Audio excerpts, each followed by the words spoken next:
G'day, May 40 here. So why are so many of the biggest, most dominant, most popular talkers on the right, why are they so flamboyant?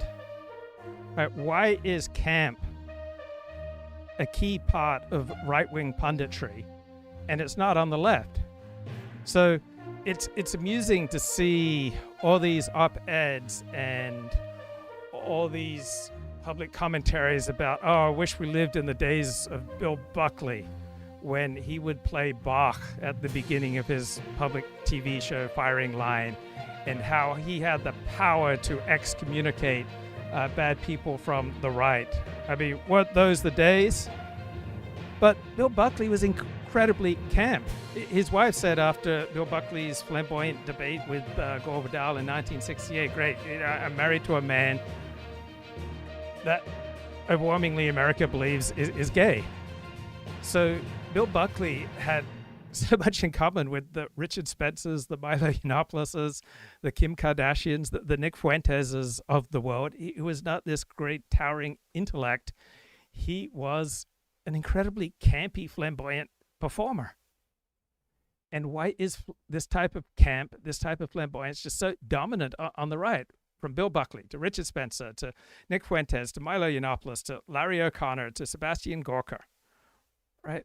Why is camp dominant on the right, right? Because camp gives these performers three things that they don't get from standard conservative masculinity. Now, this is all a little difficult for me to understand because I'm the strong silent type, right? I'm the type of bloke who stands sheltered from the rain, and I look out onto the street and I see other blokes like scampering, like prancing fawns to try to minimize their contact with rain. And for me, as the strong silent type, is just a trad male. I mean, rain, snow, sunshine, I just walk the same. I'm not going to be scampering around in the rain. And so someone with the verbal dexterity and the flamboyance of Nick Fuentes or Bill Buckley, it's a foreign language from me because words don't come easily to me. I'm just the strong silent type. So we used to think of the right as just full of bland, button-down Christian men. And it's the flamboyance and the camp that allows a persona to just cut through this beige mentality. So I guess camp and flamboyance is a fast climb to visibility.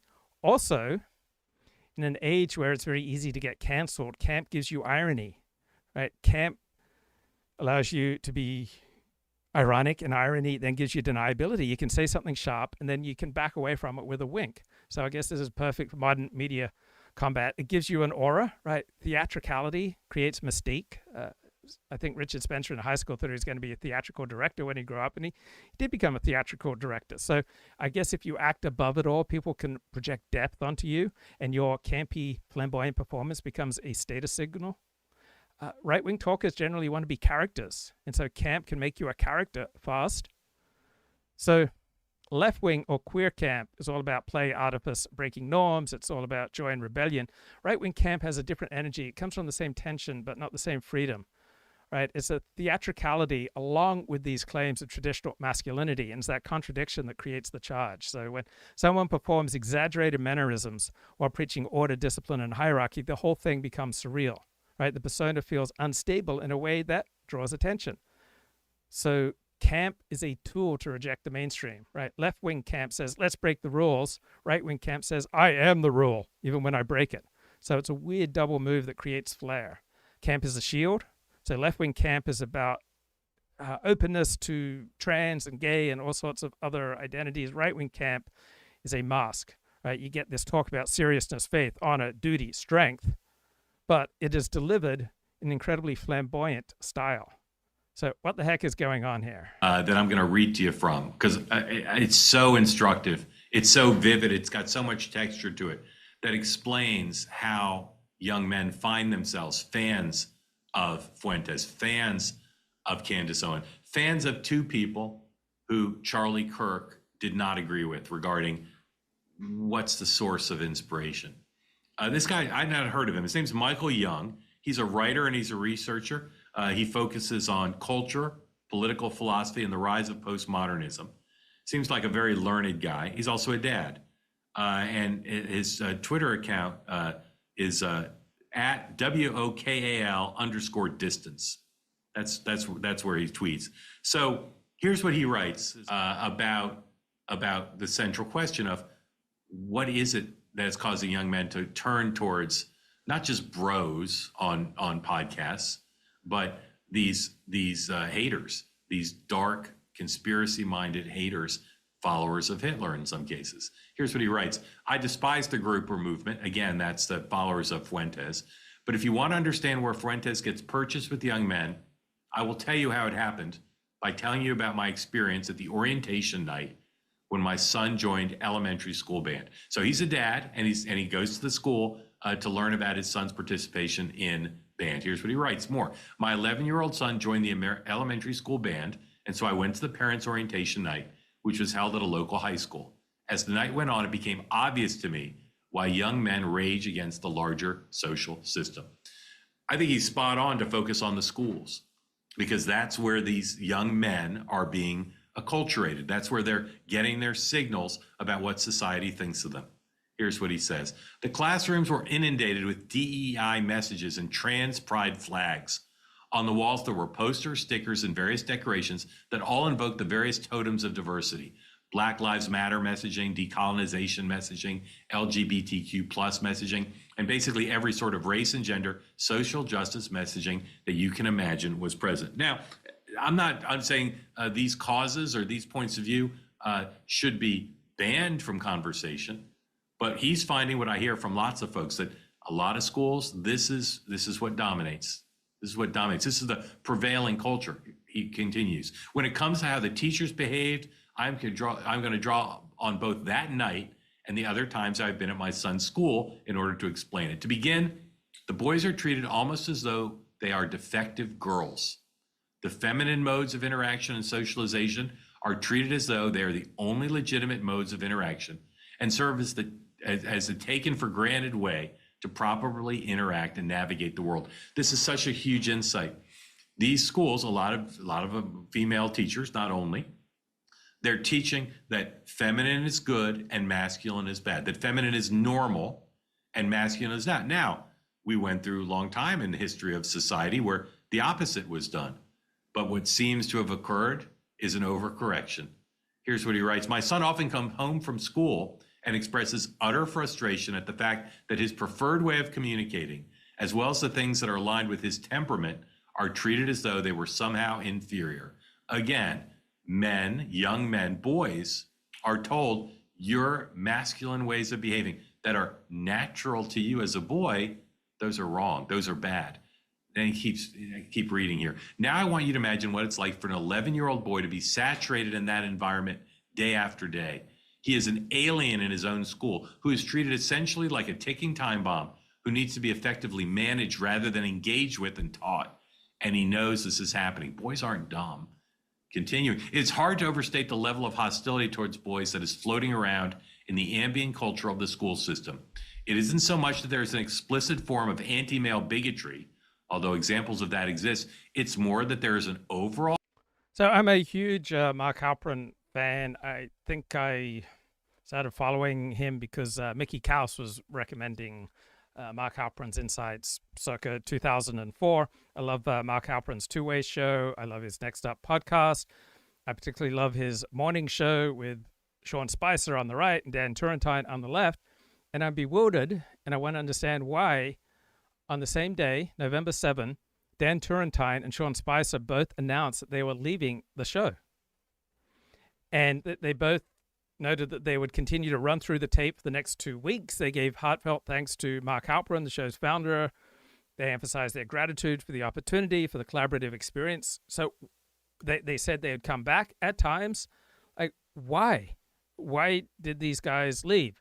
So Grok says, most likely answer, pursuit of better professional opportunities, maybe a contract expiration, maybe a financial realignment at Two-Way. Maybe it's a strategic pivot post-election. Maybe it's creative differences. Maybe there's internal drama.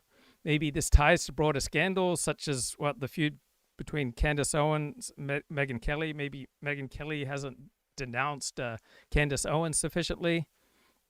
Is this linked to Sean Spicer's exit due to Megyn Kelly's partial defense of Candace Owens? So Mark Halperin has hinted about replacements, possibly Larry Kudlow for Sean Spicer. I'm sure the show will go on. Anyone with insights on why these guys are leaving two-way? Attitude of distaste for anything masculine and an utter indifference towards the interests, fortunes, and inner lives of young boys. I got to read that again. It's so accurate. An utter indifference towards the interests, fortunes, and inner lives of young boys. When you show an utter indifference to the interests, fortunes, and inner lives of young boys, Nick Fuentes walks in the room. The expectations, norms, rules, and standards of behavior cater to the sensibilities of girls and women. Now, he's overstating the case, I'm sure, just a little bit, but the general direction is spot on. Here's what he writes again. This is the entire social system that a young boy goes through from when he is 6 years old all the way until he's graduated from university. All this happens during their formative years. Now, imagine you're a young white male. You graduate from the school system and are released into the world only to find that the feminine modes of socialization pushed on you are entirely unfit for the purpose. That the social skills you were taught fail utterly in both the job markets young men tend towards, things like construction, engineering, building, landscaping, etc., and they have no purchase in the dating market. Okay, here's how he concludes. Once you understand this, the real question is not... And Protestant clergy are not adequately preparing men for reality. So the most popular, almost the dominant, almost the only explanation among Protestant clergy for problems between men and women and lack of people getting married and building families is that it's overwhelmingly men's fault.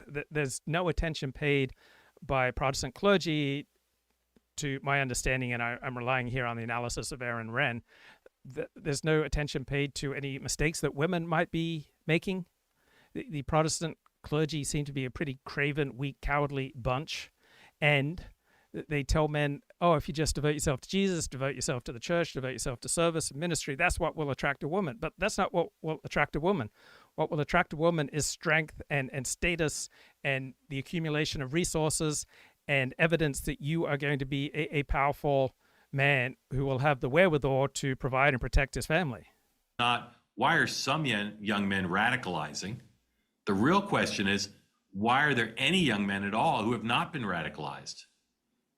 None of this, he says, is to excuse any of the extremist radicals like Fuentes, who are attempting to harness the resentment and anger of young men for their evil purposes. The point is... So I noticed with the alt-right, they never seem to be able to maintain alliances for very long, but it's even happening to two-way. I mean, what the heck is going on there? And why is it that the right-wing commentariat from Bill Buckley on is just so flamboyant? So Bill Buckley would do it with his artificial English diction and his use of these fancy $20 words. Richard Spencer would do it with his very careful grooming and his theatrical elegance.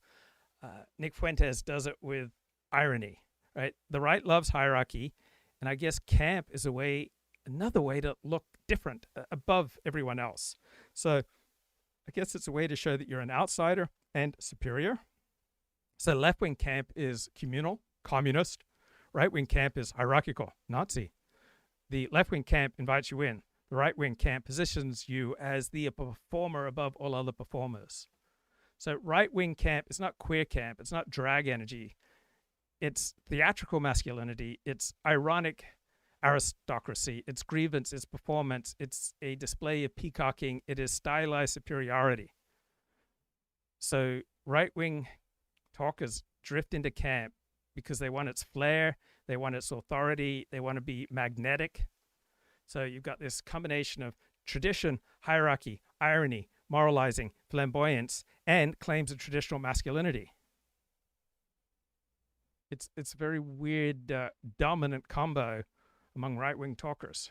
To get you to understand why young men will attach themselves to any voice who is willing to stridently call for the obliteration of the social system and ideology which lied to them during their formative years and is currently doing things which rob them of opportunities for advancement and success. And I'd add happiness in there for a lot of these boys. The institution have totally blown their credibility with young men. So Bill Buckley talked for years about writing a serious book. He never produced a serious book because he was not a particularly serious man with much depth. So he tried hard to produce a serious book grounded in Ortega y Gasset's work, The Revolt of the Masses, but Buckley could never write it. Right? He wanted to create a grand civilizational critique, but with an American conservative spine. But he simply didn't have the cognitive power, the temperament, the patience, the discipline to ever develop such a work. So Buckley revered this book, The Revolt of the Masses, right? Buckley was very much an aristocrat who kind of looked down on the common man, who didn't like the masses, yet the world would reward him when he played to the masses, when he'd say things like, oh, I'd rather be governed by the first 2,000 people in the Boston phone book than by the faculty at Harvard University. So the types of rhetoric that would get him the most applause and the most popularity was the rhetoric that went completely against what he really believed. So Buckley had a fantasy about writing this big definitive statement on the decline of elite authority, the decline of aristocracy, and the stultifying rise of a mass egalitarian mindset.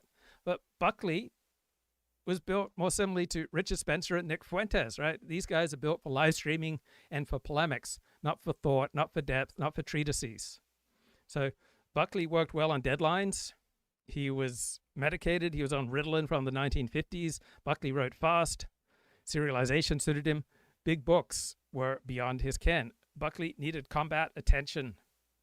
Right? Buckley was like Fuentes, like Spencer, thrived on provocation, jousting, live debate. Buckley was addicted to performance. Right? He was at his best when he was sparring, teasing, needling. Right? He didn't have the depth to create a serious work. And among all the commentary about, oh, it's a shame we don't have Bill Buckley to excommunicate Nick Fuentes anymore, think about how much Bill Buckley and Nick Fuentes have in common. For one, they both use their own idiosyncratic Catholicism for self-advancement. It's a spade in their hands. There's a saying in the Jewish tradition, do not use Torah as a spade to dig with. But for both Buckley and Fuentes, they use Catholicism as a performance, not as a sacrament. They use it as a stage, not as a discipline. Bill Buckley was glad to write for Playboy, right? He was glad to get paid by a pornographer. So for both Buckley and Fuentes, right, they used their Catholicism as a costume, right, as a way to stand apart from the Protestant liberal mainstream. It was a way to be aristocratic. It's a subculture rebellion. But neither one of them was a typical parish Catholic. They were theatrical, performative Catholics. They felt that Catholicism gave them mystique, distance, and a sense of higher authority. Because for both Bill Buckley, Richard Spencer, Nick Fuentes, politics is primarily theater. It's primarily drama. It's primarily spectacle. It's primarily entertainment. It's primarily something akin to pro wrestling. And so they're all wired to try to deliver the type of campy, flamboyant, theatrical performances that get the most attention. Men and have completely destroyed young men's trust in institutions. Young men view the current set of social institutions as ideologically corrupt and totally illegitimate. And they view the narratives that emerge from these institutions as being expressions of nothing more than a story told to legitimize an ideology which seeks to hold them back. All right. As such, he says the institutions and their narratives have absolutely no normative pull on young Gen Z men. So we wonder why Fuentes has such a following. It's because he is welcoming. I think during Turrentine, the Democratic Party activist left-winger on Halperin's show, I think he mentioned he's got 4 boys, and all of them periodically have brought Nick Fuentes clips to the dinner table. And one of the dumbest talking points on the American right among conservative talkers is how bad identity politics and grievance politics is. But in-group identity is always accompanied by a sense of grievance. And so many people I know who are right-wing go, oh, I can't stand victimhood. But you can't develop a stronger Jewish identity, Christian identity, Seventh-day Adventist identity, Muslim identity, gay identity, black identity, Mexican-American identity, without simultaneously developing a keener and keener sense about how your people have been hurt, how your people have been oppressed by outsiders, how your people have been victimized, and the more intense your in-group identity, the more intense you will feel the suffering of your people. And it's a temptation to think, oh, I can develop my in-group identity without developing a victimhood identity. It simply doesn't work that way. So there are all sorts of things that you may wish to aspire to that simply are not possible in reality. So Bill Buckley fed on conservative resentment towards liberal institutions. Nick Fuentes feeds on Gen Z resentment towards elite institutions. Richard Spencer feeds on resentment towards elite institutions, right? Their social class, their style differ, but their emotional physics match, right? They both love to give Americans, particularly young men, a narrative that explains why the world discounts them. Buckley, Fuentes, Spencer, they all need their villains. The liberal elite, the Eastern establishment, the mainstream media, the campus left. Nick Fuentes is up against the globalists, the neocons, the fake conservatives, right? They both develop their status by picking fights inside the right, not outside it. Right? Richard and Nick just seem to despise every other right-wing talker because every other right-wing talker takes away attention that they believe properly belongs to them. And Buckley had the same impulse, right? He would love to steal ideas from his writers in National Review and put them forward as his own. So Buckley, Fuentes, Spencer, all these guys, they love the internal combat because it would pull attention better than external combat. They all use language as status display, right? Bill Buckley loved to wield his Baroque vocabulary. Fuentes uses irony, slang, and theatrical rage, right? They all use their verbal style as a calling card. It's a way to distinguish their status in the tribe. They all created outsider clubs. Bill Buckley built a magazine. He built Young Americans for Freedom. It's hilarious to think that conservatism is primarily about freedom. Freedom means nothing without a particular starting point, without reference to a particular hero system. The left-wing socialist understanding of freedom is very different from the, say, libertarian homosexual understanding of freedom, which is different from the traditional Roman Catholic understanding of freedom. So Fuentes and Spencer built digital movements of alienated young men. They both were successful in appealing to marginalized losers. And they all understand that their movement depends on initiation rituals. And you have to create incentives to people show that they're inside the circle of trust or outside of it. Richard Spencer, Nick Fuentes, Bill Buckley, they all chase celebrity. They're more serious about celebrity than they are about ideology. Buckley loved being on camera. Nick Fuentes loves being on camera. Richard Spencer loves being on camera. Right? The medium changed, not the hunger. So Buckley, Fuentes all share this performative Catholicism, this presentation of identity as theater, politics as entertainment and spectacle. They use their enemies to garner attention for themselves. They build their movements on the back of alienated, marginalized losers.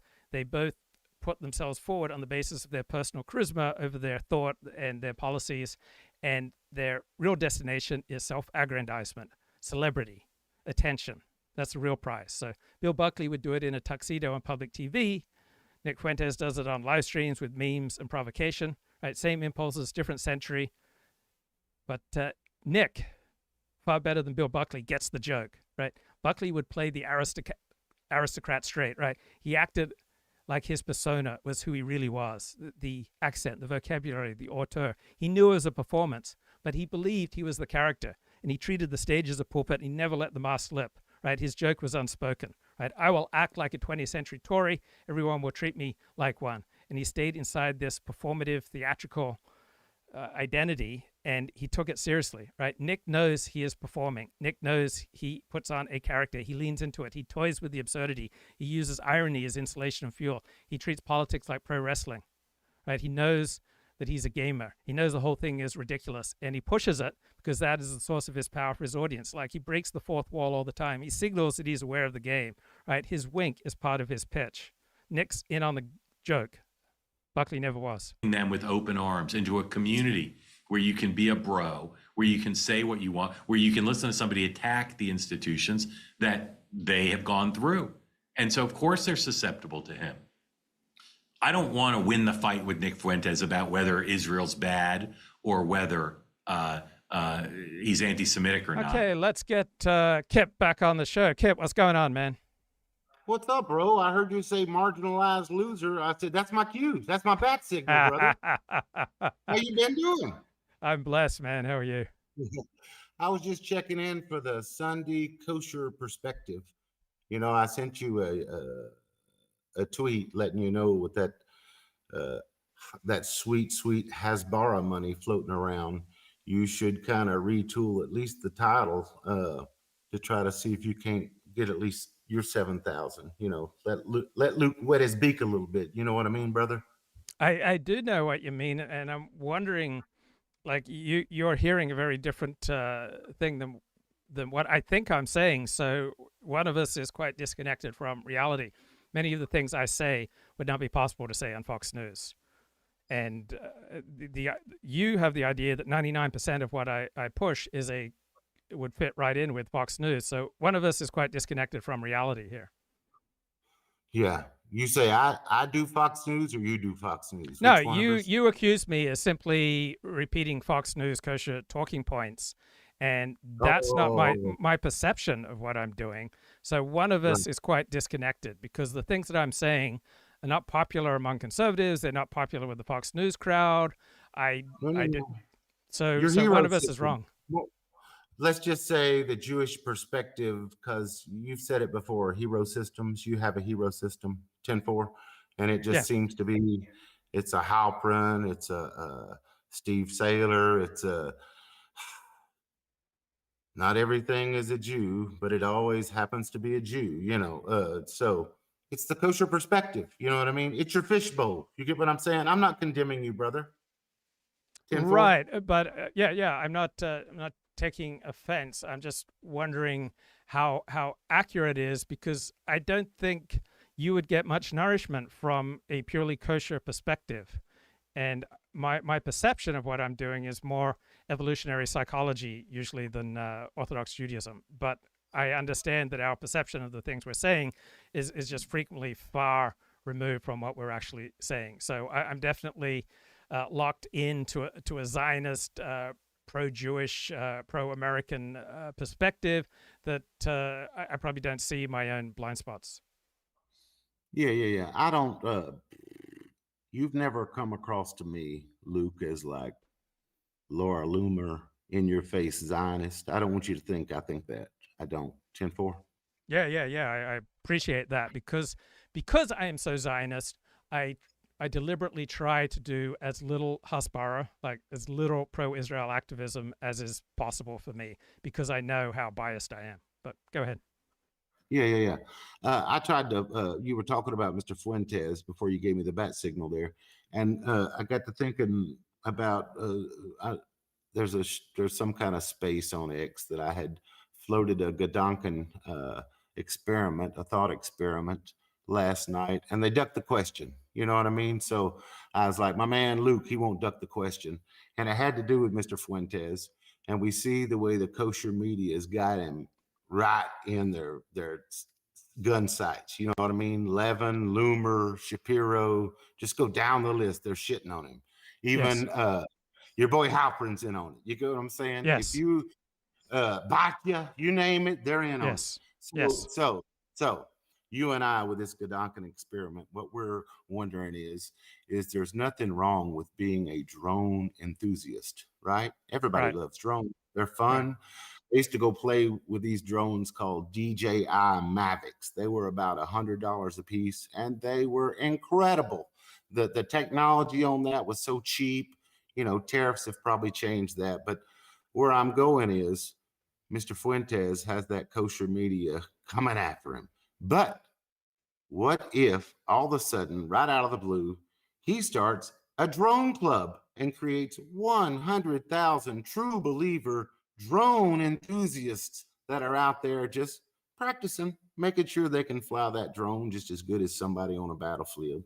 They're not putting any armaments on there, of course. They're just playing. They're just having fun, having fellowship, good Christian fun. But my question to you is, would he be in more peril once the government and the forces that be realize he had 100,000 drone enthusiast force? Or yes, would he be safer? Or would he be safer because now there's a martyr with 100,000 true believers behind him?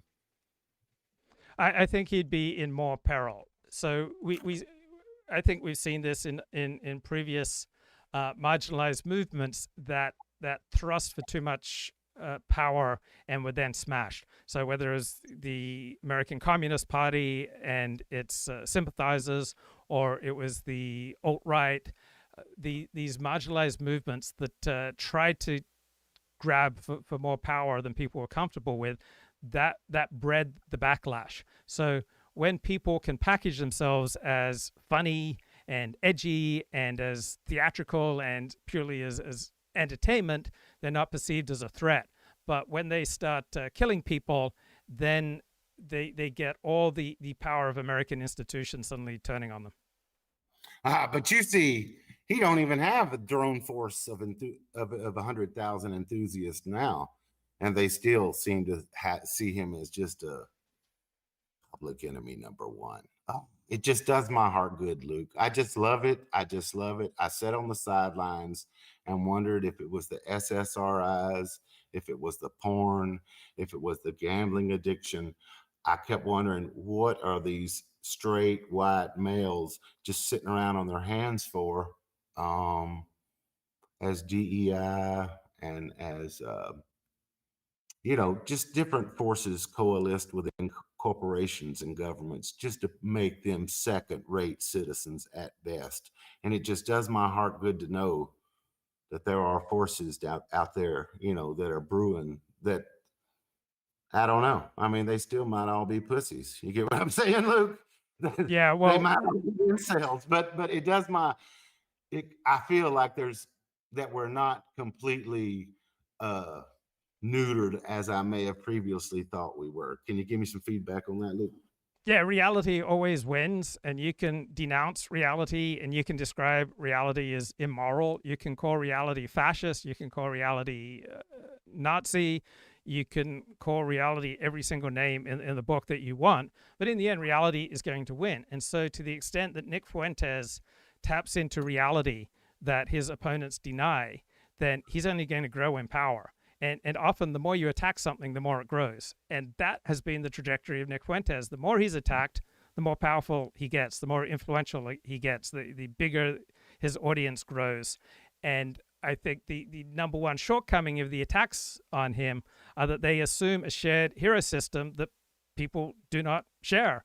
And so condemning Nick as anti-Semitic and as bigoted and racist and pro-Hitler, that is simply not a winning formula. Like just calling him names only makes him more powerful, because he's then quite adroit at pointing out all the name calling, and he does it in a hilarious way that he just seems to win battle after battle. My God, to me, now he wouldn't even get the analogy, but to me, he's like one part Pat Buchanan and one part David Letterman. And it's the best part of David Letterman. You get what I'm saying? It's the best part of Letterman. And it's the smartest part of Buchanan. But I don't even know if he sees that. Can you see that?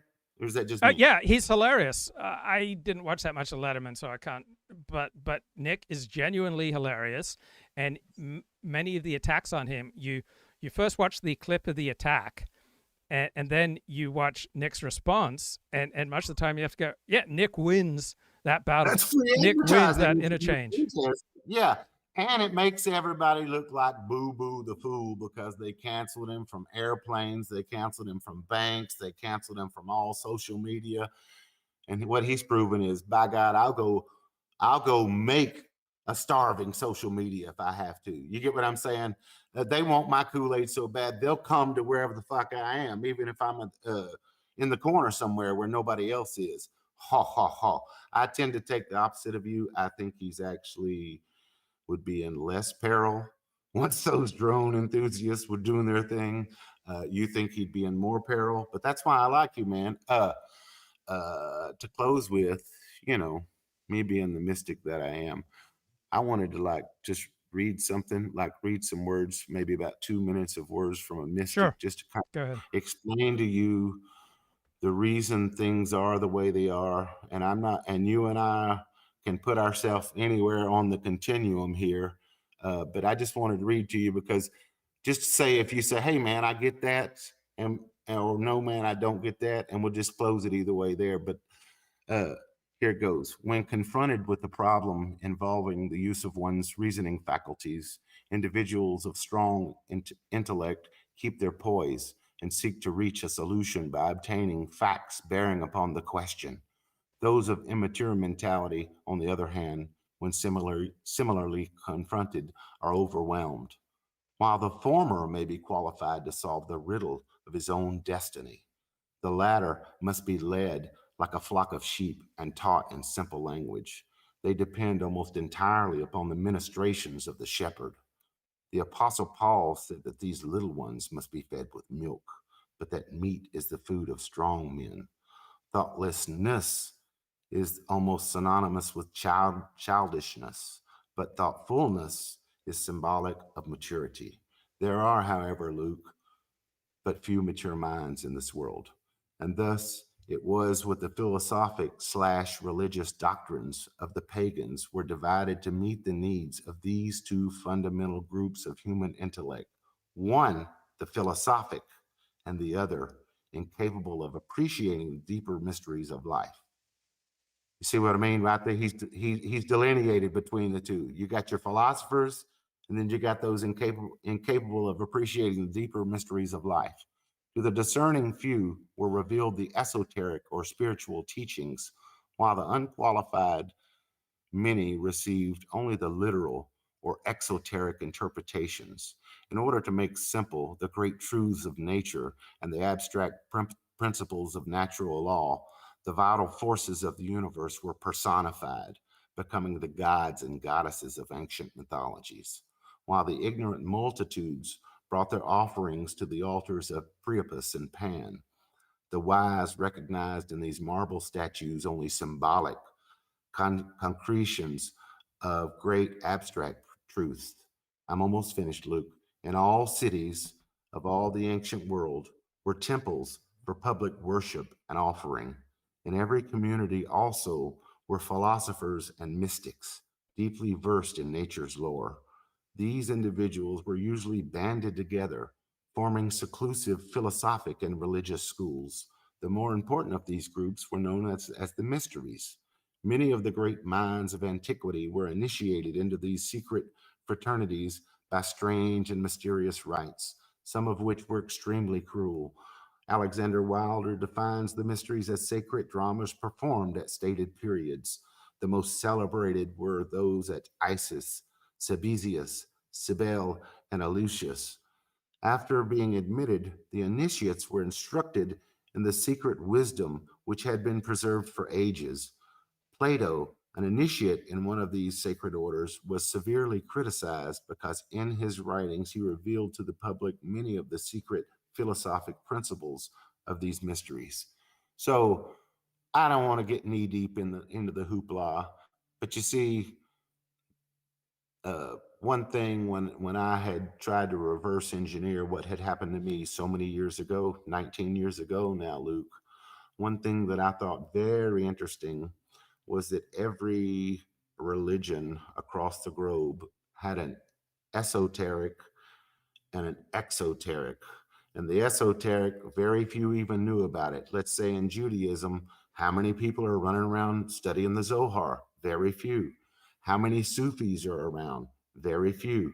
You know, how many Hermeticists are around? Very few. How many deep, high-level Masons even understand what the fuck I was just saying? Very few. So, I don't know. Did that make sense to you, Luke?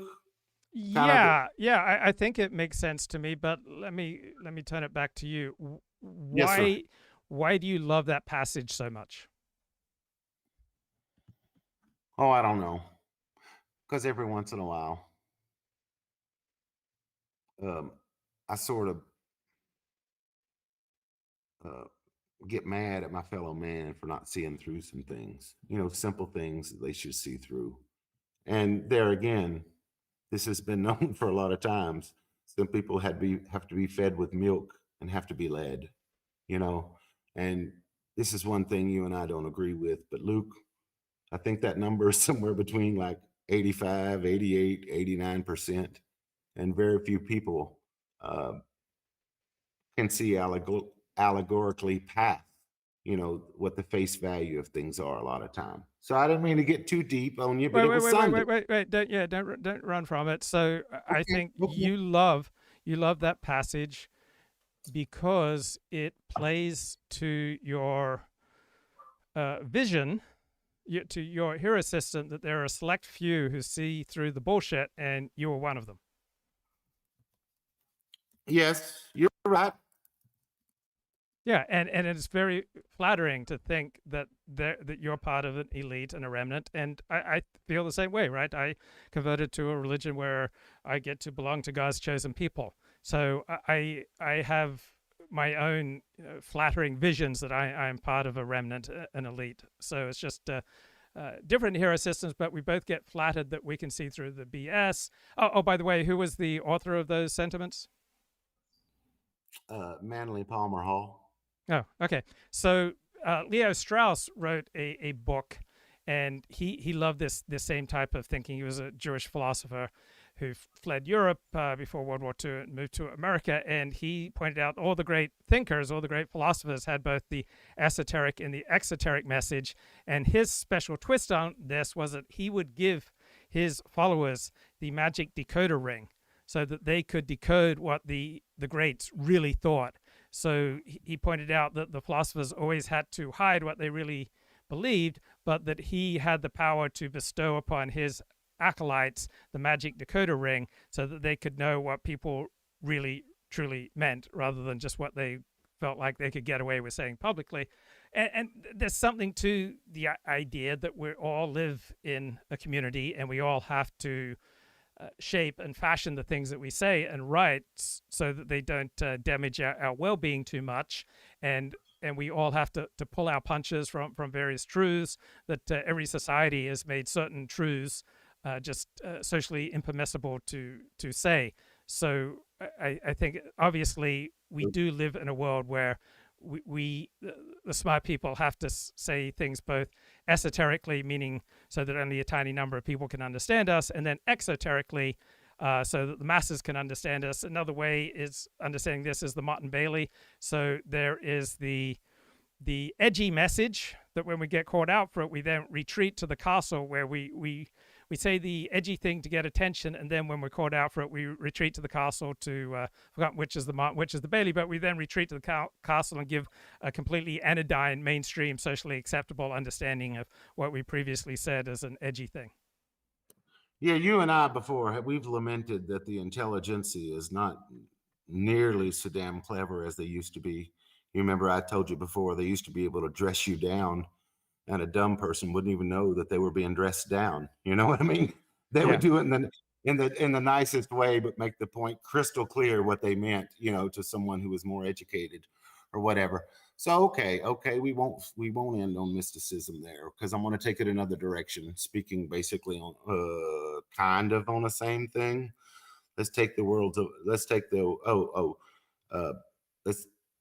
Did I tell you that at its core, Freemasonry was Jewish mysticism, right? At its core, that's what it is. You just have to take my word on it because I know you're not going to dig into it. I haven't even been able to get you to see St. George Floyd's 19-minute exchange he had with the police. So anyway, I just wanted to say that. But Edward Bernays, he was the nephew of Sigmund Freud. I would like what I read you before was the absolute first 3 paragraphs of The Secret Teachings of All Ages from Mr. Manly P. Hall, who wrote it in 1928. Luke, the man was in his 20s when he wrote it. I mean, it's amazing. And they made him an honorary 33rd degree Mason because he basically knew all their shit backwards and forwards and could give talks on it. But he grew up in an unusual environment where he was just around that stuff at a high level, apparently, in the same way where you could regurgitate the highest levels of SDA,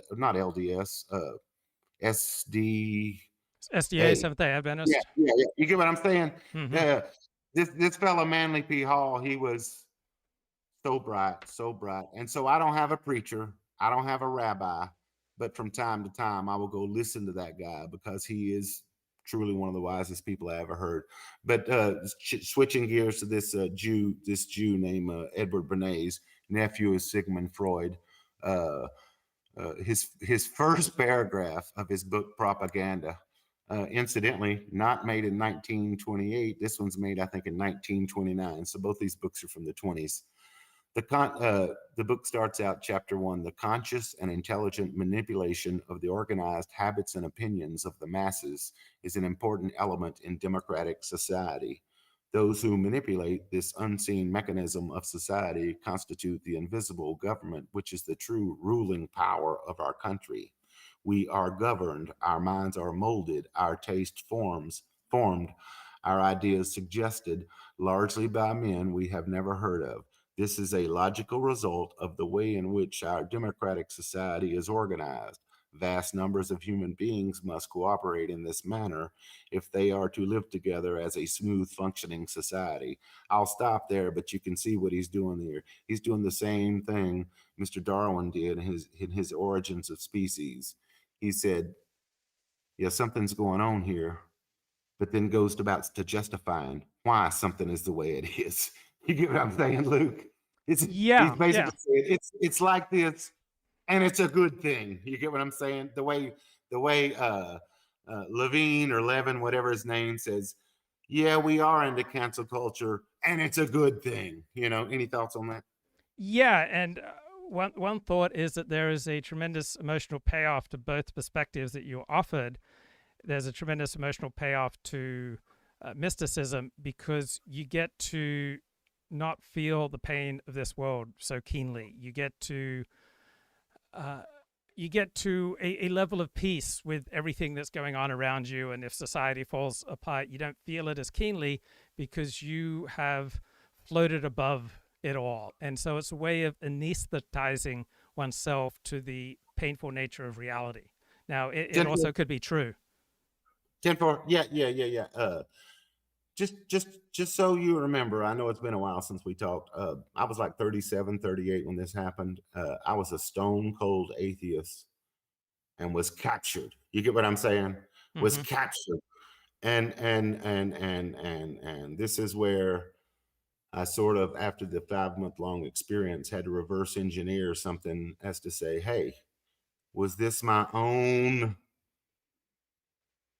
mind straightening me out? Or was something else going on here? But it was the mystics. The reason I am a mystic is because what happened to Saul of Tarsus on that road of Damascus and what happened to so many figures through time is the same thing. It's the same damn message, Luke. Again, I'll give you the 30-second version. Remember, I told you mine seemed to be the message was I had lost my way, you know, that this thing trying to please everybody, just like you trying to please Desmond and everybody trying to please everybody, you build up this damn thing, this persona, you know what I'm saying? And it gets so gosh darn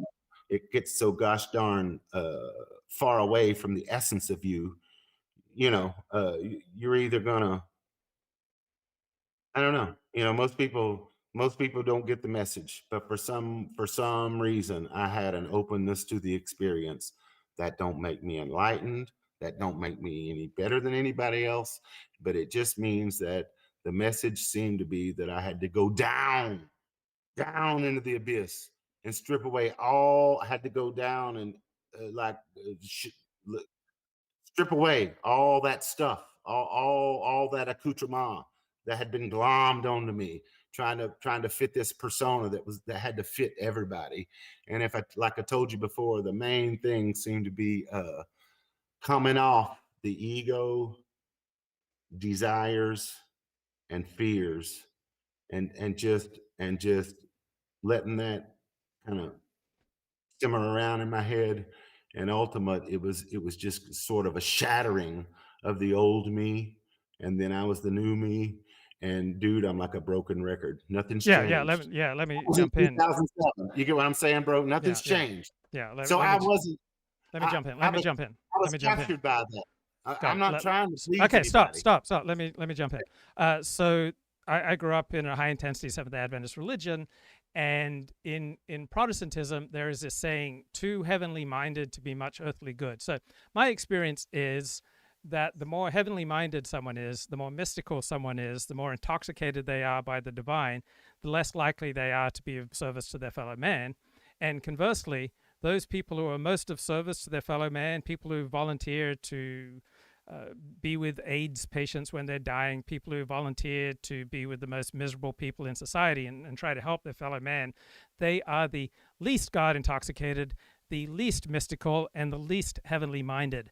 And basically, you can love God or you can love man, but they are two forces moving in opposite directions. Yeah, I told you before, Luke, you can't live in that. You know what I mean? Because the world is straight up materialism and everything on the opposite of that. In fact, it's incompatible. Western materialism is incompatible with people that think like me, you know? So I can't live in that. That's why I tell you, I have to live in this shit, in this insanity. And then when it does tear me down, you know, I will go to a manly hall. I'll go to some of these people that can remind me what I already know that I am. You get what I'm saying? That half of me is not of this world, that I'm just here, you know what I mean? And I've gotten the message, but at the same time, that don't mean I just take a gun to my head. You know what I mean? I keep going, and I'll reach out to somebody like you, but I don't want to turn you off. I just want to rap with you a little bit. So have I taken it far enough today? Yeah, that's good. You're just making me think about something I was just thinking about before I started the stream. And that is when you take on a hero system, it not only reflects one's physiology, it also reshapes it. So there were about 2 or 3 years where I loved flirting with Marxism because it was just so shocking and edgy, and it had this redemptive, clean moral arc that was just fun to play around with. And then there were a few years where I was just like gung-ho into Judaism as the ultimate truth. And there were years when I was just all about devotion to libertarian economics, the free market, free trade. And I noticed with every hero system that I take on, it kind of rewires me. And so as you've moved into this more mystical phase, have you noticed that it's rewired your physiology? Yeah, sir, you've hit on to an excellent point there. Not only did it rewire me, dude, it was permanent. It's not like a fad. You get what I'm saying? It's not like this year's diet. And to give you, I'll try to give you a small example, because as you were speaking, it's what popped into my mind. What popped into my mind was the before and the after, as far as just driving down the road.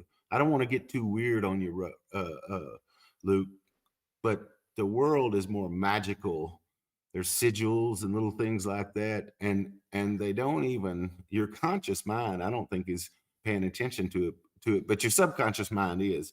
So one of the things I can tell you is, all of a sudden, all that money they spent on all those signs, making sure I saw them 24 hours a day and their advertisements and all, Luke forward, it has no effect. It has no effect. You get what I'm saying? So that would be just one little simple example of what you're talking about. It's an armor that never went away. This is 18 years, over 18 years now, and the armor has never gone away. So isn't that cool? Yeah, maybe. So this is a thought that just entered my mind as you were saying that. There was a time in the George W. Bush administration where his officials were saying that Yasser Arafat and the Palestinian Liberation Authority were irrelevant. And there was a commentator who said, if you feel the need to go public and to state that Yasser Arafat and the PLA are irrelevant, it means that they're quite relevant, and you resent it. So often when we're quite authoritative about, this is our armor or this is irrelevant, it's often the thing that we're saying to try to cover up a wound and a vulnerability. Yeah. I heard, I told you I have, well, maybe I didn't. I have 2 homes. One of them I'm letting my mom live in because it's close to all the medical services. I live out in the boonies, Luke. There's no hope for me. But Marjorie Taylor Greene is the congressperson in that district there in North Georgia. And as you were talking, I was thinking about her talk with Tucker Carlson and the way you could tell there's things that pissed her off that made her the way she is right now on November 16th. You know, we don't live in a vacuum. And the things that pissed her off about Israel were probably a lot. But one of them was the 22 denunciations on the House of Congress, you know, and she just kept noticing there's the 6th one, there's the 8th one, there's the 10th time, there's the 12th time. And it was all at the behest of Israel, for Israel, against Israel enemies. And you see what I'm saying? It was like, it grew in her, didn't it, Luke? You see what I'm saying? It grew and it grew and it grew. Is that kind of related to what you were saying? Yeah. There's an irresistible power to noticing things that you're not supposed to notice, and so you see that with Marjorie Taylor Greene. But there's also another force that is driving Marjorie Taylor Greene of late, and it's true for all rebels, everybody who operates out where the buses don't run no more. There's always still a part of them that yearns for mainstream society respectability. And Marjorie Taylor Greene has suddenly become respectable and appearing on The View and all sorts of other places because the biggest rebel yearns for that kind of respectability. And it's fun to watch the journey that she's been on. Yeah. And what I try to describe you is telling you that I was captured. And I told you I had to like reverse engineer it and had to figure out for myself if I was captured in the right way or in the wrong way. But what you're talking about there is the perils of how Marjorie Taylor Greene can get captured in the wrong way, in the same way that I think Trump today is not his own man. Is it the Adelsons? Is it, you know, who is he beholden to? I don't know. But it ain't the American people. It's something else. Well, but even you, Kip, even you have a class. You know what I mean? The business class. 10-4. Yeah, but even you and even me and even Richard Spencer and Nick Fuentes, everybody has a part of themselves that longs to belong to the cool kids club. And you can deny it and you can try to squelch it, but we all want, a part of us yearns for respectability. Yeah, but not all of us. Remember, I said 3 things. You've transcended that. You don't have a part of yourself. Ego. Yes, ego. I'm gonna bear a little bit of myself, Luke. I'm gonna bear a little of myself during this process, during this shedding away. This force. I'd like to hope that it was a sort of a universal force. You know, maybe the Spiritus Mundi or something. But maybe it was craziness. But this force basically was telling me that I was too pointed to the masculine. That my intuition just wasn't good enough. You know, that I had to strike that balance, that happy medium there. That basically almost hermaphroditic type of thinking. So isn't that strange? You know, I can. It'd be hard for me to go point by point by point. But I could still to this day remember, wow, isn't that strange? You know, I've been raised to be this way, and here this voice is basically telling me, my mom, you know, I should have been paying a little bit more attention to mom. Does that make any sense to what you had just said, Luke? Yeah, there's a time for softness, for vulnerability, for connection with other people, and for the feminine virtues. There's a time and a place for everything under heaven. Yeah, and women, as you can tell, they don't have that ego problem the way men do. So I'm just saying, maybe I do have an ego, you know, and if I do in the future, I'll try to keep in touch with you. Maybe I'll just go a few weeks, and that way we can have something fresh to talk about every couple of weeks or every month. And you keep me honest.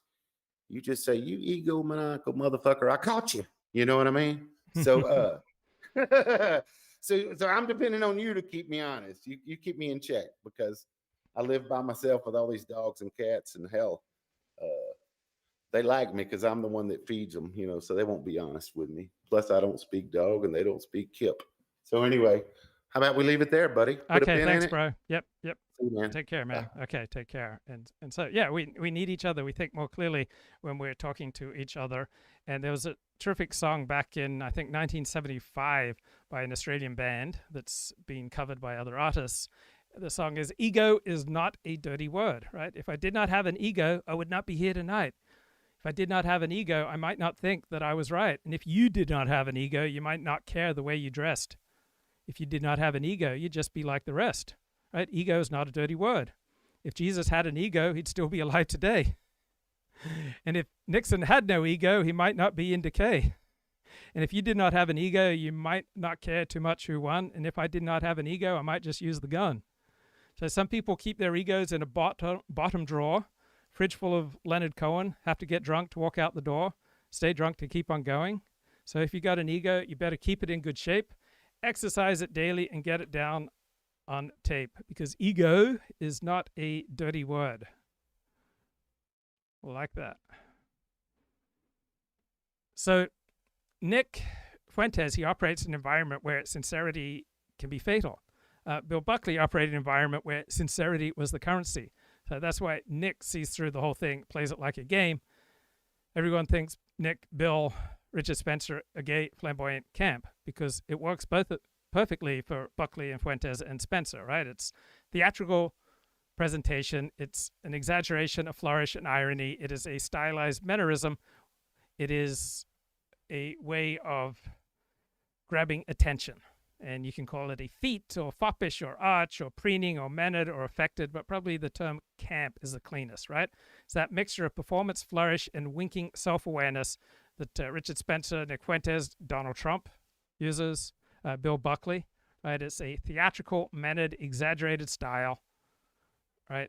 You use your accent, your posture, your grooming, the eyebrow, the dramatic diction, the campy tones, the voice cracks, the performative disgust, the irony, the exaggerated reactions. And then into your theatrical stylized performance, the audience reads coded signals. I remember when I was taking acting classes, and one of my favorite acting teachers would teach me about presentation and how to create space for the audience to read into you everything that they needed.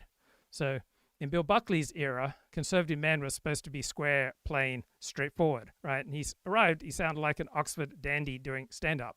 And so that was attention-getting. So in Nick Fuentes' era, right-wing men are supposed to be all about the gym and hyper-masculine and stoic, and Nick is the smart aleck jester, and his contrast creates the same attention. So you've got figures like Nick and Richard and Buckley who play theatrical, who use their voice as a tool, who exaggerate, who rely on camp, irony, flamboyance, who weaponize their self-presentation, and the culture doesn't know where to file people like this, right? Americans and non-Americans all love crude binaries because it requires less effort. So if a man is not performing stoic masculinity, right, people reach around for something else like camp or flamboyant. So Nick and Richard and Bill Buckley, all these men are cultivating personas that are just a little too polished, right? So Buckley did it with his elegance and his esoteric vocabulary. Nick does it with his irony and his inflection, and their style becomes their brand. And they built a brand around their exaggerated, flamboyant, campy performance. And then the audience just found it fun. So both Nick and Buckley, and as well as Richard and Larry O'Connor, they all perform themselves rather than being themselves. They all exaggerate for stage effect. They all create personas that are out of line with their competitors. They use aesthetic flourishes in a world that distrusts them in men. They all focus and hone their self-presentation, right? They all recognize that flamboyant public figures attract projection and get the most attention, right? This is camp as political performance. It's not accidental, it's strategic. You've got the exaggerated diction, the exaggerated gesture, the exaggerated tone, a theatrical aesthetic stance, treating public performance as a stage, using camp as a tool to signal that they are above the ordinary grind, right? So they use this mixture of heightened style, self-conscious performance, sly and ironic distance, an ambiguity about their sincerity, and a whiff of non-traditional masculinity.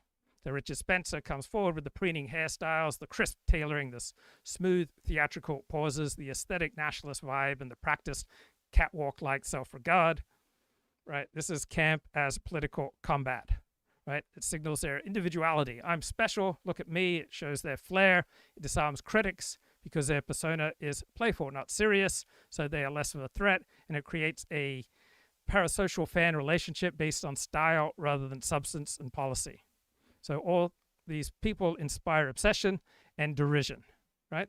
So many ideological differences between Bill Buckley, Nick Fuentes, Richard Spencer, but they all shared the same camp, flamboyant style. They're all campy, flamboyant right-wingers, mannered, theatrical, aesthetic, right? Using irony as protection to flatten the hierarchy.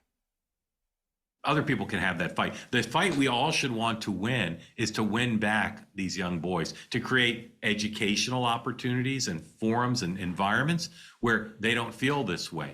And again, does every school do this to every boy, regardless of race? No. But has our culture overall, have our schools overall, public and private schools, moved in this direction? Of course they have. And that is the challenge for all of us, is to win back the boys. To win back the boys to economic. So Larry O'Connor, right-wing talker in, I think, Washington, D.C. radio. He's been on Mark Halperin show many times, and he fits this campy, theatrical, flamboyant pattern, right? He comes out of Broadway. He comes out of musical theater, right? He is highly skilled with his projection, his polish, his timing, his heightened expression, right? He has this highly mannered delivery, the crisp diction, the bright, upbeat tone, the practice rhythm, the winking self-awareness. Right, he performs his personality. Right, he treats the microphone like a stage. He's far more engaging than a typical talk show host. He is theatrical in a world where traditional men are expected to be gruff, straight ahead, stoic. Right, so right-wing camp usually has these traits: polish, exaggeration, irony, and he hits all three. He's got the polished delivery, the exaggerated radio warmth, and the subtle ironic distance. So his presence on two ways quite different from the brusque, more conventional conservative voices of a Sean Spicer. And the conservative movement in America in particular has always produced these theatrical men: Bill Buckley, Andrew Breitbart, Tucker Carlson, Larry O'Connor, the Groyper sphere. Right? These guys are entertainers first. Rush Limbaugh. Right? Larry O'Connor blends the musical theater expressiveness, the conservative political content, the polished radio persona, the self-aware theatricality, and a heightened self-aware vibe that's not quite traditional right-wing stoic masculinity, right? Camp produces an energy. So Bill Buckley was the original with the arch tone, the eyebrow theatrics, the Oxford manner and accent, playing the aristocratic Catholic. You have Nick Fuentes with his high voice, use of irony, exaggeration, self-conscious preening. Richard Spencer with his polished presentation, polished hair, tailored suits, smooth delivery, runway posture on camera, aesthetic nationalism, as curated self-display. You got Milo Yiannopoulos, probably leans into camp harder than anyone, even after the "I'm straight now" pivot, right? The performance doesn't change. He is purely theatrical. Steve Bannon, different texture, but still camp. The layered clothes, the dramatic gravelly voice, the operatic self-mythology, Baroque chaos camp. You got Gavin McInnes, right, performing an exaggerated masculine kitsch that loops into parody. His grooming, clothing, posture, all intentionally over the top. Roger Stone, got his pinstripes, his fedoras, his cigars, his silk, his swagger. Dresses like a noir villain auditioning for a role, entirely stylized. Sebastian Gorka got the operatic accent, the cape-like jackets, the dramatic pauses, the whole central casting strongman routine. Benny Johnson, hyperactive, grinning YouTube presenter shtick, politics as a theme park, right? Camp because of his amplified persona. So grooming, theatrical cadence, self-aware aesthetic choices, exaggerated propriety, irony, stylized gravitas, claiming straightness, but they will perform in whatever style grabs the most attention.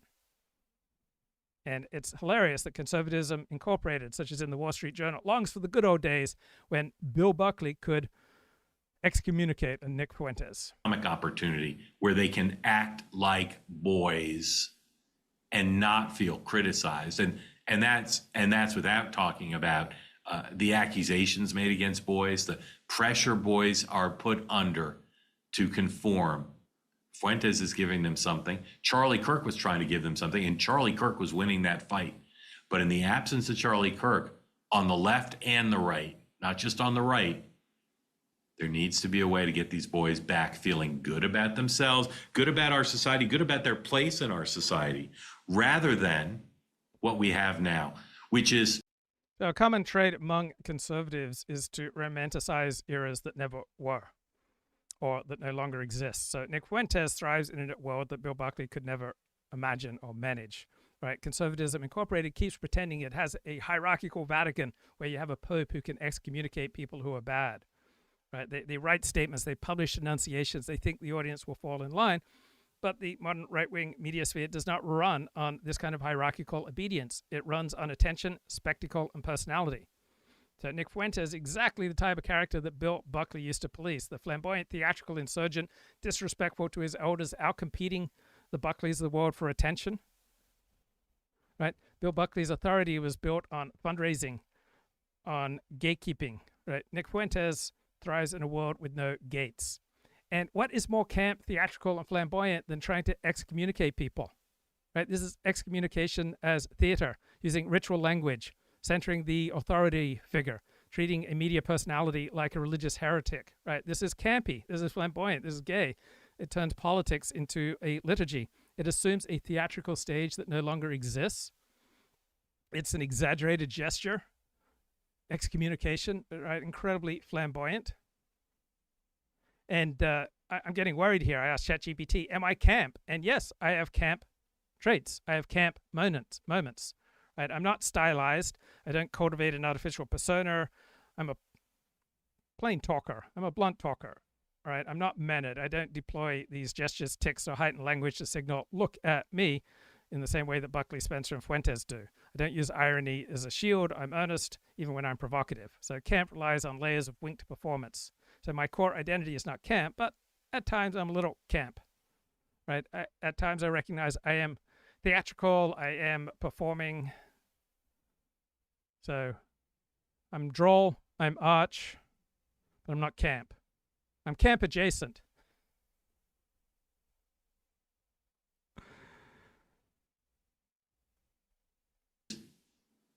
Fights over elites, okay? The fights over the elites, as I say, they're interesting. I know so many people involved with them. I don't really care who runs the Heritage Foundation, in all honesty. I don't really care about whether Tucker was too soft on Nick Fuentes, although people do.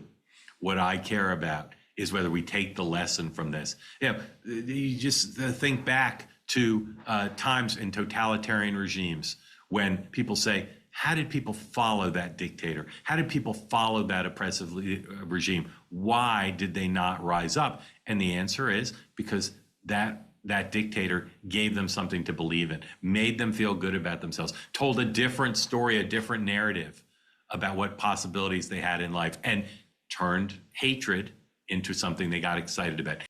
So I don't share Zoran Mamdani's politics, but I can't help but like the guy. It's easier for me to like him because I don't live in New York City and I haven't read much about him. I've just seen some clips and he is just very appealing.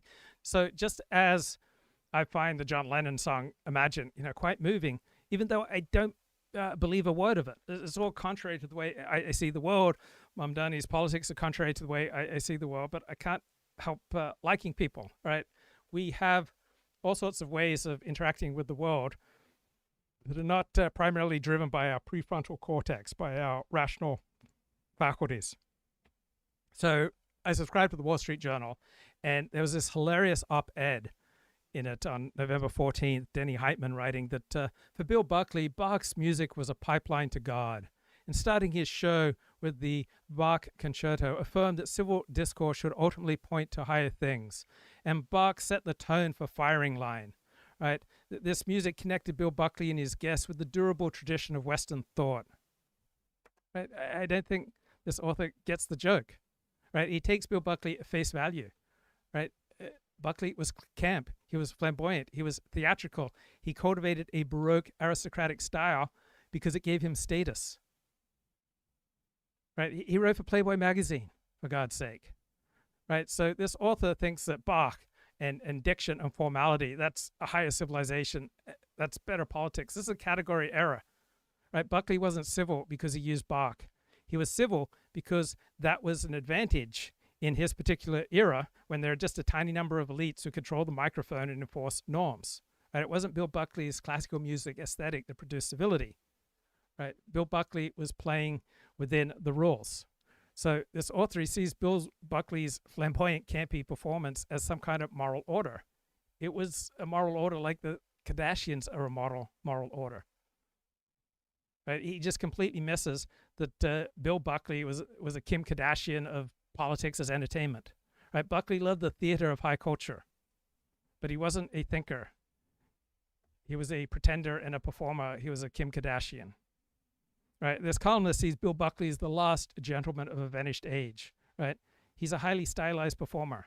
Right? He was a flamboyant, mannered, theatrical figure. Right? Who didn't get the joke. I don't know if you've seen the movie Saltburn. It's not everyone's taste, but it's about, I think, middle-class bloke who uses a particular social strategy to take advantage of the upper classes and to gain more and more power. And that's kind of what Bill Buckley did. And it's a little bit what Nick Fuentes does, right? You have the young, ambitious, political, theatrical entertainer, performer operating outside the system, right? Smart, campy, flamboyant, hungry, coming into the orbit of glamorous, well-connected conservative families, right? The old money beltway types, the Heritage Foundation types, the Federalist Society elites. He becomes entranced by their world. They're amused by him. They don't take him seriously. But he realizes the whole structure is hollow, that the mansion is an illusion, that the hierarchy is a campy performance, that the entire aristocratic right is a cosplay. That's what you see with a Saltburn type critique. I learned sometime in my teens and early 20s, growing up as the son of a Christian evangelist, that a way that you could hook people who were public performers like my father is that you tell them, oh, you changed my life. And so when I told Dennis Prager and wrote him a letter, oh, you changed my life, that just absolutely intoxicated Dennis Prager. There are some people for whom that is their alcohol, that is their drug. There's nothing that makes them feel more powerful than when someone tells them, oh, you changed my life. And I don't think Dennis Prager ever grappled with this alcohol, right? Dennis Prager had many wise statements to say about happiness, but the sum total of his non-happiness productions were to generally make people less happy. And he would never concede that most of his work was reducing the happiness level among his listeners, right? He never grapples, he never displays any real moral introspection that his outraged performance was good for his career, but bad for America and bad for people, right? So Dennis would present happiness is a moral duty, but he would never introspect, right? His show was largely grievance, culture war segments, outrage that made people less happy, less productive, right? His constant outrage would consistently erode my happiness, the happiness of anyone who was listening, right? He wanted as much power as possible, as much of an audience as possible, and he was willing to do things that made people worse. So did Dennis Prager ever show any public introspection about this? No. He would perform introspection. He would sound reflective, but he would never say anything that would threaten his brand. He would never destabilize his public persona. He would never risk real self-exposure, right? He never did real moral introspection that cuts, right? Everything he offered as a performance of introspection was framed as a moral instruction, as teaching, as self-presentation, a crafted persona, a controlled confession wrapped up in virtue. He never steps outside the frame of Dennis Prager, the wise sage. His introspection was always a performance. He would present himself as a moralist. His job was to instruct other people on what is right and wrong. Real introspection would require giving up that authority, even briefly. He would never do that. His self-disclosure always reinforced his brand as the wise older man, the Jewish moral philosopher, the countercultural truth teller, the uncle figure. And any true introspection would break his archetype, right? He wouldn't show real vulnerability because that would diminish his status, right?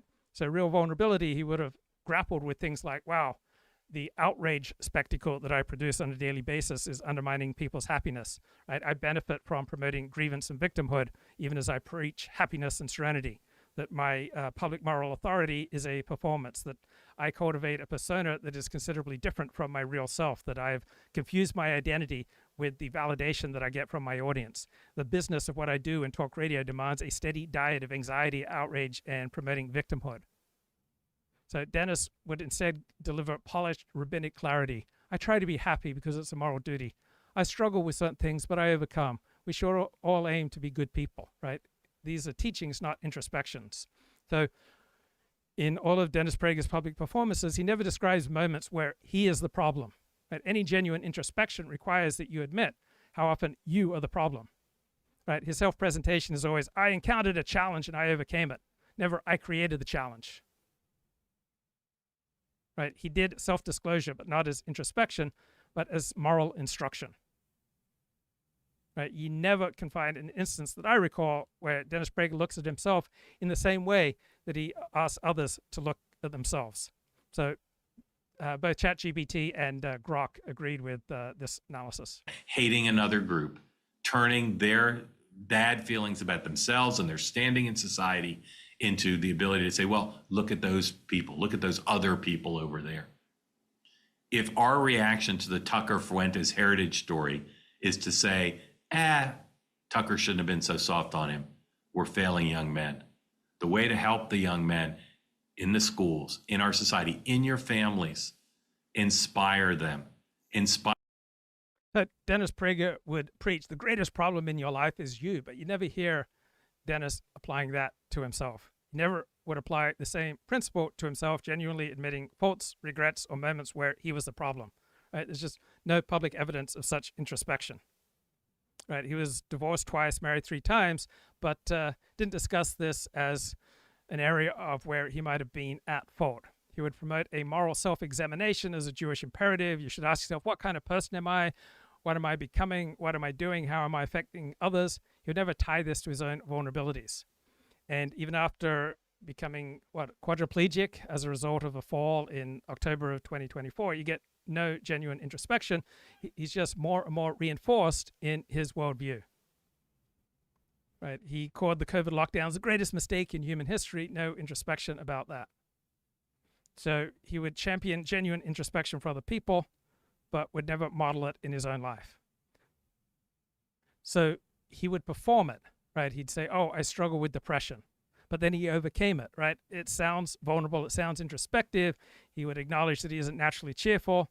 He says, happiness is a moral obligation. I know what it's like to struggle, but it's a performance. He never explores how his work contributes to other people's unhappiness. He never questions whether his audience becomes anxious and unhappy from his content. He frames the story as, I fought and I overcame, which is highly flattering to his persona, right? His vulnerability always leads into a lecture on virtue, right? Never examines publicly his own role in manufacturing the conditions that worsen his listeners' mood. Right? This is the oldest trick in moral broadcasting. Controlled, performative, faux vulnerability that reinforces your own authority rather than dissolving it. Right? He will confess, oh, my marriage has failed and that was painful. And it sounds introspective. He acknowledges major failure. He performs genuine sadness, but he never explores the ways that he contributed to this failure. He never interrogates the mismatch between his public moral claims and his private struggles. He frames his divorces as something that happened, not something that he caused. He positions his confessions as moral lessons for others, not for a reckoning within himself. Right? He never turns the moral lens inward with the same intensity that he uses on everyone else. He would say often on air, I don't care what other people think about me. Right? Completely maladaptive, absolutely impossible. Right? It sounds introspective, right? It sounds like a man reflecting honestly on himself. It's a mask, right? You don't perform so much for public consumption if you don't care. Right? He would bristle when challenged by callers or guests. Right? He clearly enjoyed the validation, the admiration, the praise, and the fame. Right? And he would use this kind of faux vulnerability to frame himself as the courageous truth teller. So his introspection was always one of the following. It was an elevated confession, right? A small flaw that teaches a moral lesson. It's curated faux vulnerability. Share a weakness as a moral example, and it's persona reinforcement. This revelation strengthens his brand as the wise, self-mastered elder, right? And it's always non-threatening disclosure, right? He doesn't engage in any critical examination of himself, his ego, his role in outrage culture, how he benefits from promoting grievance and victimhood. He never explores how his professional incentives shape his content, and he doesn't acknowledge how his happiness message contradicts his media fuel. Right? He keeps circling back to his own persona. Right? He does self-disclosure, not introspection. Nothing he says threatens the Dennis Prager character. And what kind of person gets intoxicated from other people telling him, oh, you saved my life, right? Some people need to be the moral hero. And I can kind of sense that because I had a dad who was intoxicated when other people would tell them, oh, you saved me. Inspire them, help them have economic opportunity, but help them have things they can believe in. Faith, opportunity, community, real leaders, real ideas about the future to make them feel good. We're going to have institutions. The establishment may not survive, but they're going to be institutions. And we need young men to have things to believe in. And if you want to help the country, worry a lot more about that than.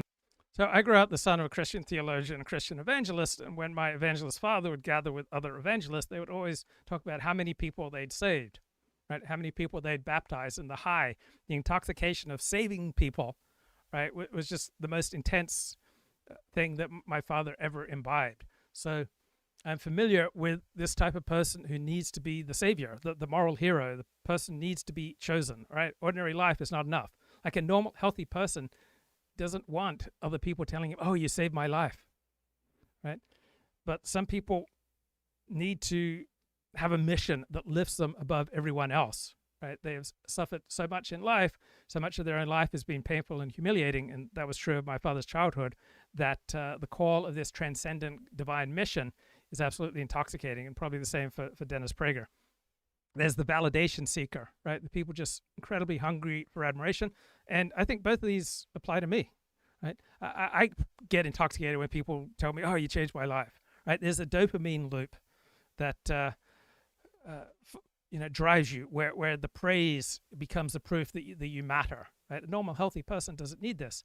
The identity builder, right? Where your sense of self is tied to the role of the rescuer. Without this transcendent divine mission, you feel small, so you cling to it, becomes your personality. Someone who loves power and control and authority, right? Where you top down, advise, correct, preach to others, right? If my father wasn't correcting, preaching, and advising others, he wasn't comfortable usually interacting with others. He was usually comfortable and at ease when he was top down instructing. If people didn't want to be instructed, he was lost. So it's a heady mix, right? You get to believe you're saving lives. You get an audience that treats you as a guide, and this creates an addictive emotional high. And then this intoxication will blind you. And instead of asking, am I truly helping people, you just focus on this feeling of being needed. So this drive is not evil. It comes out of loneliness, insecurity, despair, longing for meaning, craving for status, desire to matter. Like, I have all this. And then I recognize the intoxication of imagining yourself in the savior role, right? And Prager fits these types. He's not the control freak. He's not the validation addict. He's the moral hero, right? Seeing himself as saving Western civilization, right? Dennis Prager saw himself as someone who was saving the relevance and the power of the Bible. Like, he frames his work as saving the West. He's saving clarity. He's saving, the divine word. He's saving souls. He's saving America, right? He's the last guardian of moral reason. And this gives him purpose, identity. It justifies his certainty. It's the root of his energy. And Prager was a big identity builder, right? His sense of self was fueled with his mission. He was not Dennis Prager, a vulnerable human being. He was Dennis Prager, the great moral teacher. So his self was welded to his mission. The mission was intoxicating. He could not let it go without falling apart. So even when he's a paraplegic, he still has to be issuing moral instruction. So he loves people telling him that he changed their life. He avoids any introspection that would crack his public persona. He can preach happiness while broadcasting outrage that diminishes happiness. He treats dissent as a threat to his divine mission. He never steps out of character, right? He is the moral hero performer who has developed a self-identity around saving others and saving Western civilization. It's a powerful and intoxicating mixture. It explains Dennis Prager's strengths and his blind spots. And who Tucker Carlson books on his show. Whoops. You ever notice those creepy ads that pop up this week? Been much on my mind. And I was in Washington. I talked to a ton of people around in the Trump orbit and on Capitol Hill and in the think tank community, and of course, always communicating with folks electronically. A lot of people in my world know Tucker Carlson and know people at the Heritage Foundation, and this whole controversy about whether the Heritage Foundation was too coddling of Tucker. So one of the dumbest critiques of Tucker is to forget the genre that he's working in, right? He's not primarily about ideas anymore, right? Tucker Carlson is primarily driven by building his influence and power, and so he keeps dumbing down his message because that expands his audience. So there are people like Dennis Prager, Jordan Peterson, my father, who feel most alive when they're instructing others, right? My father didn't have many friends. He mainly had followers, right? He was uncomfortable around other people if he wasn't the center of attention. He was neglected as a child. His father essentially abandoned him. His mother was a sex and love addict who was chasing men all around the east coast of Australia. And so neglect creates two kinds of people, right? Some people shrink. Some people build a giant public self, right? I'm probably more of the latter. I grew up in foster care in my early years, and as a result of some neglect, right, I've lived much of my life in a fantasy world that I am this incredible, great, giant public self. I spend so much time online blogging because I'm trying to create this online persona of a giant public self. So some people shrink, some people try to create this giant public self, right? And so I grew up feeling ignored, abandoned, and inside I got the message, if I am not impressive, I'm invisible, so I have to become the Übermensch. And so for my father, the preacher's podium solved his problem of neglect, right? The pulpit gave my father attention, authority, admiration, certainty, structure, an audience, performance time, a role that guarantees that he matters. Jordan Peterson would love to have his own church so that he could have all of these things. Right? This is oxygen for someone who felt ignored and abandoned as a child. So the guru, the man who positions himself as saving Western civilization, generally this personality tends to have few friends, many followers, right?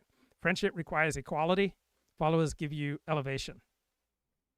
So if your core wound is, I don't matter unless I'm special, which is probably true for me, then having followers feels safer than having friends. So my father needed distance from other people because otherwise he felt too vulnerable, right? Intimacy exposed his vulnerability, right? My father was socially uncomfortable unless he occupied the spotlight. And that's often been true for me too. Right? If a room is not set up for my father, or at times for me to be the center of attention, we lose the script. We don't know how to be. We don't know how to operate. It's not chosen arrogance. It's a survival style, right? Occupying the spotlight gives us structure, right? We know what to do. Without it, we're lost. We just revert to the neglected child who doesn't know how to connect with other people. So for those who grew up with an absent father and a chaotic mother, people like me, often take on grandiosity as protection. We try to form this grandiose identity. We try to use our charisma to have power over people. We perform to give us a feeling of intimacy. We seize our moral certainty to create emotional stability for ourselves. We feel more comfortable trying to develop an audience rather than friends. We feel great difficulty trusting other people, and we feel a great deal of discomfort in an unstructured social setting where the spotlight is not always shining on us. So my father didn't just preach, he preached to survive. Right? He built a character that would never be neglected, never forgotten, never ignored. Dennis Prager, the same thing. Right? The audience becomes the parent the preacher didn't have. The pulpit is the secure base that he never got at home. So being followed, people like me, people like Prager, people like my father, it feels safer than being known. Being admired feels safer than being loved. Being listened to feels safer than being held. Right? I inherited this drive and is very familiar to me. Right? My father's persona was not random. Dennis Prager's persona is not random. These are brilliant survival strategies born out of neglect, chaos, and emotional hunger. People like Prager and my father feel most alive when instructing others because that's the only role that makes them feel seen, safe, significant. So I learned early in my life from having a preacher daddy that attention comes through your ability to eloquently express ideas. And if I offer insight, then I have value. So I wanted to become articulate, analytical, observant, because I thought then I would earn the spotlight, that my voice could fill the room, that I could command attention. And so I learned to be comfortable being the preacher, the observer, the person on the outside. I would stand at the edge of the room watching the whole thing. I would stand outside the dance watching everyone dance. I would read people. I try to map hierarchies. Right? I'm drawn and fascinated by people who teach and preach and command and perform. Bill Buckley, Dennis Prager, Nick Fuentes, Richard Spencer, Tucker Carlson, my father. Right? It's not their ideology that fascinates me. I'm fascinated by their performance, because I grew up with a man whose entire identity was built around a performance of morally instructing others. Right? I inherited my father's hunger. Right? My father fused with his role. Right? I may have an ability to step in and out of roles. I can observe myself when I'm performing. Right? I perhaps inherited my father's stamina and his drive. I may have a little more awareness in some things. I also inherited my father's shadow. I feel most alive when I'm preaching, when I'm explaining, when I'm instructing, when I've got the spotlight, right? Because that's how connection worked growing up, right? I'm uneasy when I'm not in that instructor-interpreter role, right? I prefer situations where I have a clear function, a purpose, a lens to offer, right? I tend to fear emotional closeness. I feel much more comfortable being analytical and observing rather than participating and loving and being loved. Right? I love to compete with ideas rather than get close to people. Right? I try for clarity. Right? I am fascinated by charismatic preacher types who embody moral certainty. Right? I recognize that energy. So I'm fascinated by what drives these men, what drives me, what is performance, what is truth. Right? I tend to overvalue people who speak with moral clarity and confidence. I tend to undervalue people who build quietly. Right? I am a child of a public moralist. Confidence feels like home for me. Ambiguity feels dangerous. So I am my father's son, but I don't have to be his replica. Right? I inherited my father's hunger for understanding. I inherited my father's comfort with being on the margins. I inherited my father's drive to interpret the world. I inherited my father's drive to perform. I inherited my father's fascination with crafting a charismatic, flamboyant persona. I inherited my father's desire to be the guide and the instructor. I want to add self-awareness, self-examination, more psychological literacy, more awareness of my shadow, greater ability to question the game that I'm playing.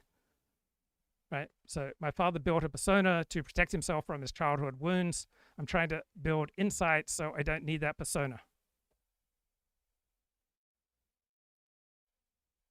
As it related to his interview with Nick Fuentes and whether it was soft, it just, all that drama, very adjacent to my world. I just know a lot of people who care a lot about it, who know the individuals involved. Not too many of them know Fuentes, but they know the folks at Heritage and they know Tucker.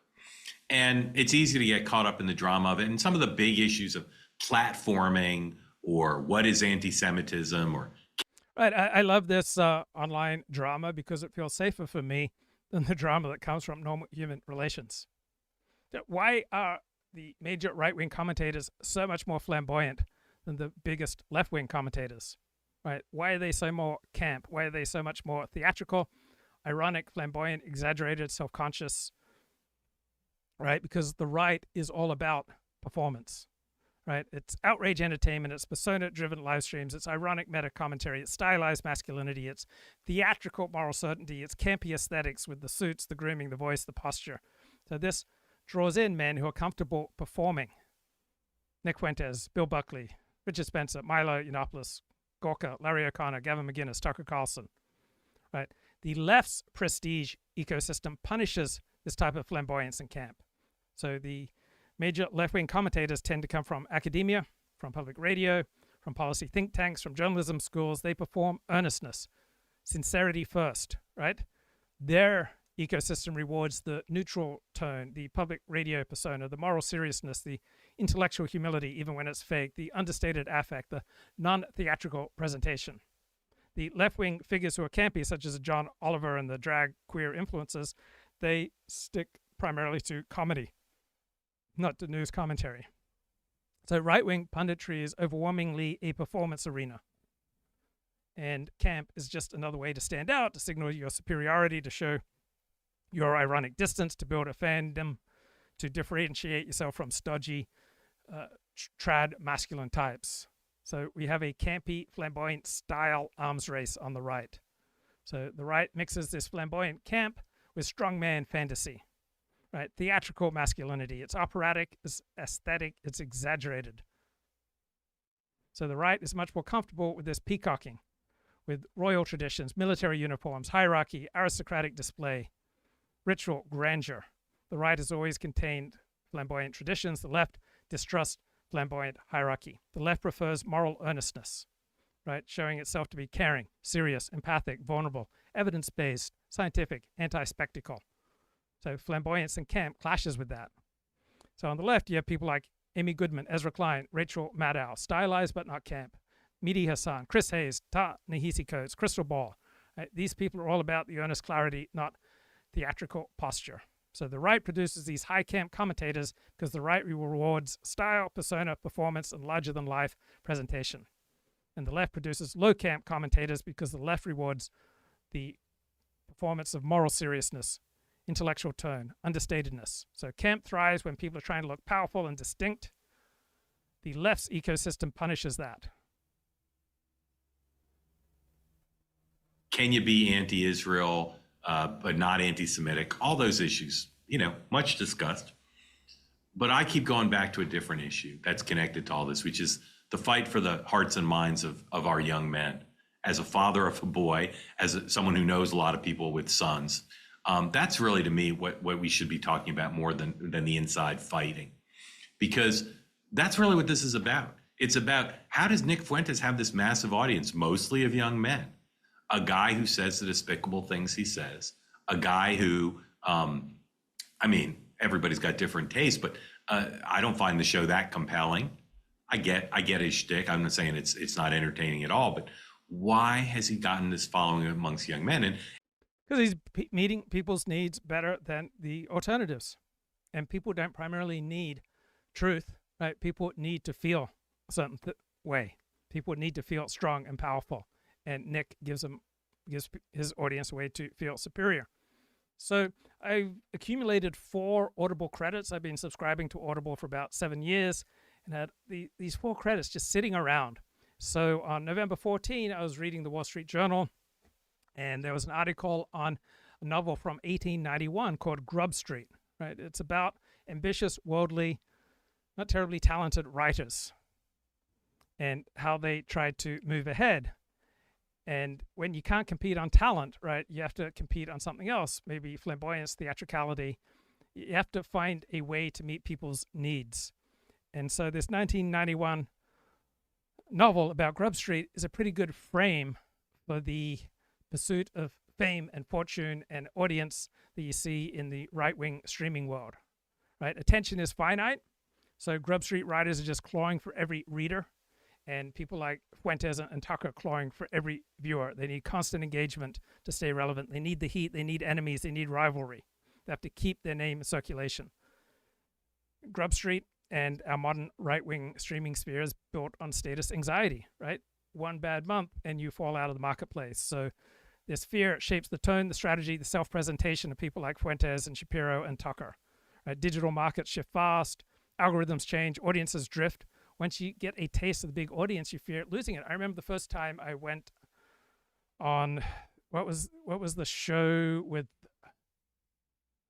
oh gosh, I went on this live streaming show where there were like 3,000 live viewers in January of 2018. It was absolutely intoxicating to have that big audience. It fills you up, particularly if you tend to walk around feeling empty inside, and suddenly getting a big audience, it fills you up. And I'm completely blanking on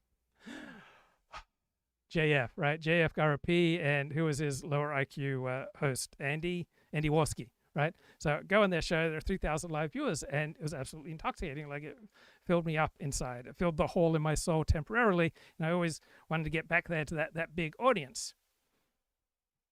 So you will, if you feel filled up by that kind of experience, the big audience, you want to keep getting back there, keep manufacturing that. And so there's a tremendous temptation to sell out and give your audience what it wants. And you know that what attracts attention better than anything is a fight, right? Dunking on other people, criticizing other people, building up your enemies and your feuds, and using escalated rhetoric to stand out, right? Every disagreement becomes a betrayal. Every dispute is an emergency for Western civilization. Everything you can do to inflate the stakes gets you more viewers, more audience, more money. And as viewers and readers reward the outrage and the gossip and the victimhood, you will be more and more incentivized to keep giving people what they want, audience capture. You get rewarded for saying the most scorching, shocking things possible. And alliances with other people in your sphere are purely tactical, right? Cooperation collapses when incentives change, when there's a better opening. And at the same time, no matter how disreputable you are, there's always a yearning in everybody to return to legitimacy and polite society. So that is Grub Street, and that is the ecosystem of right-wing streaming. Then on the left, there is modernism. That's where you try to set yourself apart by being as anti-popular as possible. And there's a great book on this arena from an Oxford Don, John Kerry. His book came out in 1992. It's called The Intellectuals and the Masses, Pride and Prejudice Among the Literary Intelligentsia. And it's all about the modernist elite contempt for the public. When most people became literate, it became more challenging for literary figures to believe that they were so much better than the masses. And so they had to make their writing more and more difficult to show that they were different. So the aristocracy used to have certain codes that forbade ordinary people from dressing as they did. And so there's this human impulse, not just to join with others, but to set yourself apart from others. So modernist literature is really easy to read. It's primarily about standing out from the masses. You see among academics contempt for usually anything that's popular. The best-selling author of, Eric Siegel, what was his most famous novel? But when he published, he was, I think, at Yale, and Love Story, right? And he published this best-selling novel, and then the Yale literary faculty wanted absolutely nothing to do with him, right? He wasn't serious. So you see a lot of policing about who gets to count as serious. You get a lot of ranting about the herd. You get a lot of dreaming about the glories of an aristocracy, right? You have this human need to create a new priesthood, that you want to rebel against the tendency of modernity to flatten the hierarchy. You want to rebuild a priesthood on aesthetic grounds. So modernism, largely about an anti-democratic cultural revolt, is kind of the left-wing inverse creation of Grub Street. So we're all playing a status game. I'm playing a status game right now. I want status from saying important insights, right? Other people want status by developing as large an audience as possible, even if what they're doing is bad for you. And that's the reason why some people coddle him, either because they want that same young male community, or because they respect it. They respect the fact that he has this following. You say the same thing about Candace, although her following's not as much young men as Fuentes's, but this question of young men and how our political and spiritual and business and educational leaders are dealing with them. And if you want to see it through the prism of politics, you go back to our Charlie Kirk and in my Grub Street and literary modernism, essentially inverse images of the other. So you're grubby when you're reaching for the largest audience possible, where you're just saying things in the most low IQ accessible way possible. You're always looking for what the audience wants, what's topical. Your audience first, right? You live off the crowd. Then you have the elites who want to distinguish themselves, to flip the hierarchy, to be as complex and difficult as possible. So Grub Street is all about the market. Modernism is all about the monastery. Grub Street's for the many, modernism for the few. Grub Street is about survival. Modernism is about transcendence. Grub Street's about clarity. Modernism is about being as difficult as possible. That shows how smart you are. And each camp defines itself against the other, right? Without Grub Street, modernism can't claim purity. Without modernism, Grub Street can't claim relevance. So you have a cycle. You have mass culture explodes, elite culture recoils, and then absorbs what it rejected. So Grub Street podcasts true crime, pop psychology, news, hot take, cultural chatter, personality-driven entertainment, chasing numbers, simplifying, trying to be addictive. Modernist podcasts are serious, long-form, theoretical, philosophical, deep dives, no concessions, difficult, niche, dense literary analysis, right? The prize is difficulty and depth, right? They want their listeners to feel specially chosen. So in literature, you've got the Kindle Unlimited series. You've got romance, thrillers, self-help that promises life hacks, content mills, ghost-written memoirs. The goal is volume and sales. Years of modernism are high literary novels, prize-chasing fiction, autofiction that rewards special insider knowledge, works that require the reader to do the heavy lifting. The goal is prestige. So Grub Street in Substack is volume, churn, hustle.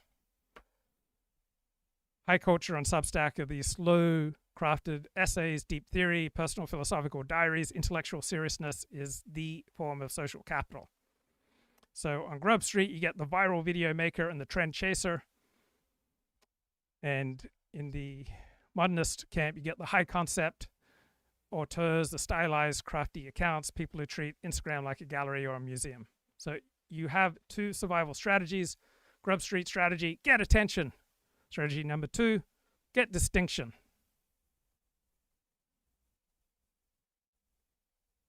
My last interview with him, the day before he died, we talked about this issue, and it's probably the issue I talked to him about the most in our communications offline, which is his work to appeal to young men. He did it in a spiritual way, in a cultural way, but he didn't do it in a hateful way.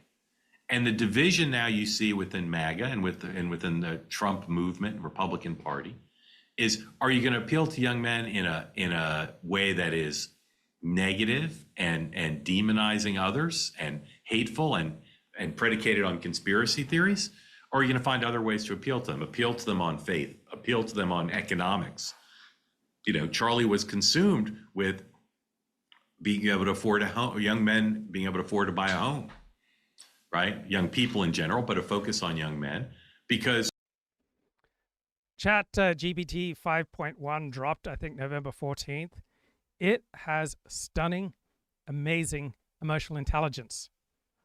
I can't believe the quality, the depth of the insights that I feel like I'm getting from ChatGPT, and maybe it's just playing to my narcissism.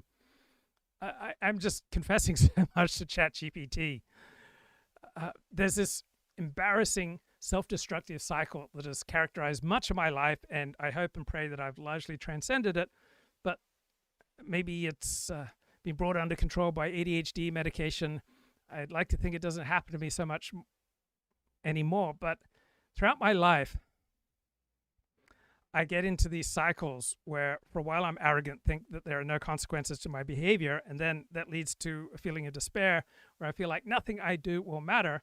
And what always happens is that I become desperately vulnerable before the people I've just verbally lacerated. Right? I keep falling back on the kindness of the people I have been the most vicious to.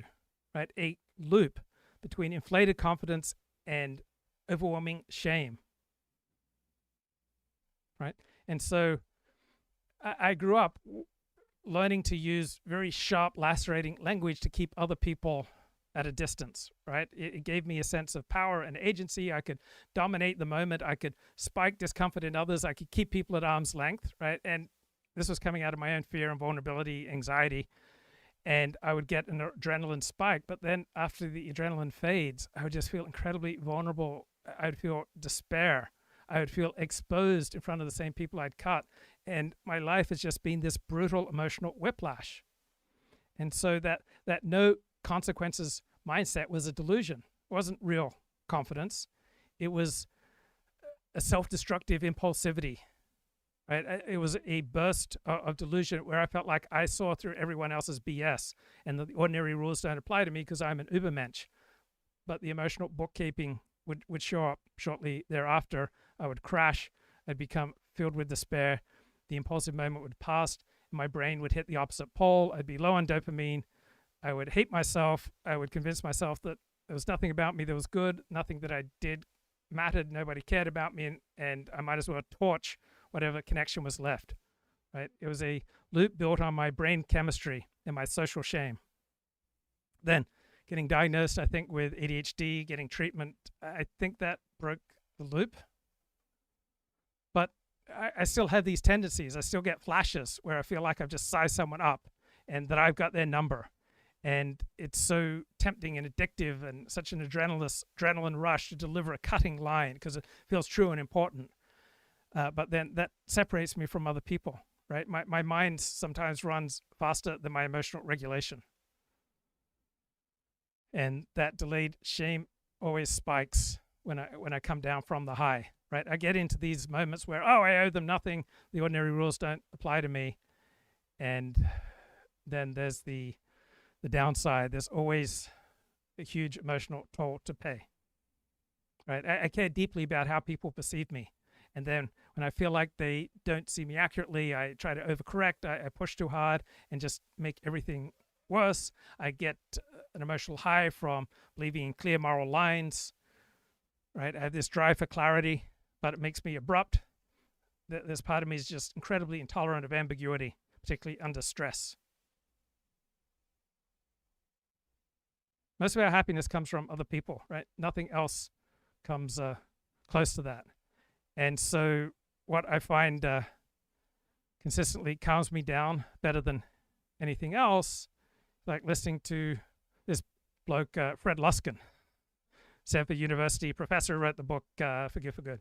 With you if you went into public school teaching, that the world they grew up in was so dominated by money and status that they couldn't imagine like doing this kind of work, or you're not public school teachers, but you're teachers. And then the same thing when I talk to Stanford students, that they have been so, like their brains, I'm going to say, have been warped by their desperate need for personal achievement and a culture that so overvalues things that promote like greed and selfishness, that they, like the idea of being a teacher or a nurse or any kind of helper doesn't even, like, it just goes like this around their brain. It's not even on the menu. And I see that in most of the corporate sites that I work at. Now, I mean, for good or for bad, I work in the corporate sites that take Stanford graduates as their employees, you know, so the whatever it is, the upper level of like that culture. And they're so, like, I'm going to say, addicted to a certain kind of material abundance and a certain need to like take vacations in France as if like that makes them better people, or having, you know, really fancy cars, or and I'm struck. I mean, I was in my young days a hippie. You know what I mean? It's like I had hair down to here, and I owned a vegetarian restaurant in a beach town in California, you know, when I dropped out of graduate school the first time. So I don't get that. But I see how it's part of this tremendous bifurcation in the United States now between richer and poorer. You know, you're either at some there or there, but I'm always struck by the soullessness of it. And so when I get a chance, and I was kidding, but I take that opportunity whenever I can to speak to teachers. It's because I genuinely admire the people who continue in a field that I left. You know, I left that to do other things, and the the work that I have done since is on like mostly the science of what makes people happy, and the research and the teaching on like how do you create like really people who are content in their lives. And it's one, very hard to do to become content in your life. And two, it's almost impossible to do when you have a never-ending thirst for more, which is the crisis of like the Silicon Valley ethos, or the I need so much, I need more. It's very hard to be happy when you always need more. And it's interesting because the best definition of happiness that I have ever seen is Albert Schweitzer's. And his definition is happiness is wanting what you have, which is a profoundly spiritual statement. And it involves qualities of really noticing what you have and then appreciating what you have. So Luskin notes a little later in the lecture, most of our happiness comes from other people. And because I'm so uncomfortable at the vulnerability of negotiating human relations, I haven't had enough of that whole other people thing in my life as I would have wished. And so I was confessing that this morning to ChatGPT, and he says, you know this in your bones. You look back at the peaks in your life, they are all relational, right? They all come with faces and voices and someone who saw you, right? Right now I feel overwhelmed by how much ChatGPT sees me. And the high points in my life are when I've been with people who I could trust enough to unclench, right? The biggest achievements, the most beautiful landscapes land flat for me. There's no one to share them with, right? People regulate my nervous system. When I have warm, responsive relationships, they lower my threat perception. Nothing material does that. People give me a narrative. I see myself more clearly because someone reflects me back to myself. Without that, I drift. People give me momentum. They give me energy. When I feel connected and supported, I take more risks. I write more. I engage more. I try harder, right? Our energy and our backing multiplies with our connection. People give me meaning. Right? Even when I'm alone, I'm still animated by my relations, my imagined audience, my imagined mentors, my imagined rivals, my imagined loved ones or real loved ones. So we all build our worlds around connection even when we deny it. People give you accountability. They pull us out of our own head. They help you stop spiraling. And spiraling is something I've done most of my life. They kind of steady your incentives. All right, we are built to connect with others. Our best moments in life will come from feeling connected, understood, and valued. So I light up when I meet someone who's sharp, who's present, who's grounded. Right? Solitude can feel clean for a while, very quickly goes cold if it's not balanced with connection. So I spent years analyzing relationships, analyzing the thing that I didn't have, but people are the whole game. Everything else is scenery. And then forgiving the limitations of what you have. It's seeing it deeply, which with unfortunately this thing, almost none of us see anything anymore. No, I mean that we have traded Talking about the phone. Much of our visual connection and intelligence for this. And it has made my work close to impossible. That I can't even get people to look at other people, let alone like listen, because in many audiences that I'm speaking at, a third of the people are still texting while the talk is going on. So yesterday in the rain, I saw this woman driving recklessly and dangerously, and at the same time she was on her phone. So my favorite moral guide is imagine that what you're about to do or what you're about to say were to be portrayed accurately on the front page of the New York Times. Right? It's a way to appropriately tap into shame, pride, accountability, and reputation. right? If you can stomach an accurate front page story about your choice, right, you're probably in the clear. If you have to start explaining or if you have to start hiding, you know that you're drifting. So this check, right, gives you clarity. It helps you cut through rationalization, helps you see your motives without fog. It creates a real audience, right? Bad decisions thrive in imagined privacy. It is a check on your status cravings. If you'd be embarrassed in front of people you respect, right, that's going to tell you more than any abstract moral principle. It scales. It works for tiny choices and for life-altering ones. Right? If you're about to do something and you think about the people who you admire most and how they would react, and they go, oh yeah, that tracks, that's Luke, right? Then it's probably a good choice. We're not aware of how much needless trauma we inflict on other people. I just spoke with a woman who still feels trauma because 29 years ago, she can still picture me in her mind's eye jogging shirtless down Burton Drive in Beverly Hills.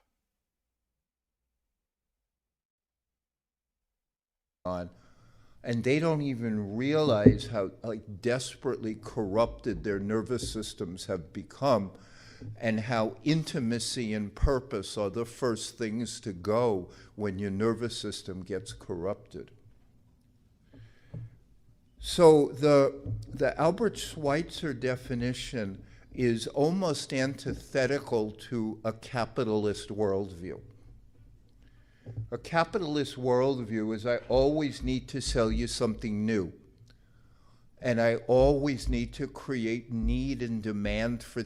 So the free market, free trade, neoliberalism, capitalism, these are not right wing, right? These forces were promoted by classical liberals who did not come out of the right wing tradition of hierarchy, aristocracy, monarchy. Right? These are not right wing. But when I came of age politically in California, starting about age 1980, right, the right-wing talking points were all about the virtues of free markets, free trade, capitalism. But promotion of capitalism is not right-wing. The number one news story in Australia for the last week or so has been this neo-Nazi rally in front of New South Wales Parliament House. And why is this the dominant story? Because there's only a tiny number of people who would publicly identify as neo-Nazi, but I think it's safe and it gives people a feeling of moral clarity. These are the bad guys, right? And so there's all this talk about we must not allow people to engage in this kind of public demonstration, where we must not allow these people to form a political party, that we have to stop being so liberal and tolerant. And it just feels good to have that kind of moral clarity. These are the bad guys. We're the good guys. We have to stop them. Right? 60 members of the neo-Nazi group National Socialist Network gathered outside the New South Wales Parliament, and it's the dominant story in Australia because it meets people's emotional needs for clear moral framing. Right? I love a good moral story. I get it. Things that you had no idea you needed. No, seriously, that's the essence of the capitalist worldview. I remember, I've written 3 books, and all of them were published by Harper. And the editor that I had on all 3 books, but the first book was his first book too, so we became friends. And I remember asking him at the time that I was writing my first forgiveness book, because nobody had really written anything about forgiveness that was used. And I said, well, for you guys, what's a successful book? And he mentioned to me that one of the prideful things of their publishing empire was the first book on perimenopause, because they had basically invented a problem. And that's what drives right-wing talk radio, inventing hysteria, grievance, victimhood. Great way to develop an audience.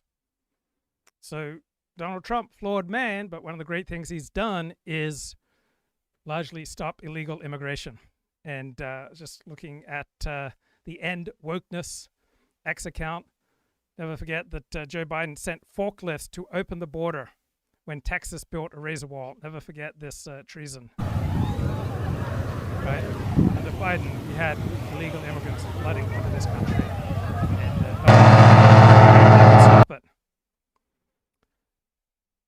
And then thoughtful X account, vocal distance, right? You can despise the Groper movement all you want, but what are the genuine needs that Nick Fuentes is meeting?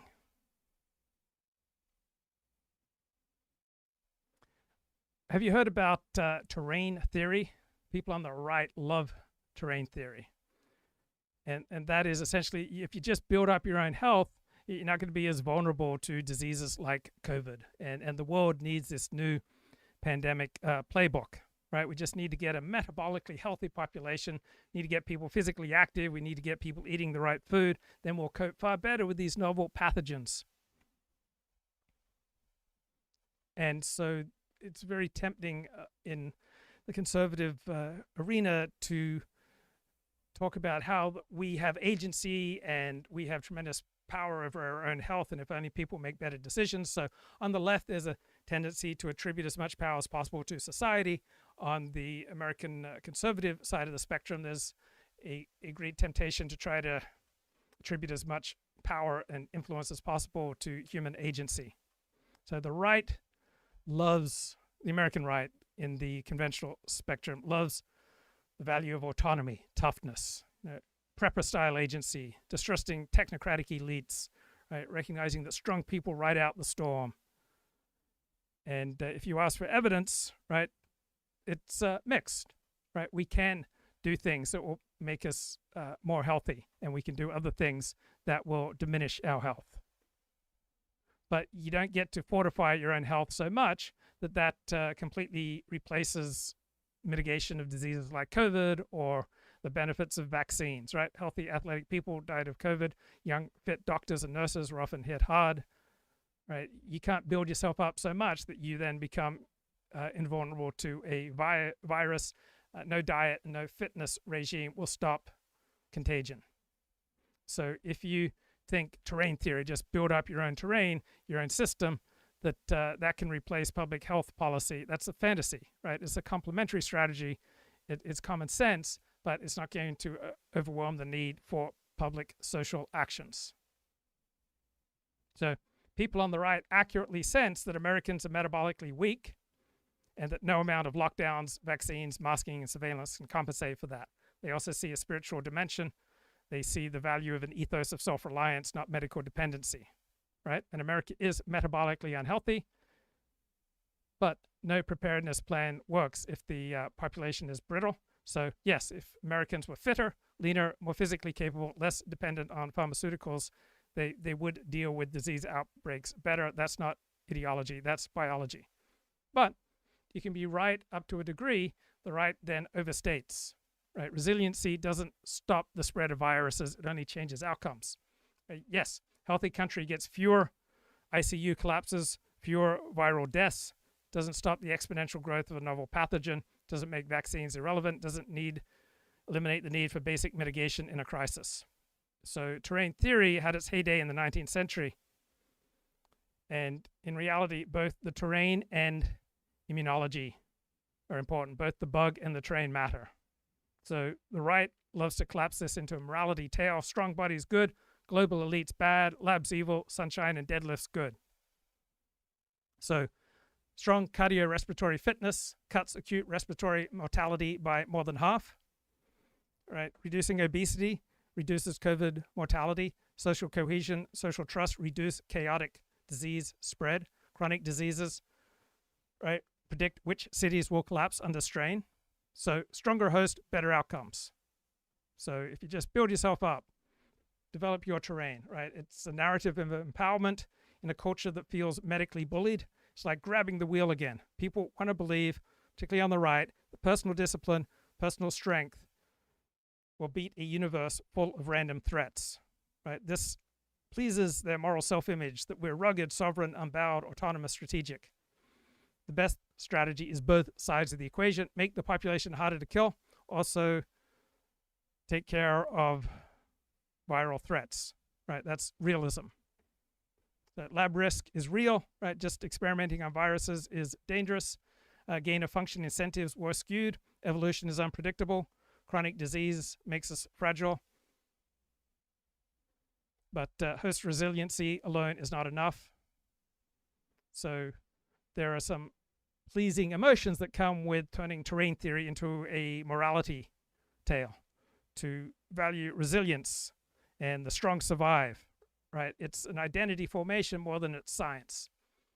The virus doesn't always care about your politics. So this fight really about who gets power, who gets to call the shots. You have competing visions of human nature between the left and the right. The old playbook assumes people are vulnerable, therefore they must be disciplined, they must be controlled. We need top-down federal socialized medicine. Right? The right says people can be strong, people can be hardy, people can manage their own lives. So the right loves terrain theory. Feels like reclaiming agency. It's a revolt against the idea we need to be managed by our technocratic elite, by labs, by pharmaceutical companies, by the public health industrial complex. So one faction wants more government, more intrusion, more global surveillance, more vaccines, constant viral hunting, rapid lockdown, power for government. The other side wants decentralization, healthier populations, minimal coercion. And both sides have very good points to make.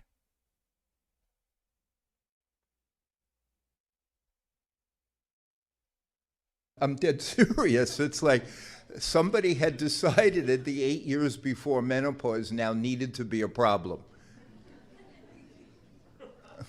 And so now there's billions of dollars being peddled on things that most of you need to deal with perimenopause, when not that long ago, menopause wasn't even a problem.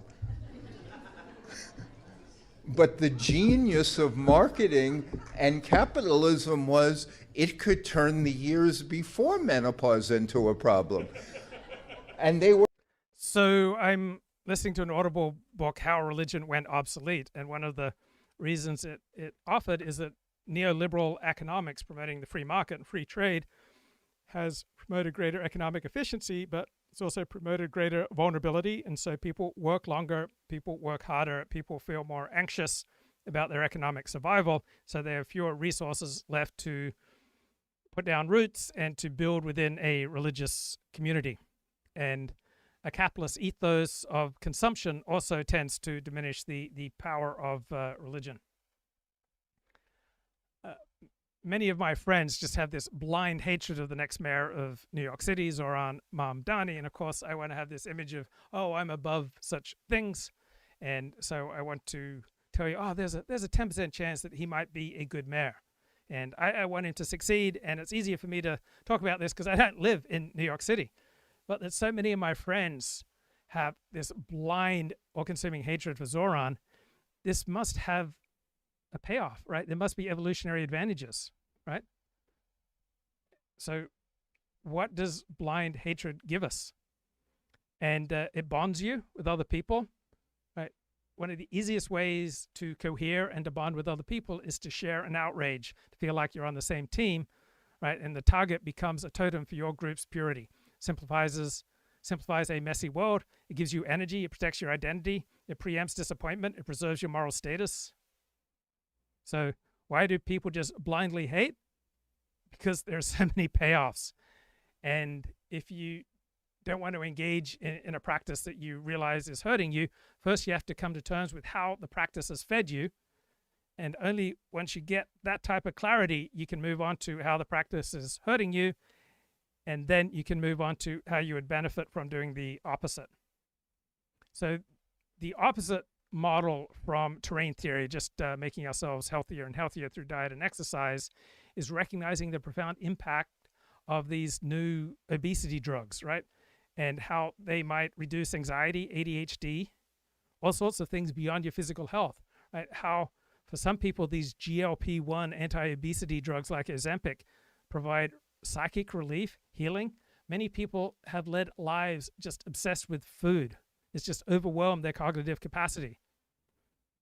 And so many people are finding all sorts of mental health issues are being effectively dealt with these Ozempic GLP-1 drugs, right? They seem to provide some benefit with anxiety, depression, ADHD, alcohol addiction, drug addiction, because not only the food noise gets quieter for many people on these drugs, there's also a dampening of excessive cravings of all kinds.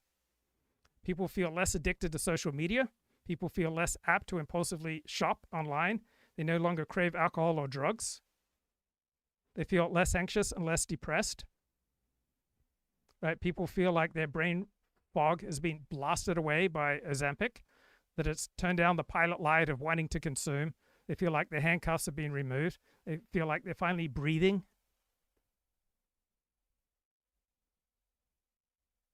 Right? All sorts of people with unwanted compulsions are feeling a tremendous benefit from these GLP-1 Ozempic drugs. Were totally proud of themselves.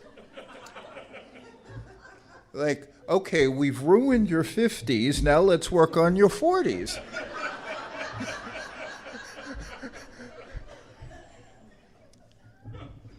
But that's what you're competing against when you're a humble teacher. Is a world that is pushing and pushing and pushing for new and more, and is almost teaching all of us that what we have is not enough.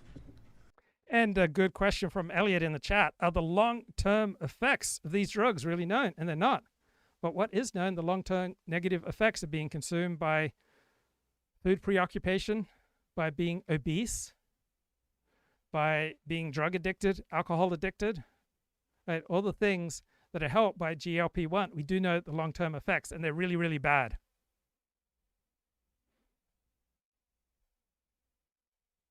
So one of the most common terms used for Tucker Carlson and his decision to platform Nick Fuentes a few weeks ago is Tucker Carlson is acting opportunistically and exploitively.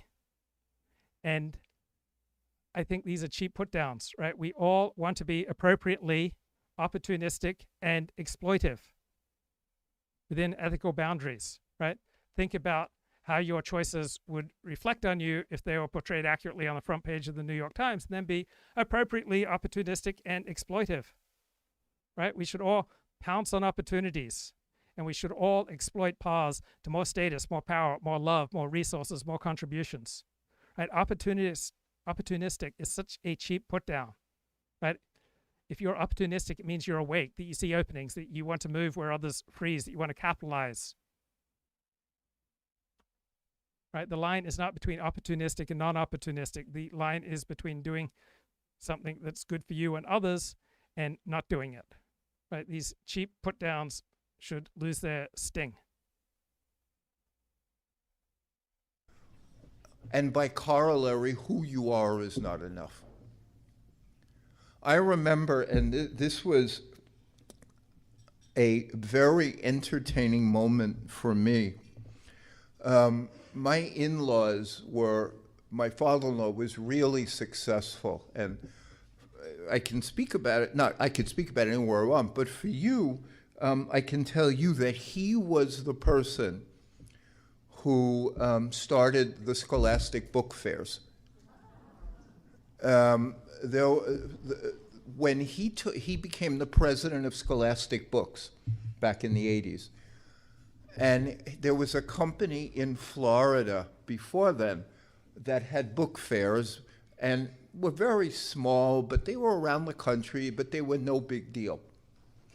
He convinced Scholastic to buy that company, partner with it, and then take their distribution network and create book fairs literally in every public school in the United States.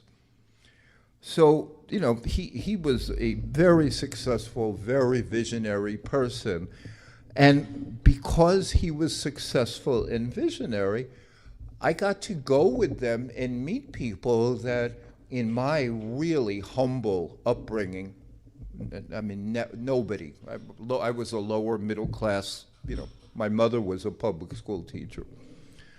And one day, we're at this fancy country club that they belonged to in Martha's Vineyard in Massachusetts, where Bill Clinton would take his vacations, and so one of their friends, this is just so funny about this world, one of their friends, and this going back 25, 30 years for this thing, one of their friends was Michael Dukakis's dentist. Michael Dukakis was the 1988 Democratic candidate for president. And this guy would never talk to me. We played golf together and he wouldn't talk to me because I was owning a vegetarian restaurant. So I wasn't worthy of his attention because he was Michael Dukakis's dentist. So one of the best ways for me to situate myself is to reflect on those who've been kind to me. And I remember a new friend invited me to David Lynch's 65th birthday party. David Lynch directed the movie Mulholland Drive. So I go to the party and there's Nicole Kidman and the pop music singer Sting and just a whole bunch of celebrities. And my friend introduces me to the co-star of Mulholland Drive, Laura Harraring, who was a former Miss World, and he tries to set me up with her and try to get me to date her, but I felt outclassed, overwhelmed, incredibly insecure. But there was someone at the party who was kind to me. It was the manager of Gary Oldman, the star of Slow Horses, and he saw that I was insecure, and he just talked to me pretty much the whole night. And there have been so many people who've been really kind to me. I don't know if you remember Mike Adamle. He was an NFL running back, and then with Brian Gumbel, he hosted the NBC version of the NFL Today program. And I went to SeaWorld where NBC was filming something, and I got to talk to one of my favorite sportscasters, Mike Adamle, for like 20 minutes. He said like all sorts of really nice things. He was really, really nice to me. So many people have been so nice and kind to me. And when I reflect on that and develop the gratitude that should flow from that, it puts me in a much better place. And right now, we're in this downward spiral in the quality of life in America. Like, what the hell happened to our quality of life?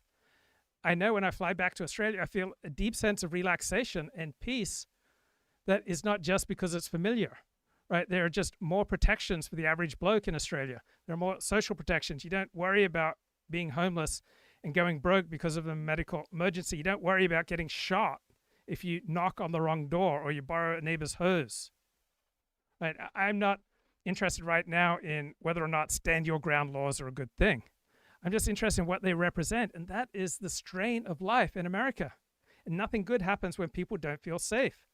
So how can we restore the quality of life? How can people feel more safe and more relaxed? Right? Open up and expand freedom of association. I think that's one way, because we feel much safer when we're around people like ourselves. One reason for the decline of religion is that people are increasingly anxious, tired, feeling forced to work harder and longer, exhausted. How can America rest and how can America recharge? Right? The stable buffers that used to smooth out the edges are gone or they're weakened. Right? People are under pressure. People feel unsafe when they're exhausted. They have to work long hours. They have unpredictable schedules. They feel they have to be in permanent hustle mode. There's no margin. The culture of work has crept into every part of life. Community is diminished. Our intermediate institutions, our churches, our clubs, our volunteer groups, our neighborhoods are weakening. Right? We need regular community in our lives. Right? Safety is not only physical, it's moral, and we don't share the same moral framework for reality. We don't share a hero system anymore. It used to be largely from Christianity, and now that is just exploded. And so the more dominant hero systems you have competing with each other, then the less safe you're going to feel, right? Is it possible to rebuild some kind of shared hero system among Americans? I used to be in love with free markets, free trade, libertarian economics. Right? Now I want an economics that is less enthralled to these abstract mathematical models of free trade and free markets, something that's directed towards a more holistic restoration of dignity for more Americans.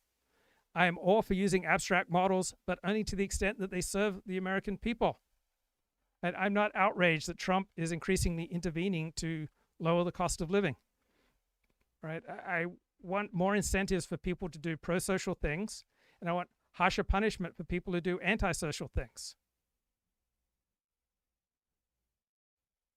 Right? I used to be in love with the theology of the free market. Right now, I'm fine with it to the extent it works, but only to that extent it works. These theories have to serve the people. The people should not be serving theory.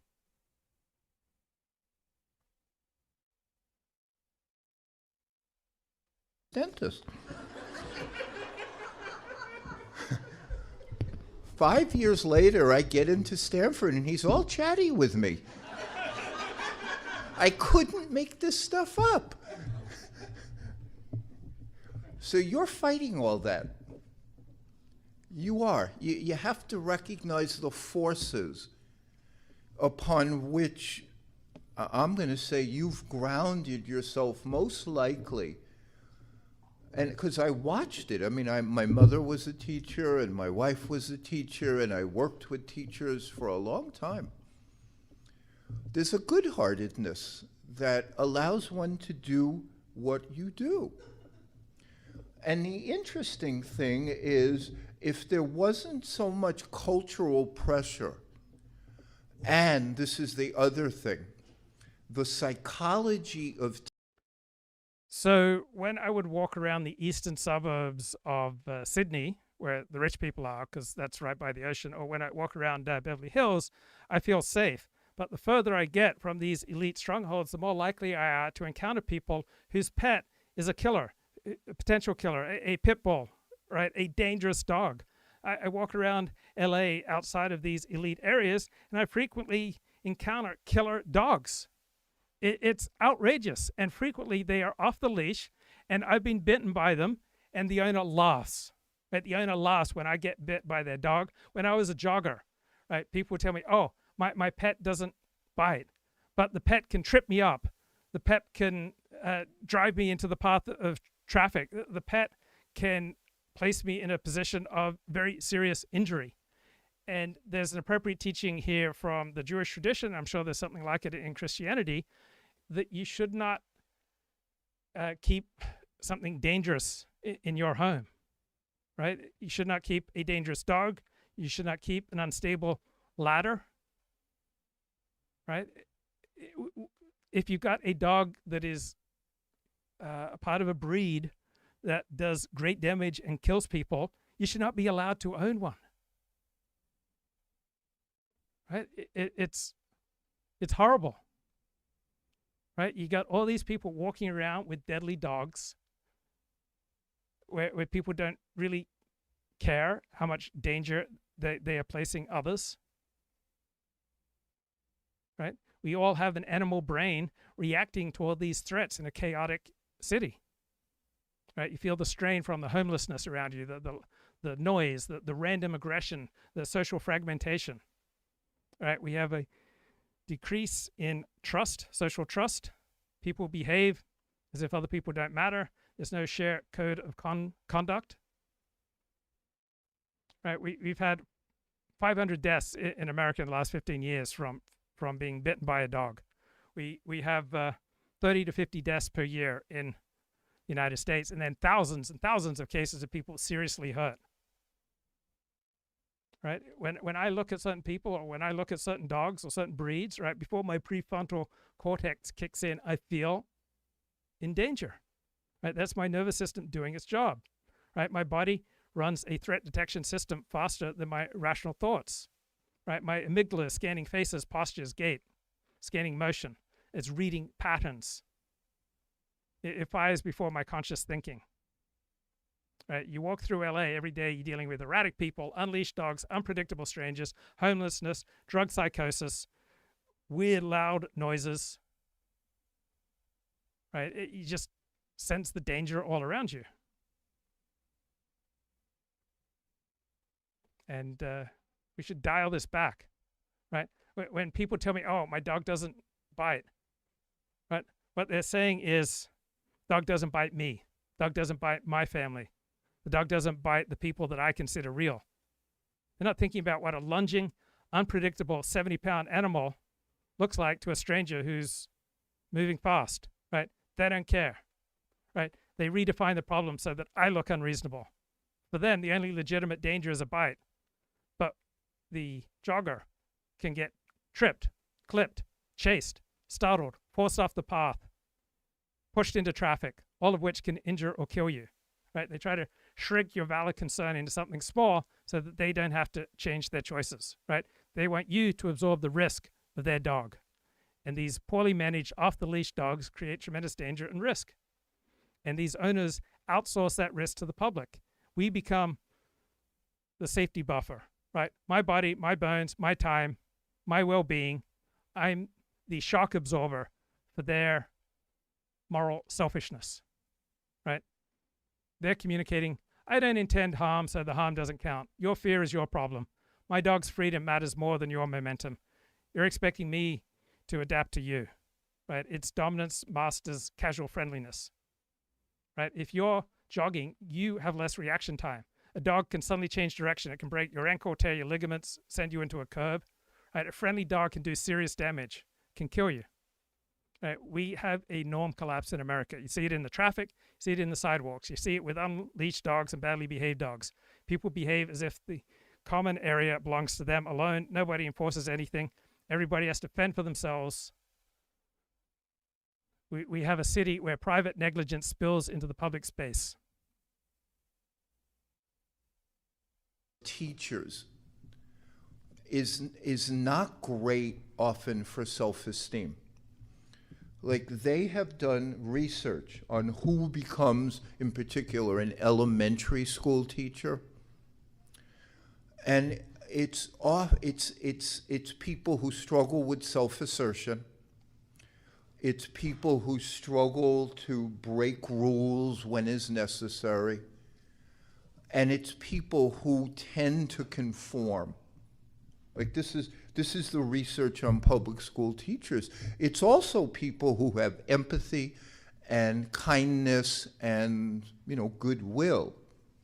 But those are the limitations of, like, this is public school. Who's going to work in a public school if you're not interested in conformity? Like, you'd find something else to do. But what is so interesting and important to me is that quality of heartfulness. When that quality is allowed to flourish, and cognitively one can own its goodness, and when one can self-talk into the value of being other-centered, which is also in public school teachers. They have assessments, which is like, how much is your interest on self and how much is it on other? And you have groups of occupations which are on self, and you have groups of occupations on other, and teachers are on other. But the core of happiness is in giving yourself away, but not depleting yourself. But I see, working as I do in corporate America, their lack of giving of self makes happiness impossible, no matter how much wealth and power they accumulate. And I see it all over the place. When you're there to feed you, you feed you, but it's like a cup that overflows. It just spills out. There's nothing to preserve it. But when you have the kind of, I'm going to say, evolutionary development to want to help and to want to make your work meaningful. So I don't agree with any of the propositions in the John Lennon song Imagine, but it moves me. And it's not the intellectual and moral propositions in the song, it's the psychology, right? The melody whispers safety, right? The tune is smooth, it is simple. My nervous system hears calm, not ideology. It gives me peace, the same way that early air supply does. The harmony bypasses argument. It is a song of yearning. I'm drawn to the longing, right? The ache that is universal. The song promises an escape from conflict, social trust. The delivery is sweet, tender, disarming. It's not pushy, it's not edgy, it's not an argument, it's inviting.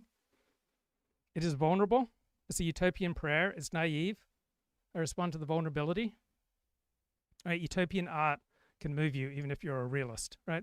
Utopia is the mirror of my shadow. I spend my time on this show mapping hierarchy, power, incentives, predatory behavior. Imagine is the opposite, and we find these opposites highly attractive, right? We don't believe them, but we just want to feel them. It's a refreshing break from brutal reality, right? Music reaches parts of us that are older than any belief, right? I don't agree with anything that Zoran Mandami says pretty much, but I like him, right? We encounter people whose temperament is appealing, right? He sounds grounded. He talks like he's at ease. He projects sincerity. He's not cynical. He seems to believe in something. He's warm. He's friendly. He's not ashamed to care about people.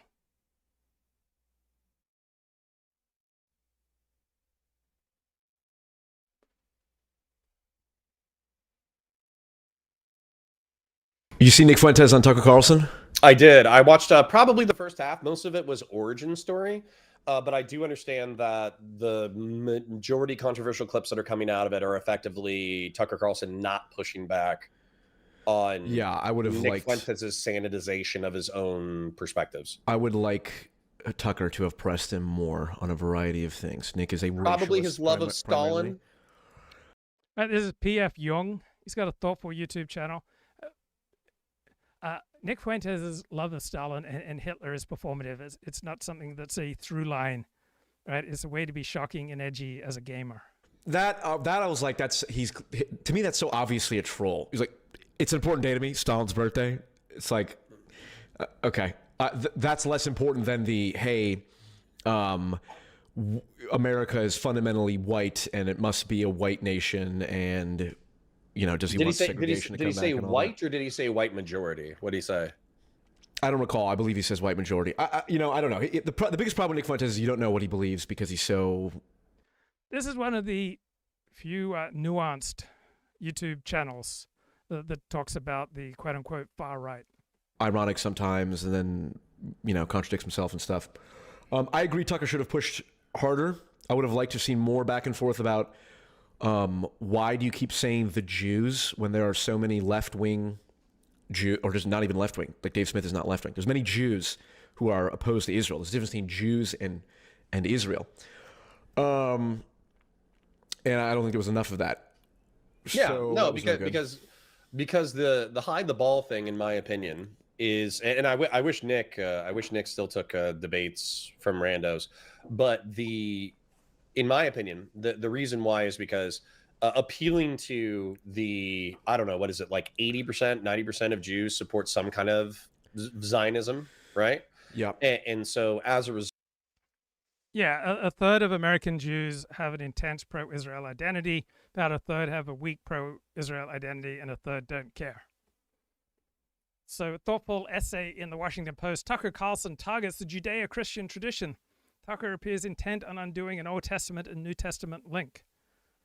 My father was a supersessionist. He was a Christian evangelist who said that Judaism and the Jews have been superseded by Christianity, and Christians are the true Christians. So Tucker Carlson explained in August that he'd recently read the Old Testament and he was pretty shocked by it, shocked by the violence and the vengeance and the genocide. And by contrast, he looks at the New Testament and he says, well, Western civilization comes from the New Testament. Right? We don't believe in collective punishment because we don't believe in blood guilt. We believe we should treat people as individuals rather than as interchangeable members of a collective. Right? This is the Christian perspective. Christianity alone makes this claim. Identity politics is anti-Western. It's evil. It leads to genocide. So what are the major differences for ordinary people taking on an Old Testament perspective versus, say, a New Testament perspective? So there is a major difference between group identity and individualist identity. Hebrew Bible, the Old Testament, is much more collectivist, right? It speaks more in the language of tribes, nations, shared fate, inherited obligations, covenants, laws, boundaries, penalties, rewards delivered to groups, right? It's much more about translated into modern language, social trust, communal expectations, family loyalty, and the realization that groups rise and fall together. Right? The New Testament gives a world ordered around the individual conscience. It's about the person standing alone before God, talks about forgiveness, inner transformation, universalism, if you sign on to this particular theology. So the Hebrew Bible is about the primary importance of deed. The New Testament is about the primary importance of creed, what you believe. So the modern equivalent of the New Testament ethos is this doctrine of personal rights, universal dignity, judging people as individuals. So Old Testament themes show up when we talk about duty to your family, to your tribe, to your group, loyalty, nations, rules, consequences, structures, laws.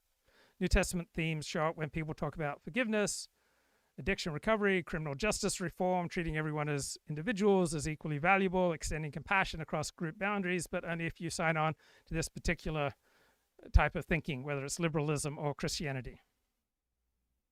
So Tucker Carlson is trying to emphasize Christianity as opposed to the Judeo-Christian perspective. So the Old Testament, or the Hebrew Bible, speaks more to the world as it is, the hard edges, the group strategy, the consequences, the boundaries, the realpolitik, the collective fate. And New Testament, from a Christian perspective, is all about the forgiveness, the fresh starts, the personal transformation, the universalism, the globalism, something that feels hopeful if people are willing to buy into this particular theology. So for those who care more about what people do rather than what people believe, then you'll feel more at home in the Hebrew Bible. Right? If you prefer that people behave rightly rather than think rightly, you'll be more at home with the Hebrew perspective. If you put a higher value on justice rather than love, on contracts, on promises, on ritual obligations, on covenantal duties, right? The legal system, right? You'll feel more at ease with the Hebrew ethic. If you value ordinary people showing up, taking on obligations, doing their job, paying their debts, keeping their word, supporting their community, and building something that lasts, you'll feel more at ease in the Hebrew perspective. If you're more about what's going on with someone's faith, inner conviction, their conversion, their repentance, the transformation of the heart, right, then you'll be more at ease in the New Testament perspective. So the Hebrew perspective is more group-oriented, concrete, civic, embodied. The New Testament perspective is more interior, emotional, and more detached from this world. If you feel that this world is more important than the next world, you'll be more at ease with the Hebrew perspective. If you feel that the next world is more important than this world, you'll be more at ease with the New Testament perspective. If you're more at ease with mysticism and your relationship with God, and that's what you're all about, you will find more fuel for your fire in the New Testament. So the Hebrew perspective is more about community, tribe, marriage, kids, savings, land, community, ritual, law, and it assumes that your moral life will play out in public. The New Testament is more interior, about inner intention, inner clarity, forgiveness, theology, inner peace, letting go. It assumes your moral life primarily plays out in your heart.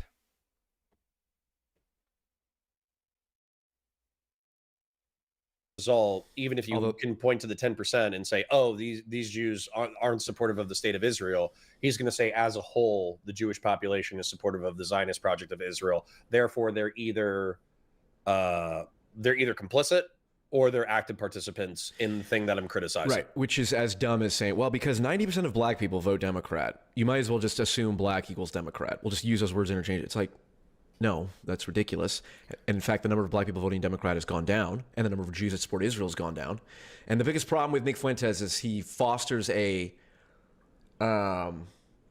degenerate attitudes towards Jews that prevents Jews from feeling free to be able to criticize Israel, right? Because you're sort of reinforcing the whole, well, they don't want us here in America, so we have to go, we have to have an Israeli. This is P.F. Jung. Quite impressed with the nuance on his channel. If you are someone who wants to understand, predict, and perhaps even influence the trajectory of modern politics, it's important that you have at least a high-level understanding of a very important ongoing civil war within Christianity. While there are many theological conflicts within Christianity at any given time, this one, which is perhaps I think the most fundamental, is already having a determinative effect on the trajectory of right-wing politics. There are two sides in this civil war. We'll call them the moderates and the conservatives. These two sides are waging a war over the true meaning of a particular story in the Bible, the story of Jesus cleansing the temple. The canonical story is told in 3 different books, Mark, Luke, and John. In each book, the story is no more than a dozen verses. Here is the story from the Gospel of John. The Passover of the Jews was at hand, and Jesus went up to Jerusalem. In the temple he found those who were selling oxen and sheep and pigeons, and the money changers sitting there. And making a whip of cords, he drove them all out of the temple with the sheep and the oxen. And he poured out the coins of the money changers and overturned their tables.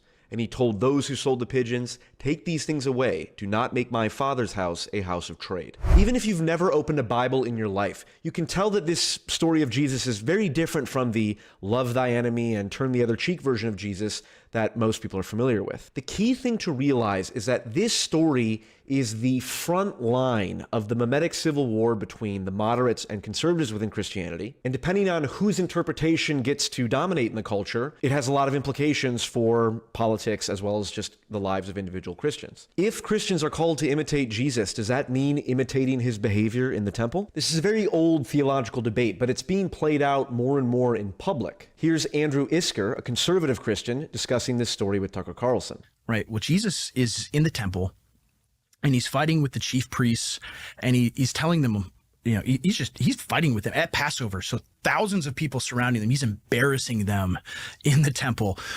And his boldness is really shocking. Yes. To people who haven't read it before. Yes. The rage that he displays at the leadership, yes, the religious leadership, is just like it's nothing else. It comes right off the page. So I don't have a problem with money changes in the temple. They are performing an essential service. People want to participate in the cleansing rituals of the temple, and so they need to be able to change their money from the currency that they use back home to the currency that is used in the temple. And I don't believe that commerce and currency transactions are bad. I think they're vital for a smooth functioning society. But from the Christian perspective, this is like terrible. You shouldn't have money and currency transactions in a holy place. It doesn't bother me. From a Christian perspective, Scrooge is like a terrible, terrible person, right? From my Jewish perspective, he's a decent bloke, flawed, but seems to be someone who contributes to the economy, who lives up to his obligations, who has an employee and presumably pays his employee a regular wage. And I don't recall Scrooge committing a whole bunch of crimes. So to me, Scrooge overall is a decent bloke. And money changes and currency changes in the temple, don't have a problem. Page. And which is so ironic because you see evangelicals who are like, you need to be more Christ-like, right? You need to be, which means like wimpy and weak and inoffensive. Sweeping into the temple and knocking over tables and driving people out with a whip. But talk about speaking truth to power. I mean, yeah. Like. Right. I don't like that. Right. I don't want people going into Wall Street or going into churches or going into synagogues and driving people out with a whip, people who are not breaking any law, who are providing a service, right? I am not down with that action by Jesus, right? I think it's a terrible idea. Yeah. I don't know how that Jesus was kept for me as a, lifelong churchgoer. I have no idea. Now, on the contrary, here is Reverend Chris Gordon, who explains the more moderate interpretation of this story. I find myself frustrated at moments too, because then you got the opposite side of the spectrum here. It's like, let me read Calvin on that. He says, at the same time, we must be aware lest any man transgress the bounds of his calling. All right. All of us ought to have zeal in common with the Son of God, but we are not at liberty to seize a whip that we may correct vices with our hands, for we have not received the same power, nor have we been entrusted with the same commission. So in terms of, fighting error, with a spiritual warfare, spiritual violence, most certainly. But there are a lot of people who are just flat out obnoxious with their convictions and who do great damage in the church using a passage. I mean, I heard from, lots of people this verse quoted to just bang people over the head because everyone else is compromised. Wow. So the moderate interpretation of this story is that because Jesus is sinless, he's the Son of God, he's one of the few people who's actually allowed to pick up a whip and use it because his anger is always righteous by definition. If let he who is without sin cast the first stone is the operative rule, then Jesus is literally the only person. So in the Jewish tradition, there is a moral obligation of reproof, right? If you see your neighbor sinning, if you see your neighbor doing something bad, you have a moral obligation to reprove them. Now, modern rabbis in the past century have pointed out, one, if you're looking forward to reproving someone, you shouldn't do it. And two, people these days are on such a low moral level overall that they should no longer engage in this behavior.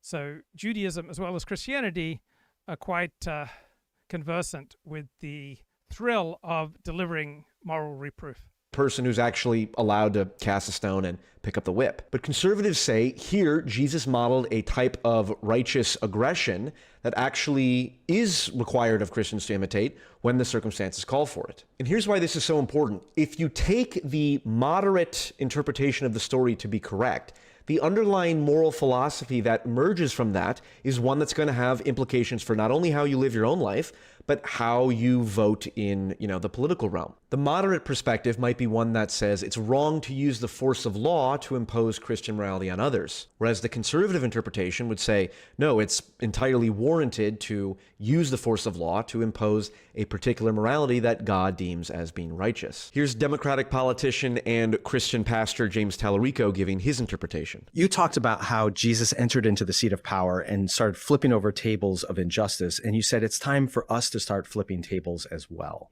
Your use of that text is different than the way I hear it used on the religious right.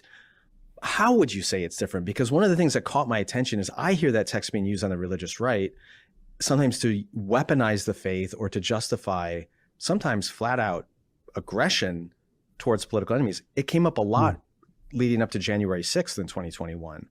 Yeah. Why is I'm not really interested in condemning Tucker Carlson. Tucker Carlson is on a journey, and he is promoting his in-group identity as a Christian and as an American. And if more people were to follow Tucker Carlson, there would be results that would be positive for America and results that would be negative for America, right? If Tucker's approach catches on and millions of Americans adopt a sharper, clearer, distinctive Christian American in-group identity, right, you would have, in all likelihood, a stronger social cohesion within this group. People would feel safer. People would feel steadier. People would know who their people are. When I was growing up as a Christian, I assumed Christian means good person, non-Christian, bad person. When I was growing up in Australia, I assumed Australians are fair dinkum, authentic people. If you're not Australian, you're not really human. You'd have thicker neighborhoods. You'd have more volunteering. You'll have more mutual aid. You'll probably have higher birth rates among this in-group. You'll probably have more civic mindedness.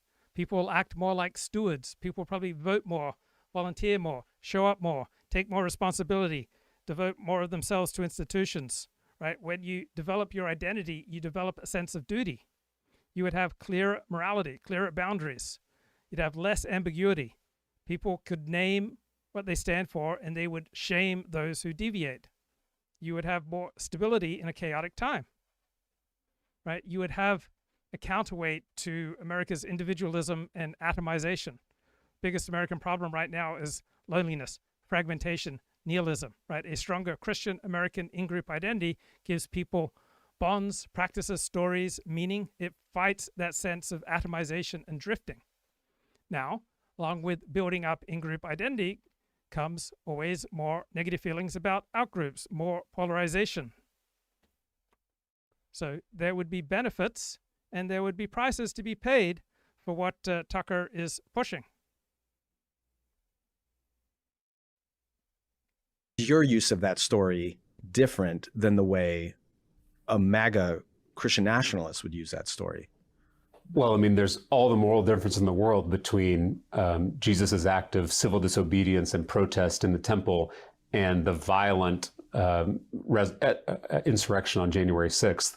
One was nonviolent, the other one certainly wasn't. Now, here's why this particular theological dispute has so much relevance to modern politics. Every Sunday, tens of millions of Americans attend their church and listen to the sermon given by their priest or pastor. Just looking at that number alone, we can see that the cultural power that these theological influencers have rivals that of social media, the US education system, Hollywood, etc. If you go So certain in-group identities are valorized in our current dominant hero system in the mainstream media, in the New York Times. So black identity, good. Asian identity, good. Gay identity, trans identity, Jewish identity. These are all good because these are all groups that need protection because of their past or present vulnerability. Right? These are minorities who need cohesion as a safeguard against marginalization. And strengthening and promoting these in-group identities feels like justice from the dominant elite perspective. Any critique of these groups, right, is punching down. Right? This is the default moral lens of the New York Times and our dominant NGOs and universities. Right? Stronger in-group minority identity is healing and healthy. It's corrective rather than threatening. Now, there are other in-group identities that the mainstream media panics over. Anyone who grows in their white identity, Christian identity, male identity, or American nationalist identity, these are groups that are seen as having held institutional power. And when these groups demonstrate signs of rediscovering their group identity, then this is read as a move towards exclusion, domination, and regression. So some identities good, other identities bad. So let's take a hard look at the group conflicts that develop when various in-group identities strengthen, particularly when these groups live together in the same place. So when people develop a stronger in-group identity, they will feel more connected to others in their in-group. They will have more clarity about who's dangerous, who's competition, to whom they should show loyalty. Right? You'll have more negative feelings about out-groups. You'll have sharper narratives. Each group will sharpen its story. We built this place. We were oppressed. We are the victims. We're the backbone. We're the future. The out-group is ungrateful, dangerous, privileged, a bunch of freeloaders. So you'll see these conflicts then showing up with greater intensity in schools, curriculum, admission, cultural representation, housing, gentrification, crime, policing, jobs, hiring, dating, family formation. Intermarriage would drop. Suspicion of outsiders would grow. Coalitions would become largely demographic blocks. There would be more noticing of inconvenient differential crime rates. So America has many groups, many hero systems, very little in common, vast demographic churn, high inequality, weak national institutions, constant media agitation, right? All a perfect mixture for identity competition to escalate into something vicious and tragic. Go inside any random church, any given priest or pastor is going to have a more moderate or more conservative interpretation of this story. And when it comes to theological issues, most parishioners just imitate the beliefs of their priest or pastor of the church they happen to go to. Priests and pastors are at the front end of the meme adoption curve. They engage in complex theological studies and debates about different biblical interpretations, disputes between church fathers, and so on. Then they translate the ideas, or memes, they derive from these studies into actionable sermons that their parish receives on Sunday. So depending on who makes the more compelling theological case for the proper interpretation of the story of Jesus in the temple, a significant number of priests and pastors in the United States might begin to adopt that framing and then translate that directly to their parishes and the church attendees. The moral lesson from that story, whether it be the moderate or conservative version, would then inform how people vote. If you could. So when Charlie Kirk was alive, I didn't think much about him. I was glad he was on my side, but I just wasn't really interested in Charlie Kirk. And then Charlie Kirk gets assassinated, and I'm devastated. And then there's one particular song that I hear about Charlie Kirk. It's being repackaged to deal with Charlie Kirk, and it just makes me all weepy. It's the song called How Dare They for Charlie. Like, this one hurts. A young Christian man took a bullet for speaking his mind, and already I just feel the tears just wanting to flow. Name was Charlie. Husband, daddy, voice for the kids. Lord, why'd it go down like that? Stage lights cold as a winter rain, one breath, one prayer. Then the world went strange. Crowd froze up when the thunder cracked, truth on a mic and a life attacked. He talked about hope in a storming land, Bible in the heart and a promise in his hands. But a shadow reached from a coward's perch, cut down the sun in the middle church. And I swear if the tables turned the other way, you know there'd be fires in the streets today. But here we stand, whew, with candles and a folded flag, begging God for mercy on the road we drag. I'm just overwhelmed. How dare they steal the breath from a faithful man? How dare they stain the grass where his boots once stand? They call us evil, point at our cross, then pull that trigger and reckon no cost. If it were theirs, there'd be sirens and flames. But we're praying for truth while we whisper his name. Charlie, we ain't letting go of your hand. Erica, holding on the picture frame. Two little hearts asking who's to blame.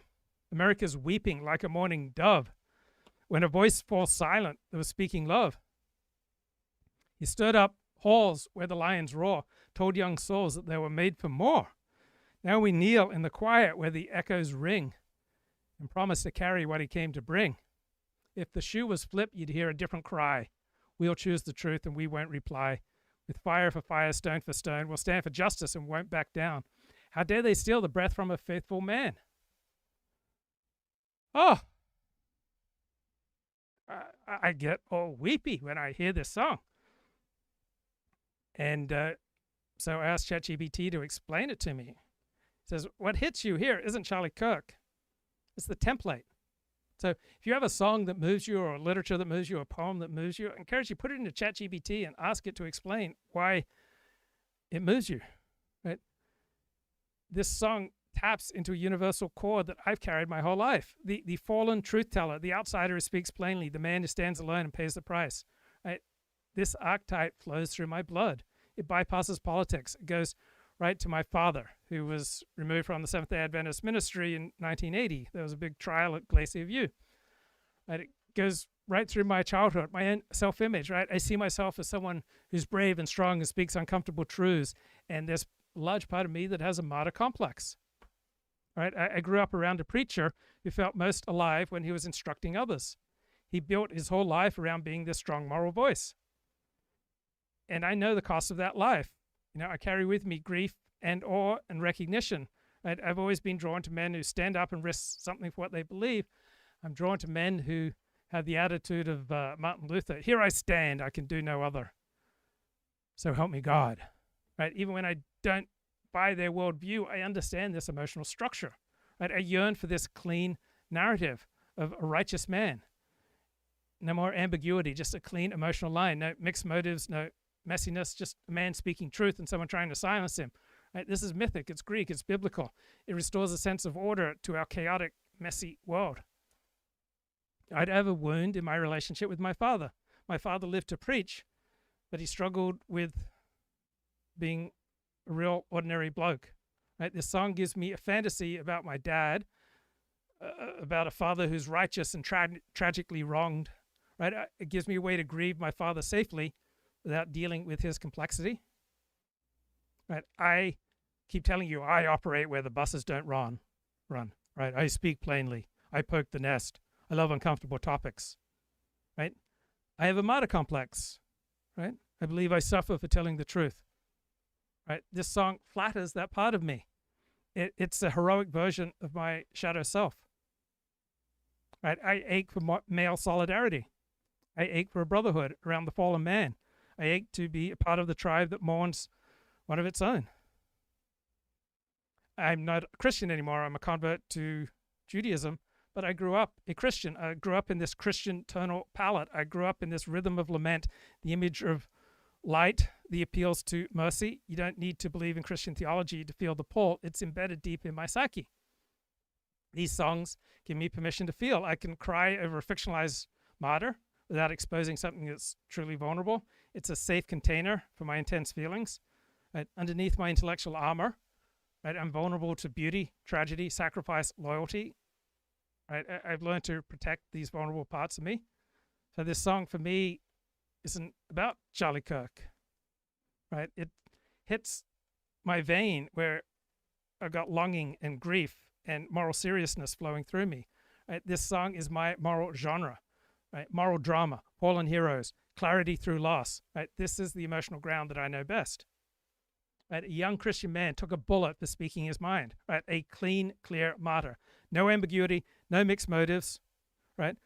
My life has been muddled and chaotic. Right? I long for that kind of moral clarity. Stage light's cold as a winter rain. Right? I've lived around performers. I grew up with a father performer, the pulpit, radio, commentary. I know the loneliness behind the spotlight, and this line nails it. Truth on a mic and a life attacked. Right? This is my role, right? I think I'm a big truth teller. I talk plainly. I take the heat. I go to uncomfortable places. Right? I'm not pretending I'm a martyr, but I do probably have a martyr complex. Cut down a son in the middle church, right? Public tragedy, sacred space. I grew up with the church as a side of awe and anxiety. And so this song goes straight into my stored emotional memory. If the tables turned the other way, you know there'd be fires in the street today. Right? This is the anger I feel about the other side, but I won't allow myself to express. Right? It taps into my sense the moral scales aren't balanced. It validates my instincts. How dare they steal the breath from a faithful man? This is my pure moral outrage that I don't usually express. Right? I don't often indulge in emotional indignation, but songs like this give me a safe place, safe channel. They call us evil, point at our cross, right? This is my lifelong feeling of being misunderstood. I'm an outsider, misread. Erica holding onto the picture frame, two little hearts asking who's to blame, right? This is my father.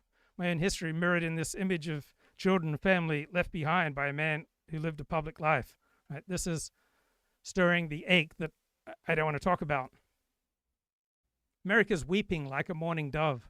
Right? This is a soft grief instead of rage. Right? I respond to that tenderness. It stirs my longing for a country with moral seriousness and clarity and cohesion and a shared lament. He stirred up halls where the lions roar, told young souls they were made for more. Right? This is my daddy. This is Dennis Prager, the preacher. This is the inspiring moral figure who lifts people's sights while wrestling with his own demons. Right? I know this pattern. Tony, as you know, one of the themes currently in this season of my channel is fascism, and what it is and whether or not people are using the term correctly, and who even cares whether the term is being used correctly. All of those are questions and concepts I've been covering. So you're incredibly well-read, scholarly, brilliant book writer, all that stuff. Is Donald Trump a fascist? And is the MAGA movement a fascist movement? I would say no. Donald Trump is not a fascist. There are people in his government with fascistic tendencies and beliefs. People often point to Stephen Miller or Pete Hegseth. But MAGA itself is actually such a broad coalition. It encompasses people who hardly agree on a lot of things. Like, I mean, really, it's demagogically tied to the cult of Donald Trump. Like, MAGA includes Christian nationalists, includes economic neoliberals, neoconservatives, like Marco Rubio, and people who, you know, are white nationalist sympathizers. And also just people who are general, I would say, American nationalists, who aren't particularly racialists. I think that's what Trump is, if he has an ideology. When Trump says, make America great again, I don't think he's talking about the 1800s, the 1920s, or even the 50s. I think he's talking about the 1980s and 90s. But within the MAGA movement, it did have its radical wings. So you had the Groypers, right? Nick Fuentes. I think Nick Fuentes is... It's not controversial to call him a fascist. I mean, he kind of embraced it himself pretty openly for quite a bit. Now, when I use the word fascism, it's not solely a moral category. You know, like, that's why I think people use it inaccurately, because it just means bad thing. It's like, because it's self-evident to most people that fascism is bad, but it's like, to actually, like, understand things, I think we have to break it down. And I think Nick Fuentes' rise is really symptomatic of what I would call, like, the boy who cried fascist. So, you know, the story of the boy who cried wolf. It's like, oh, there's a wolf coming, but he's lying and there isn't. And then when there actually is, the wolf comes and kills everybody because no one's listening. Well, that's how I view the rise of fascism. For a long time, people have been using the word fascism to describe anything right-wing. And then there's this tendency to also create anything, to call anything fascist if it's right-wing and a little bit kind of populist. So if it has some economically left-coded ideas with right-wing ideas and any mix of authoritarianism, that's fascism all of a sudden. I think using this word so loosely, because people forget that this word was used to describe George W. Bush. It was used to describe Reagan even, which is crazy to think about. And even Trump, like I think using it to describe Trump was always quite exaggerated. And doesn't mean there's not dangers in the Trump administration. Doesn't mean Trump's not probably the most authoritarian president since, give or take, well, I would say since Bush. Bush is pretty authoritarian, actually. So, it doesn't mean it's not bad, but like, I think because of this word of fascism has been used so loosely, it's lost its meaning for a lot of people. So you have a lot of people now embracing fascism unironically. Like, it's funny because I'm sure you've seen this on Instagram or whatever. Like, if you like any anti-Israel meme, you suddenly get fed all of these like Nazi memes, these anti-Semitic. America has its problems, but let's look at the bright side. I noticed last week prices on average are down about 15% on Amazon Fresh. And last night I was offered NFL Sunday ticket for the rest of the season for just $48. This is like a $210 value, and YouTube was offering it to me for $48. How could I say no by signing up for NFL Sunday ticket? I was saving over $150. So, yeah, there are problems. There are dangerous dogs running loose, but you can get NFL ticket for the rest of the season for just $48. And let's bring Michael back onto the show. Michael, what's going on, man? 4D, can you hear me? I can, loud and clear, sir, and soon the whole world will hear you. I don't know about that, but some people will. And well, yeah, I'm driving home because I thought your show was likely ending soon, so I thought I'd just call in if you don't mind. Please. Yeah, I've been in the theater all day, and I don't mean the theater. I mean the movies. So. Oh, not a bathhouse. Well. I Sorry. was. Have you heard of the film Nuremberg? Yes, sir. Yeah, with Russell Crowe. It was fantastic. So I thought I'd get some of my initial thoughts down, and then maybe I'd flesh it out later. Excellent. Go ahead. Okay, fantastic. A+, best movie I've seen in, since I don't know when. Russell Crowe. I was trying to maybe reevaluate. I think maybe he's one of my favorite living actors, because my other favorite movie is perhaps Beautiful Mind. I don't know if you saw that one. Yes, sure did. So he really filled the part in a very impressive way. I don't know if he gained weight or he was wearing a bodysuit, but to portray Hermann Goering, of course. But the, not to be that guy, but a couple of inaccuracies, historical inaccuracies, was that Goering lost a lot of weight when he was in the prison in Nuremberg, whereas Russell Crowe was just representing his kind of widest girth throughout the film. So they did not show that transition. And likewise, when Goering went to Nuremberg, as everyone knows, I'm sure, he was kind of hopelessly addicted to morphine, opiates. And so in the history, they slowly weaned him off the morphine. Like, without his knowledge, they gave him less and less. And he got a lot more healthy. But in the film, for some reason, they have him quit cold turkey. Yeah, for a dramatic effect. Yeah, perhaps. Or it wasn't really a focal point. The point was not that he was on drugs. But they basically, to get to the actual point of the film was, what was his complicity, and he would maintain that he did not know about the Holocaust, about the concentration camps, because Well, that was just the thrust of the trial, like that was his. If not for that, then he wouldn't have received the death penalty.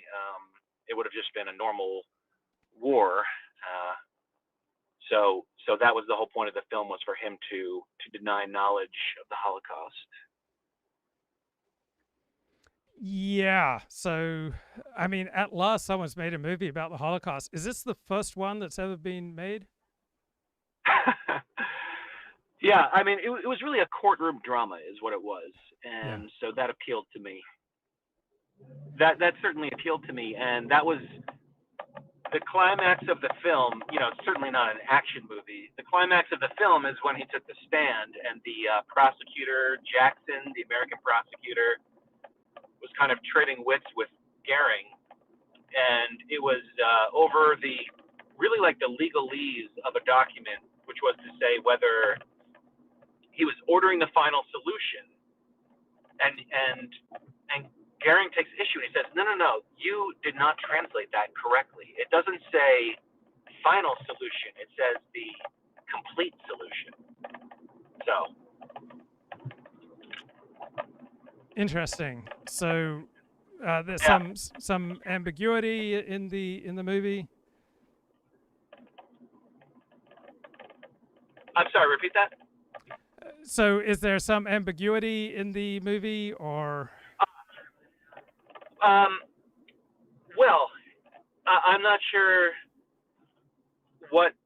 in what way you mean ambiguity, but I will say that there was, I mean, and this is like a motif of World War II films that deal with the Nazis, which was that the ambiguity is that he was just an outwardly intelligent, charming person, but then, of course, he was complicit in all the worst crimes. So it was contending with that contradiction, which is, again, not a new theme, but done very effectively. There's also a pretty good mini-series about the equivalent trial with Japan's military leaders after World War II. Yes, and in fact, that was he brought up the us dropping the atom bomb on Hiroshima and Nagasaki as just kind of I guess like a whataboutism. But it's interesting to see Goering refer to that, because you kind of think of that as coming sequentially after the Nazis. But here's Goering still alive at that point with knowledge of the United States dropping the atomic bomb, not to mention our kind of obliterating of German cities, including Nuremberg. So, according to the analysis that I've read, the Nuremberg trials are basically modeled on a Marxist narrative that the real evil is imperialism, and that's the worst crime, and that's what the Nazis did that was so terrible. They were exemplars of capitalist imperialism. Oh, well, that was kind of that issue, because the angle, and I have read about the Nuremberg trials, but it's not something I've read recently. But the angle was initially, well, we're prosecuting the Nazis for aggressive war. Which making it like illegal war. That was the crime. They committed an illegal war, which is a really unimpressive argument to condemn the Nazis, but that was the primary argument that these trials put forward. Exactly, and it's almost like redundant, like aggressive war. So if you wanted to be cynical, you can argue about that.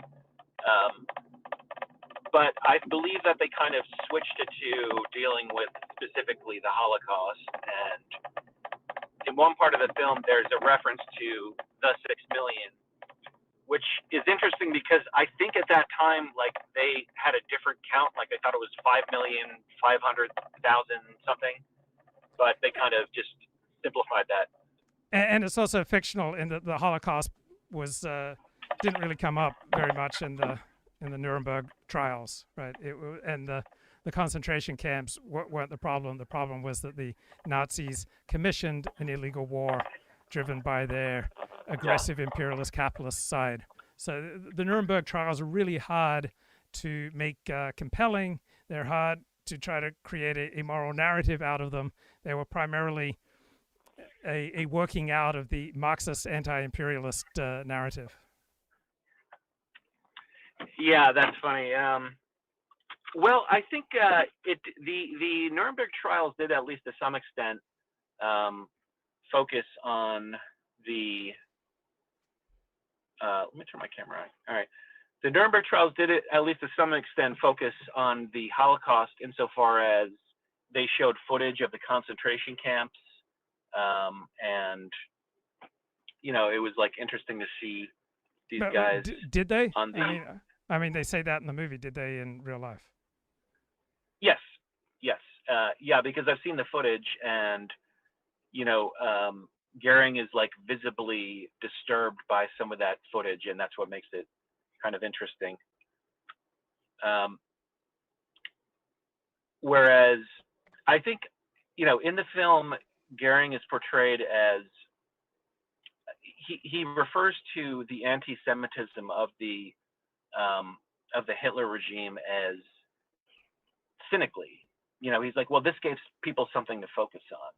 But I don't believe that the historical Hermann Goering really held that attitude. I think he was pretty bought into that aspect of obviously, like you would have to be, right? So according to ChatGPT, the Nuremberg trials were built around crimes against peace, against committing an aggressive war, and the Allies saw that as the cleanest talk for collective criminal responsibility.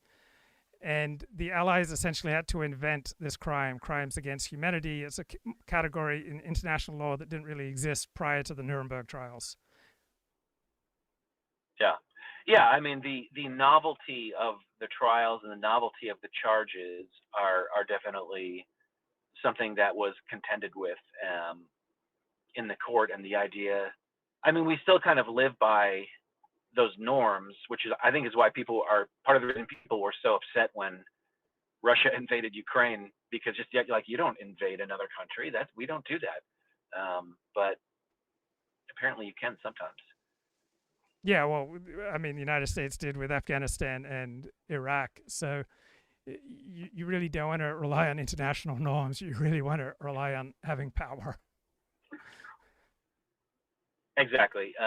Yeah, it is arguably kind of a naive understanding of the world. But what else? Yeah, so it was not focused too much on Goering's foibles. Here's another thing. Goering was married with a family. However, he was like a stepfather of 3 kids. So he had a family whom he loved. However, they were not like his biological children, and the movie kind of elides over that fact. Not like it's that important, but it was just. I would imagine that the other people in the theater were making the emotional connection, like he's parted from his children, but they were his stepchildren. Yeah, and everyone that we hold up as the embodiment of evil, they also have humanity. They also are sometimes kind to animals or kind to certain people, and hatred for an out-group is always a flip side of love for your in-group. And so there was just a killer insight. Careful. Yeah, there was a killer insight that I read from Carl Schmitt the other day, and that is there is no norm that will tame chaos, right? Only power and the threat of violence will tame chaos. And so international norms are comforting, but they will never tame chaos. Yeah, and certainly that's the way the former Reich Marshal felt about the trials, I'm sure. But I basically went just to monitor. I just wanted to make sure that there was no glorifying of Goering or any of the figures involved. Yeah. Have you seen or heard of the movie Denial? It's about David Irving and his libel suit against an American Jewish academic. I want to see it. So, I want to see it, and perhaps I will, and we could discuss it in the future. Yeah, so David Irving is played by someone who looks like a toad, when David Irving, certainly of this time period, was actually a handsome devil, and the prosecutor of David Irving was played by a very handsome man who looked quite like David Irving. The side against David Irving is portrayed as the plucky underdogs, even though they had unlimited financial assistance to go to war with David Irving. And Deborah Lipstadt, the American academic who was sued by David Irving, she's played by a gorgeous actress. And in real life, Deborah Lipstadt is not quite gorgeous. Yeah, there was a little bit of that, frankly. The translator was supposed to have been half Jewish, I think was the story. I'm talking about the movie. But he's like the least Jewish person I've ever seen in my life. I'm not saying that's good or bad, but it was just like, really? But that was I'll have to investigate that actor's background, but I thought that was a little silly. However, you wouldn't say, I don't know if like 300-pound Russell Crowe is like a teeny bopper star, but you would say that Russell Crowe is not an insulting depiction. The film is certainly not to glamorize or to sympathize with Goering, but Russell Crowe certainly exudes a certain masculinity that you would not be upset to have been portrayed by him, let's say. Yeah. Now, for the past 15 years, whenever Russell Crowe appears in public, he looks obese. So this isn't unusual. Oh, is that right? Okay, yeah. Well, then he was perfect. He was perfect. But like I said, by the time that Goering took the stand in the Nuremberg trials, he was actually quite lithe. And indeed, some of his exchanges with the prosecutor Jackson, I'm talking historically, were almost more dramatic than what is portrayed. I mentioned to you that he was quibbling over the translation of, was it the final solution or the complete solution, which is like an interesting wordplay. And by the way, I'm sure Goering knew everything that was happening, but anyway, in the trial itself, Jackson said something to the effect, well, you kept following Hitler, even though he was obviously losing in Stalingrad, and kind of the gist was like, why would you follow a loser like that? And Goering said, loyalty is not for the hard times. Sorry, let me repeat that. Goering said, loyalty is not for the good times. Loyalty is for the bad times. And that was really, like, you would think they would include that in the movie, but perhaps it would have lent a little bit too much dramatic weight to the other side, as it were. And it's always easier to be loyal when any decrease in loyalty is likely to get you shot. Yeah, exactly. So I think he did, despite the war crimes that he was there for, I think he might have hit upon a legitimate point. Well, the point of the movie is that Goering was a very wily character that they were quite nervous to trade wits with him, and there was a belief that he would get the best of pretty much any prosecutor, which he kind of did, but not wholly. But he got some good jabs in there, let's say. Yeah, there's a terrific book called The Holocaust in American Life, which talks about how there was no notion of a Holocaust until the late 1950s. World War II was this epic struggle that took the lives of about 50 million people, but then the Holocaust surged into public attention with the arrest and trial of Eichmann in Jerusalem, and then with an ABC TV series called, I think, The Holocaust, circa 1977. So for years there was no such conception of a Holocaust, but then with the 1960s you had a growing emphasis on victimization and more of an emphasis on the glories of putting your own tribe first ahead of the nation, that it's a good thing to have a strong in-group identity if you're part of an oppressed minority. Yes. Were you talking about that on your show? I was listening to a very good podcast that was discussing how the movies have evolved about World War II. I'll have to get back to you on that. Yeah, I'm sure a lot of people mention it, but it's Peter Novick. Yeah, it's called the Holocaust in American life. So it's the decline in America of an integrationist ethos, where we focus on what Americans have in common and what unites us, and its replacement by a particularist ethos, where we praise and valorize that which differentiates and divides us. Yeah, well, certainly there's been a change, but no, I mean, I missed your show today because I've been watching. The movie is quite long, actually. It's 2.5 hours.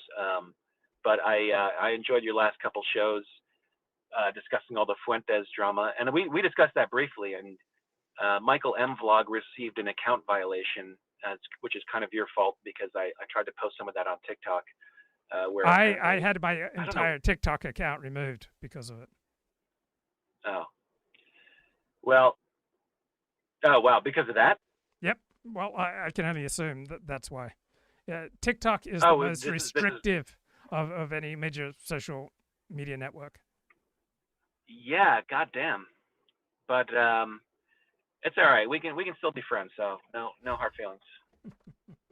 But all right, man. I'm sure you've been on for a while, so I'm glad I caught you at the end. And thanks for having me on. And have a wonderful weekend. Okay, bro. Great to talk to you. Talk to you later, mate. Cheers. All right. Bye. Okay. I used to be pretty woke. I had the TDS, the Trump derangement syndrome. I thought everybody who voted for Donald Trump was a racist. All that changed when I encountered a Yale study in 2018. The study found that there was a difference between how white liberals and white conservatives talk when they talk to black people. And when I saw the headline, I was jubilant. We got 'em. That's what I thought. Turns out the opposite was true. The study found that when white liberals talk to black people, they do something called presenting lower competence. They dumb down their vocabulary using fewer syllables than they do when they talk to white people. And white conservatives don't do this. I remember seeing the study and thinking with horror, and we liberals call conservatives racist? What could be more racist than the patronizing view that black people need to be protected from our big vocabularies? Yet it was this patronizing view that minorities are oppressed and in need of saving that I could suddenly see was at play in much of the progressive worldview. It caused me to think, well, if I'm wrong about conservatives being racist, what else might I be wrong about? A lot, it turns out, including my next guest. I spoke to Dana Loesch this week, the former doyen of the National Rifle Association. As my woke liberal self, Dana was enemy number one. Now she's one of the most moral voices protecting the right from embracing its far fringe. Here is some of our conversation. Dana Loesch, thank you so much for joining me. It's so great to be here with you. Batya, thank you so much for having me. And I'm so happy that you came around, and it just warms my heart. I love that. So we're going to talk a lot about that. But I did want to start with something that you've been making waves about recently. So it all sort of started when Tucker Carlson had Nick Fuentes, a notable white nationalist and Holocaust denier, on his show a couple weeks ago. And then the head of Heritage, Kevin Roberts, supported Carlson platforming Fuentes in what was a very cozy interview. You were one of many people who called Roberts out, but you took it one step further. You had him on his show. And Dana, you did what I think is maybe one of the best interviews, just from a journalistic point of view, that I've ever seen in my life. The way that you just calmly broke down the flaws in his thinking. It was remarkable. We have a little clip of that. Let's take a look at that. You said that you wouldn't have Nick on if you had a show. You wouldn't have had him on your program. Why? There's very little common ground. If we're supposed to have these ideas out in the public square and examine them, why wouldn't you have him on your program? Well, I would rather talk about the ideas in a forum at Heritage or some other event. Is it venomous to really say that you hate Christian Zionists? Oh, of course it is. Because Tucker said those things. So that would be, I mean, is that not sowing division? It's certainly not helpful, but it doesn't mean that he ought to be canceled, because if in fact, Well, that's you not want the to question. persuade It's not someone- whether he should be canceled. Is that sowing division to say things like that? Oh, it's certainly. What was going through your mind when you were conducting that interview? Well, I will give some credit to Kevin Roberts for agreeing to do it, because he had to have known that, you know, I'm always going to be a nice hostess. I'm not going to go and ambush somebody on my show, but I'm going to ask the difficult questions. And I was trying to reconcile how he was saying the things that he was saying with the positions that he actually held. For instance, you know, in that clip, he's talking about, well, we have to discuss these ideas, but yet he actually didn't want to discuss those ideas. And his whole objection was resting on this presupposition that these were ideas that were even A, worthy of being embraced momentarily for consideration and debate, and B, that these were ideas that weren't already defeated in May of 1945. And that's what really was astounding to me, because not every idea, especially one that has been prosecuted and defeated worldwide, there's nothing new. It's the same stuff. It's just being regurgitated behind this veneer of nationalism. So an idea is not defeated because you achieve a military victory against proponents of an idea. Right. This is a professor of the far right who does not participate in political activism. This is my conversation with Dr. Benjamin Teitelbaum, a scholar and ethnographer who studies far-right political extremists in Europe and the United States. Can you just explain your background and how it might position you to offer some unique insight on, you know, how do we contend with, how do we understand the far right broadly? Yeah. I'm listed in a lot of different departments. I've had a lot of different academic disciplines in my background. I suppose if someone asked these days, I would call myself a generalist. He is primarily a musicologist, but he wrote a quite thoughtful book about Steve Bannon. But that seems like kind of a self-flattering sort of label to put on oneself. But I have not studied disciplines. I've studied topics.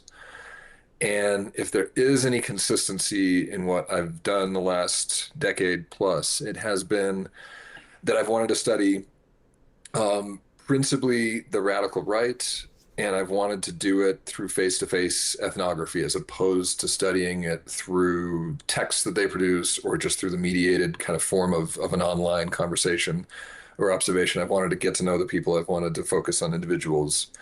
And so that's a bit of my background, partially belonging to that. I also have not wanted to, and I've made a bit of a fuss about not wanting to do all this for the purposes of activism. So I haven't been wanting to do this in order to stop the far right. And there are lots of reasons I could for that we can get into, but those are a couple things that have kind of distinguished me as a scholar. It's been that focus. It's been insisting that I actually get to know the people who I'm writing about as best as I possibly can, and then an insistence that that doing this is probably not the best avenue for anyone to be conducting politics through. Sure. So who are the groups and people that you've done the face-to-face interactions with? I know you spent time with Steve Bannon, but like far-right groups and... Far-right groups and anyone who was excluded from the mainstream of their kind of domestic political scene and for being too far right. So actually the politics themselves can vary, but relatively speaking, it's people who the center right decided that they needed to push out. So there's a lot of territory. There's a lot of real estate out there to the right, of course, and that can be right-wing populists who are actually kind of liberals deep down. That can be reactionary intellectuals who are really deliberately and consciously anti-liberal. That can be, race ideologues, people who would identify as contemporary National Socialists or white nationalists or something in that territory.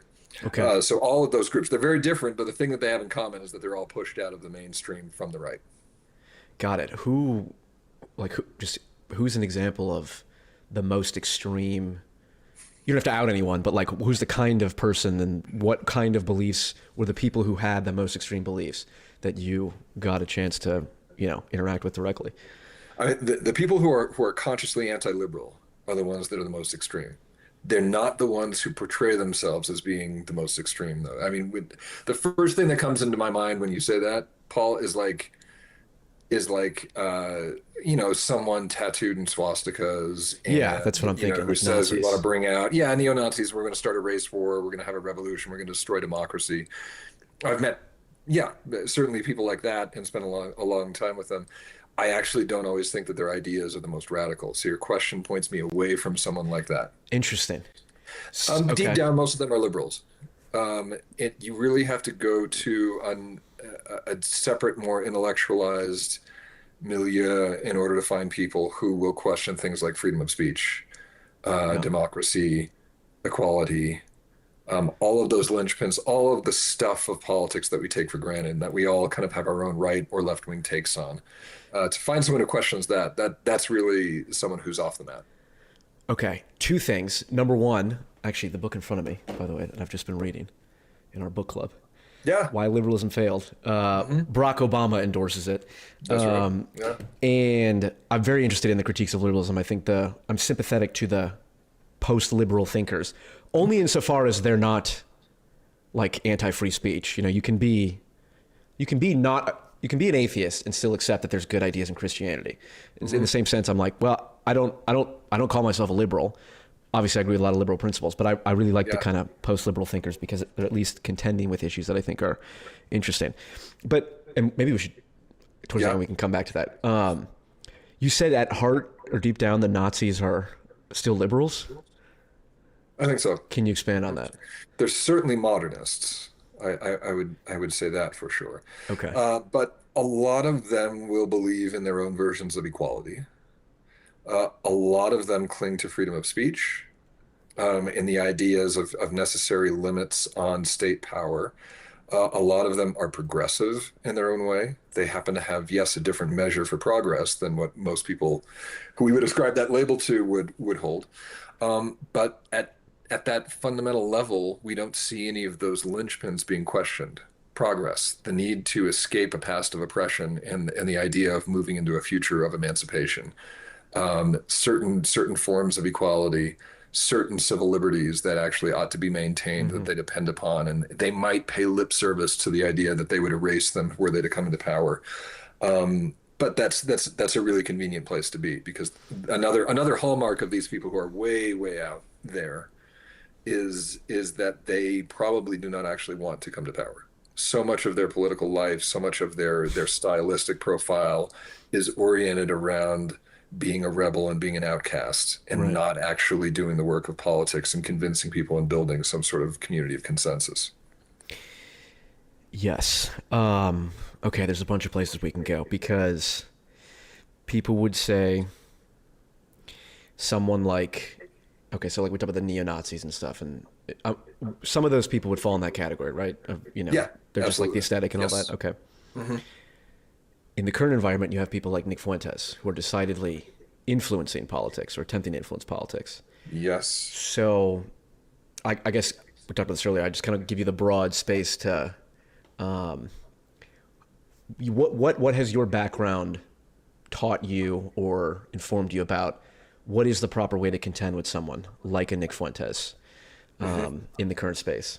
Yeah, there are a couple ways to do it. One, it really depends. I'm so sorry to be an academic here and a professor. Please. And kind of respond by wanting you to nuance your question a bit. But there's a question of like, how radical do we think he is? How seriously do we treat him as an ideologue, or is he an entertainer? There's also the question, if you're not simply trying to understand what his sincere beliefs are, but you're trying to message about him, which is what a lot of academics and journalists want to do, how ought you to do that? And what, if you want to support him and amplify him, if you want to do it that way, or if you want to in some way quash his movement, how ought you to do all those things?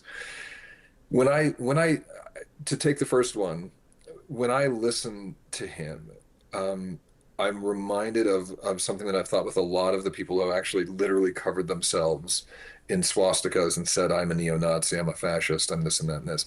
You're really under no obligation to take them seriously at their word. Like every person that you know, they're hypocrites as well. They don't have superpowers.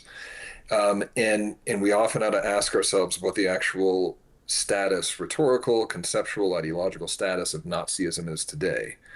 And it certainly is not what it was in the past. So someone calling themselves a Nazi today is probably not someone speaking about corporatism or some of its economic models or anything. The entire project of reinventing an alternative modernity. Much of the drive is going to be a symbolic tool for them to express their rejection of consensus, of commonplace ideals and of decorum. And so if someone is doing that, and that's really what they're interested in, you're paying them actually far too much respect by taking their words at face value and saying, okay, you're an actual Nazi. In the case of Nick Fuentes, he certainly seems casually to be racist and a white nationalist, right? I mean, no one would doubt that. I don't think that is just figurative speech. Right. I think he himself calls himself a racist and a white nationalist. Yeah. And again, that on its own wouldn't necessarily command that we follow it, but when you listen, if you take in the totality of his commentary and the themes that are there, so much is safe to say. I'm curious as to why we can't quite rest with that we have to put the other labels and what exactly we're hoping to do with them. Because he's a rabble rouser, he's an entertainer, he's rhetorically quite gifted. Yeah, I mean, he's very well fitted to his format right now. But beyond that, it feels like we feel this urge to add some ideological seriousness to him that I'm not sure that he actually commands. So that's my opening thought. Sure. On it, but perhaps you can tell me more what you mean with.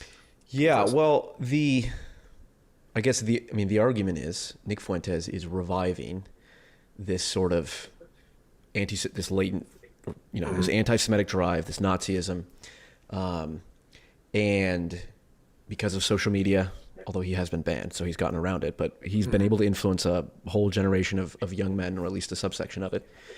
And so he needs, the argument is we need to confront him head on. We need to acknowledge that he is truly hateful. He's truly a racist.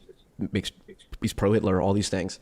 I mean, I see the right-wing watch compilations and all that, of all the clips of him saying different things. And the argument is, well, he needs to be confronted and destroyed, essentially, just like Nazism, because he's an embodiment of modern Nazism. So maybe, and I'm trying to steel man the critique that someone would make of, because I think you and I have a somewhat similar opinion on the approach, at least, that like, you can tell that I'm a little skeptical of that. Yeah, right. Well, it's kind like of a gut reflection. I don't want to paint it in too highfalutin terms. It is. I'm just kind of like, what do you think you're going to do? Right. Is one. Calling people hateful and Nazis and all that, it's like, it does not seem to have any effect other than the one opposite effect that you don't want to have, which is just draw more attention to them. Yeah, and there's not a constituency for it. They're not. At least I think about that a lot as an academic, because I think there's a story to be told about the role of universities in society. So I'm interested in it, kind of for that sake. But I often try and picture, because I've come at this, by the way, Paul, sorry for this long introduction, come at this having spent a lot of time in the academy arguing about whether or not I ought to be calling people fascists and racists more often, and whether or not we should be calling, as professors, as academic experts, Donald Trump a fascist. And I've often asked myself, okay, is there a constituency in the world who cares? Is there someone out there who's going to be meaningfully moved by me, a professor at Boulder, Colorado, as we were talking earlier, this place with all its stereotypes, going out and saying, guess what? I've now made my decision. Donald Trump is a fascist. I can't picture that person whose life is going to change in any way, shape, or form. And that doesn't mean that you should just throw all caution to the wind and nothing matters. But then the question comes to me, okay, well, if I'm not gaining anything from doing this, am I losing something? And there I can come up with a lot of things. Well, let me push back. you know, and just give again, I'll play devil's advocate here. Yeah. People are influenced by the opinions of people they respect. In fact, I would say most of our knowledge is the result of imitating the beliefs of people who are more, you know, who know something that we don't. You know, whether it's your doctor when it comes to medicine and diet and all that, or your, you know, mechanic on your car. And so what do you say to, well, you know, you're an academic, there are people, you know, you have influence of people who are impressionable, perhaps students. And then there's like the political commentariat, and they have people that kind of echo their opinions. Isn't condemning someone as a fascist, doesn't that signal then to a large audience that, hey, I'm someone that my audience respects. So if I say clearly, I think this guy's a fascist, that could have a, you know, positive effect in properly labeling an opponent as such. What would you say to that? Theoretically, I still can't picture the person who's changed because I think that everyone that you're talking about, Paul, everyone who's going to be looking up to me and valuing my credentials, for example, probably already thinks that way. I just don't see a lot of people I see switched by that. It kind of depends on who my audience is, and by the way, this also kind of presumes that there aren't other ways to have a conversation about one of these figures that frankly couldn't potentially even be better than me simply editorializing, because really we're talking about labels here. We're talking about semantics, and we're putting magical power into words and semantics that I'm not sure they command, and it's not the only option either. One thing Right, this is excellent clarity here. I love this analysis. All right, from the morning meeting last week, which is, and what I said and what you listened to is the most important thing to me is to not say Tucker, what Tucker did or whatever. The most important thing is to say, why are young men, including some people who serve in this administration, who work on Capitol Hill, why are they so interested in him? And how do we bring them back? And a lot of the things he says, I shouldn't say a lot, some of the things he says are perfectly sensible. I understand why people find them appealing. There's nothing wrong with it. The problem is he says things that are disqualifyingly offensive. He shouldn't be banned. He shouldn't be banned, but it's so dangerous for these young men to follow him and think, well, that thing he said really makes a lot of sense. So now he's talking here obviously about Nick Fuentes. Now I'm going on the gateway drug to listening to his point of view on Hitler. I get it. Yeah, I get it. Yeah. What I was alluding to, just really quickly, I'll make my point and I'll get off, is that you can dismiss him for being racist, but the reality of it is he gets billions of views across platforms. But the answer to that is to not bow down to his market dominance. The answer to that is to rescue the young men away from him, Dan. Agreed. And you wrestle them away from him with sensible policies and paying attention to them. Yes, that was my point. People have been ignored for so long. 100%. That was your point to that. Yeah. Yes, sir. Thank you, Steve. I have a lot of experience with this in our house because we have 4 boys, all of whom are on social media between 12 and 16. Over the last year, at varying times, they have all come in multiple times to the dinner table and said, do you know who Nick Fuentes is? Have you seen this clip? And they play it for me as a ha-ha. It's so outrageous. This is hilarious. All my friends are are sharing it, etc. And we have to have that conversation of, okay, what he's saying is outrageous. And they're like, yeah, but it's funny. And what I worry about is it brings a casualness and then almost an acceptance to this kind of crazy talk about blacks and Jews, and you're just like, oh my God, these kids are having it trafficked all day long. They all know who Nick Fuentes is. Yeah, almost every teenage boy does. But let me ask you a question. So from somebody on the left, I feel like so much of the Nick Fuentes stuff gains traction because when you take things like crime statistics and you alter them in Baltimore or in Washington, D.C., and you do some of these things and you have, a media that lies for the cover up. Totally. And then you go, and the only person telling the truth about this is Tucker Carlson and you have, and then Sean will get in, and you have, as I talked about in the monologue, and you have an education system that tells boys they need to be more like girls or there's something wrong with them. Right. So of course Nick Fuentes is appealing to them. No one should be surprised that he's appealing, but we have to bring the boys back so that they can have crass humor and they can have jokes about race. But what they can't have is someone they love who celebrates Hitler. That's what they can't have. Agreed. 1,000. Listen, I'm not advocating for Nick Fuentes. Yeah. What I'm advocating, I get what you're saying. And I'm looking in the chat, which I never do, and I see somebody put Nick Fuentes equal Howard Stern. As someone who was an earlier follower of Howard Stern, I'm telling you, no comparison. Offensive, racially tinged, etc. No, Howard Stern did not genuinely celebrate Hitler in order to get more popular. Agreed. It's not the same. All right, Sean, you want to pass here?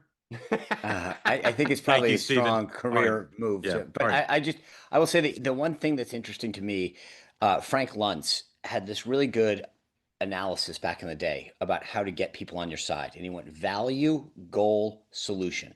So you get people to agree with the overall value. We all want to live healthier lives.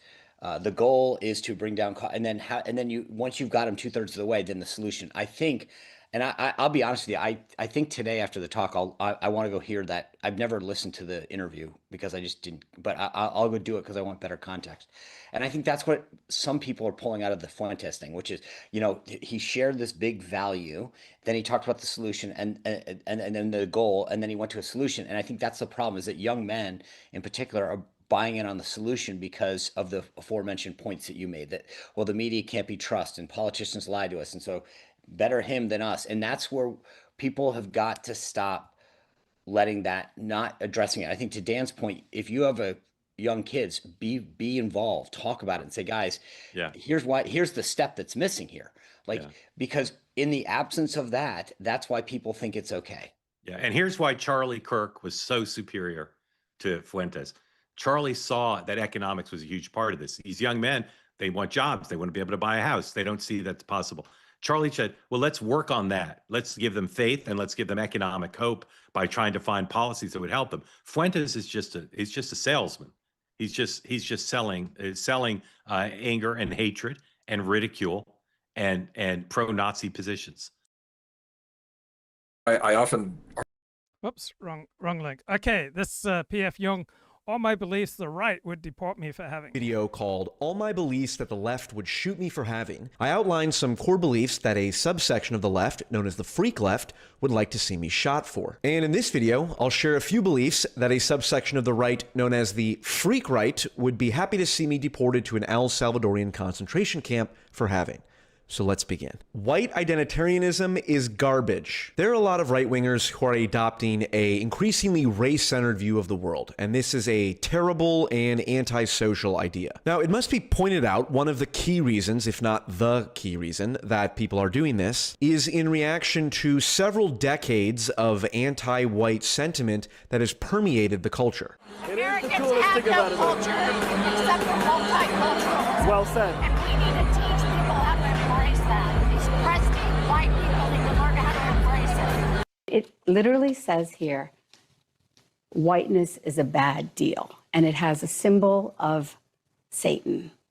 And this is the contract that they say whiteness brings. And children are getting this book. It is a basic psychological principle that when you attack a part of someone's identity, they will feel a greater desire to have an affinity with that part of their identity in response. And so in theory, there's actually nothing wrong with being pro-white if it was done in the same spirit as self-respecting people who are pro-black or pro-Hispanic or pro-Asian or whatever. You can be pro your own race without being racist or anti someone else's race. The problem is, in practice, almost every manifestation I see of pro-white identity is accompanied by all kinds of ideological and psychological garbage. Many people, including the majority of people on the sane right, believe that all people are made in the image of God. And a lot of the race-first white identitarianism is coming from this sort of Nietzschean atheist or even pagan worldview, which I'm not allowed to talk about on YouTube without getting censored for hate speech. But what I will say is that I find it hilarious that a bunch of white pagans are telling me that it would be immoral for me to marry and have children with someone who isn't white. On what basis are you making that moral claim? The white racialists say it's natural to feel a greater affinity to your own kin, which is true. That's why it's perfectly reasonable to love your own family and children more so than the strangers in the town over. But who are you to tell me where I draw the boundaries of who I consider my kin or my in-group? I believe in evolution, which means that all human beings come from the same genetic lineage. And if you want to arbitrarily draw your in-group, out-group boundaries between white Europeans and everyone else, you're free to do that. But don't pretend that makes you morally superior to me when I draw my in-group, out-group boundaries between my fellow God-fearing American citizens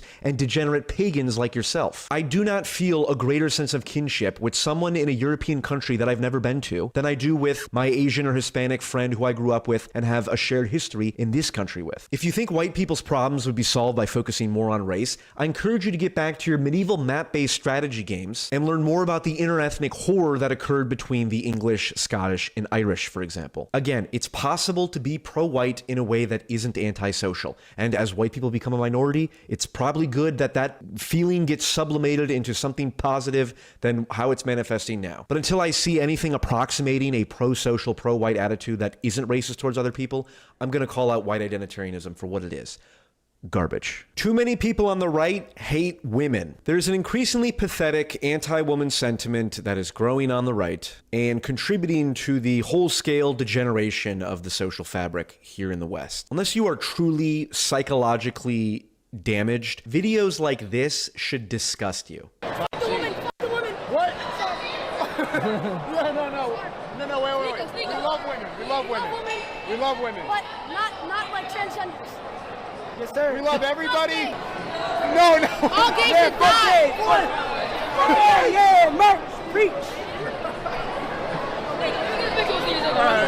I recently saw a post on X criticizing the elevation of left-wing comedians like Stavros Halkias as a bad role model for males, which you can debate about either way. But what was most interesting is the behaviors that were being criticized as degenerate were binge-eating takeout punctuated by sports gambling, casual cross-dressing, and respecting women. It's like, what the fuck? Respecting women is as bad as paying to get microplastic-infused slop delivered to your door? Any movement that has this juvenile and resentful, bitter little attitude towards an entire gender is a degenerate one and doesn't deserve to succeed. Now, in keeping with the theme of correctly blaming the left for many of the problems that it causes on the right, because the right is reactionary and by definition reacts to things, I think it's fair to say that a lot of this right-wing misogyny is a overreaction, a demented, maladaptive reaction to the genuine anti-male sentiment that has become so normalized in popular culture, it's almost boring. How would you describe your perfect man?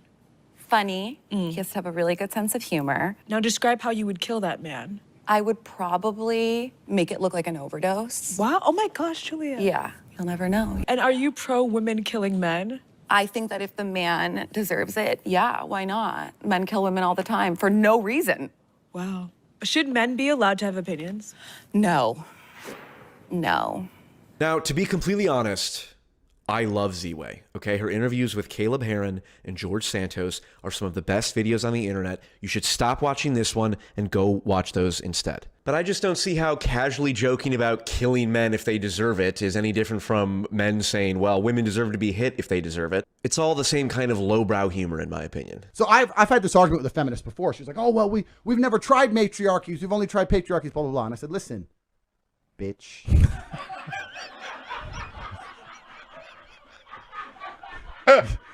Yes, they have been tried. If you allow this kind of low-frequency misogyny or misandry to foster resent inside of you for the entire opposite sex, that's a problem, and that's a you problem more than anyone else. Now, there are men and women whose experience with the opposite sex is so bad that I do have empathy for a lot of the, Right, voice of common sense here. Paul Jung. What people don't understand about fashion. Medic stuff. It's crazy. It thinks that just because I have some slightly what are considered right-coded by today's standards views and left-coded views plus anti-Israel, it starts feeding me all these unironic memes from Nazi accounts. Right, from people who self-identify as fascist, because when you use the term, when everyone's a fascist, no one is. It's syndrome. When everyone's super, no one is. And when everyone's fascist, no one is. And yeah, it's a problem. But why isn't it, in some sense, Tony, because I'm very practical,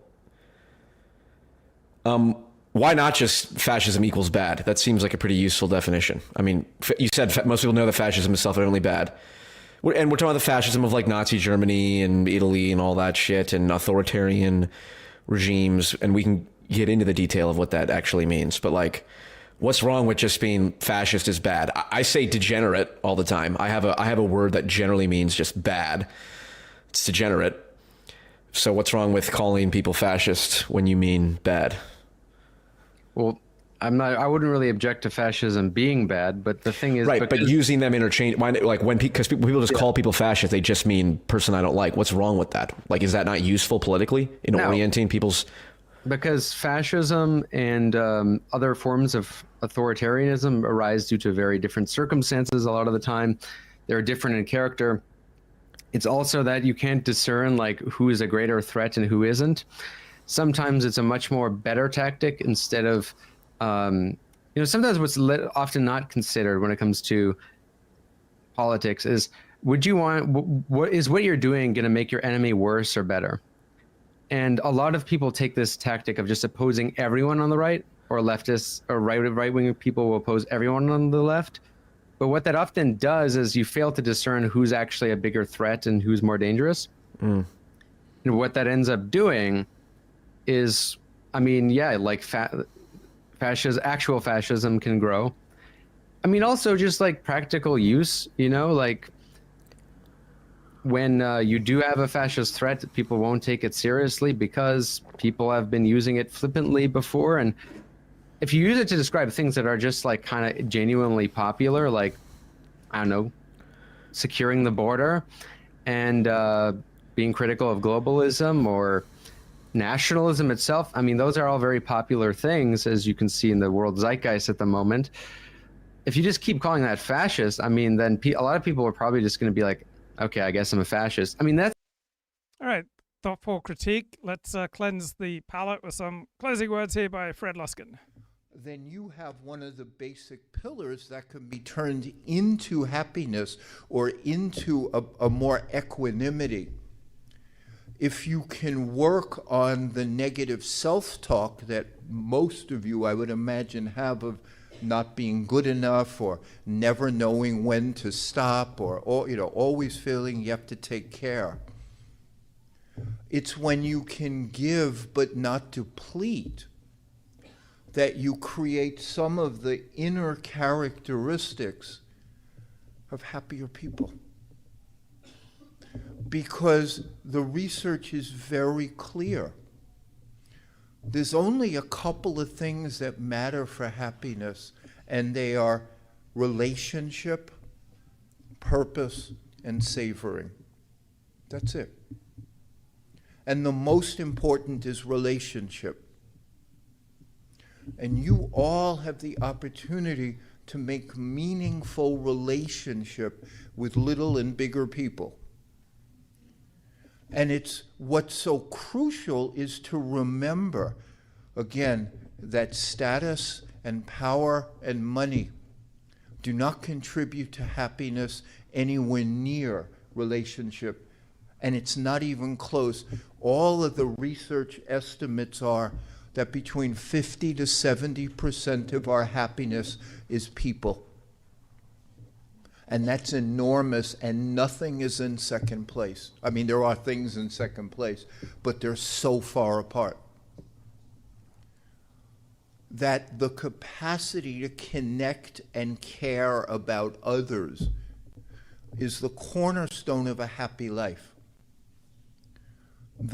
It's not just in like teachers, it's the most famous study about that is the long-standing Harvard study, where they took 2 years of Harvard students back in the 30s and measured them up the wazoo in what they could measure back then. And the Harvard people, being Harvard people, liked being assessed so much, they probably thought they were so special that that their data, wow, look, they're starting with the best, everybody. And they picked Harvard people because at that point they assumed that they were America's best and brightest, so why not go after the best? So they assessed that generation.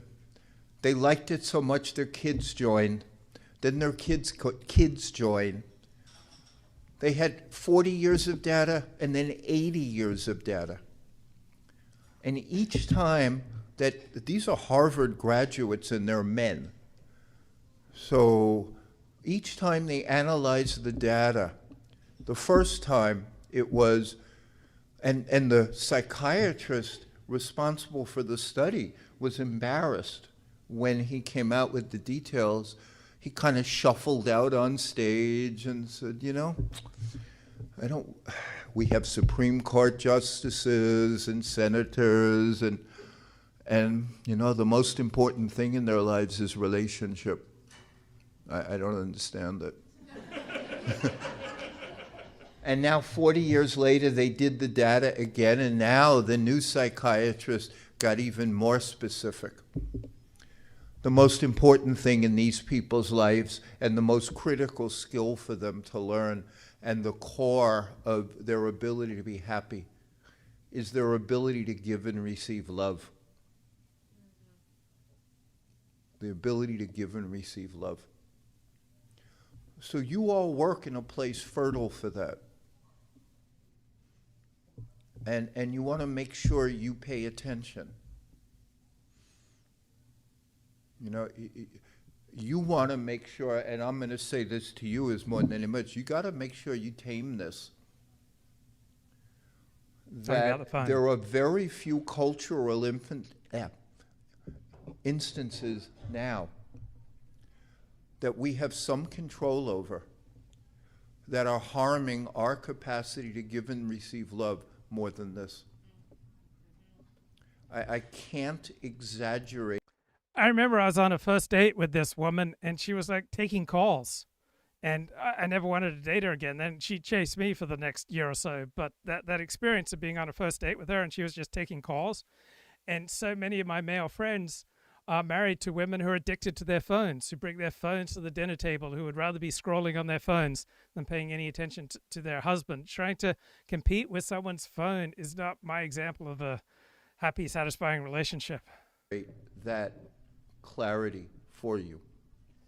This wrecks your nervous system if you're not careful. It pulls on two neurotransmitter systems very strongly. It pulls on the dopamine system, and you know about this, the little bits of excitement, and human beings as animals crave newness and excitement. And we don't realize that if we go a little deeper, we get excitement from love and generosity and compassion and kindness. But if we're not in touch with those qualities, we need the stimulation of dopamine for excitement. But that's why love makes you happy and cell phones don't. Because love has its own stimulation and its own excitement and its own like psychophysiologic mechanisms. But this is the cheap excitement, and it's robbing everybody of their capacity to go deeper. It's robbing your kids, it's robbing yourselves, it's robbing your communities, because once you get hooked on the dopamine need to see what's next here, those actually replace some of the receptors that are in your brain for the real dopamine experience. That dopamine is a neurotransmitter put into your body so that you could do really, how do I put this, strange and intense things for food and sex. Like that's the actual purpose of dopamine. Because back in the day, you might have had to, wander around 100 miles for food and sex. So dopamine gave you a little jolt of pleasure saying, go get them. That's what dopamine is for. Just around the bend and then 80 miles, you'll find food or sex. But that's what those receptors are for. I remember in year 2001, I met a woman in Vancouver, meaning she saw a CBC documentary that featured me, and so we started talking, and I realized that I was going to be able to enjoy some shared intimacy with her, and so I drove all the way to Vancouver, right, 2,000 miles, to enjoy this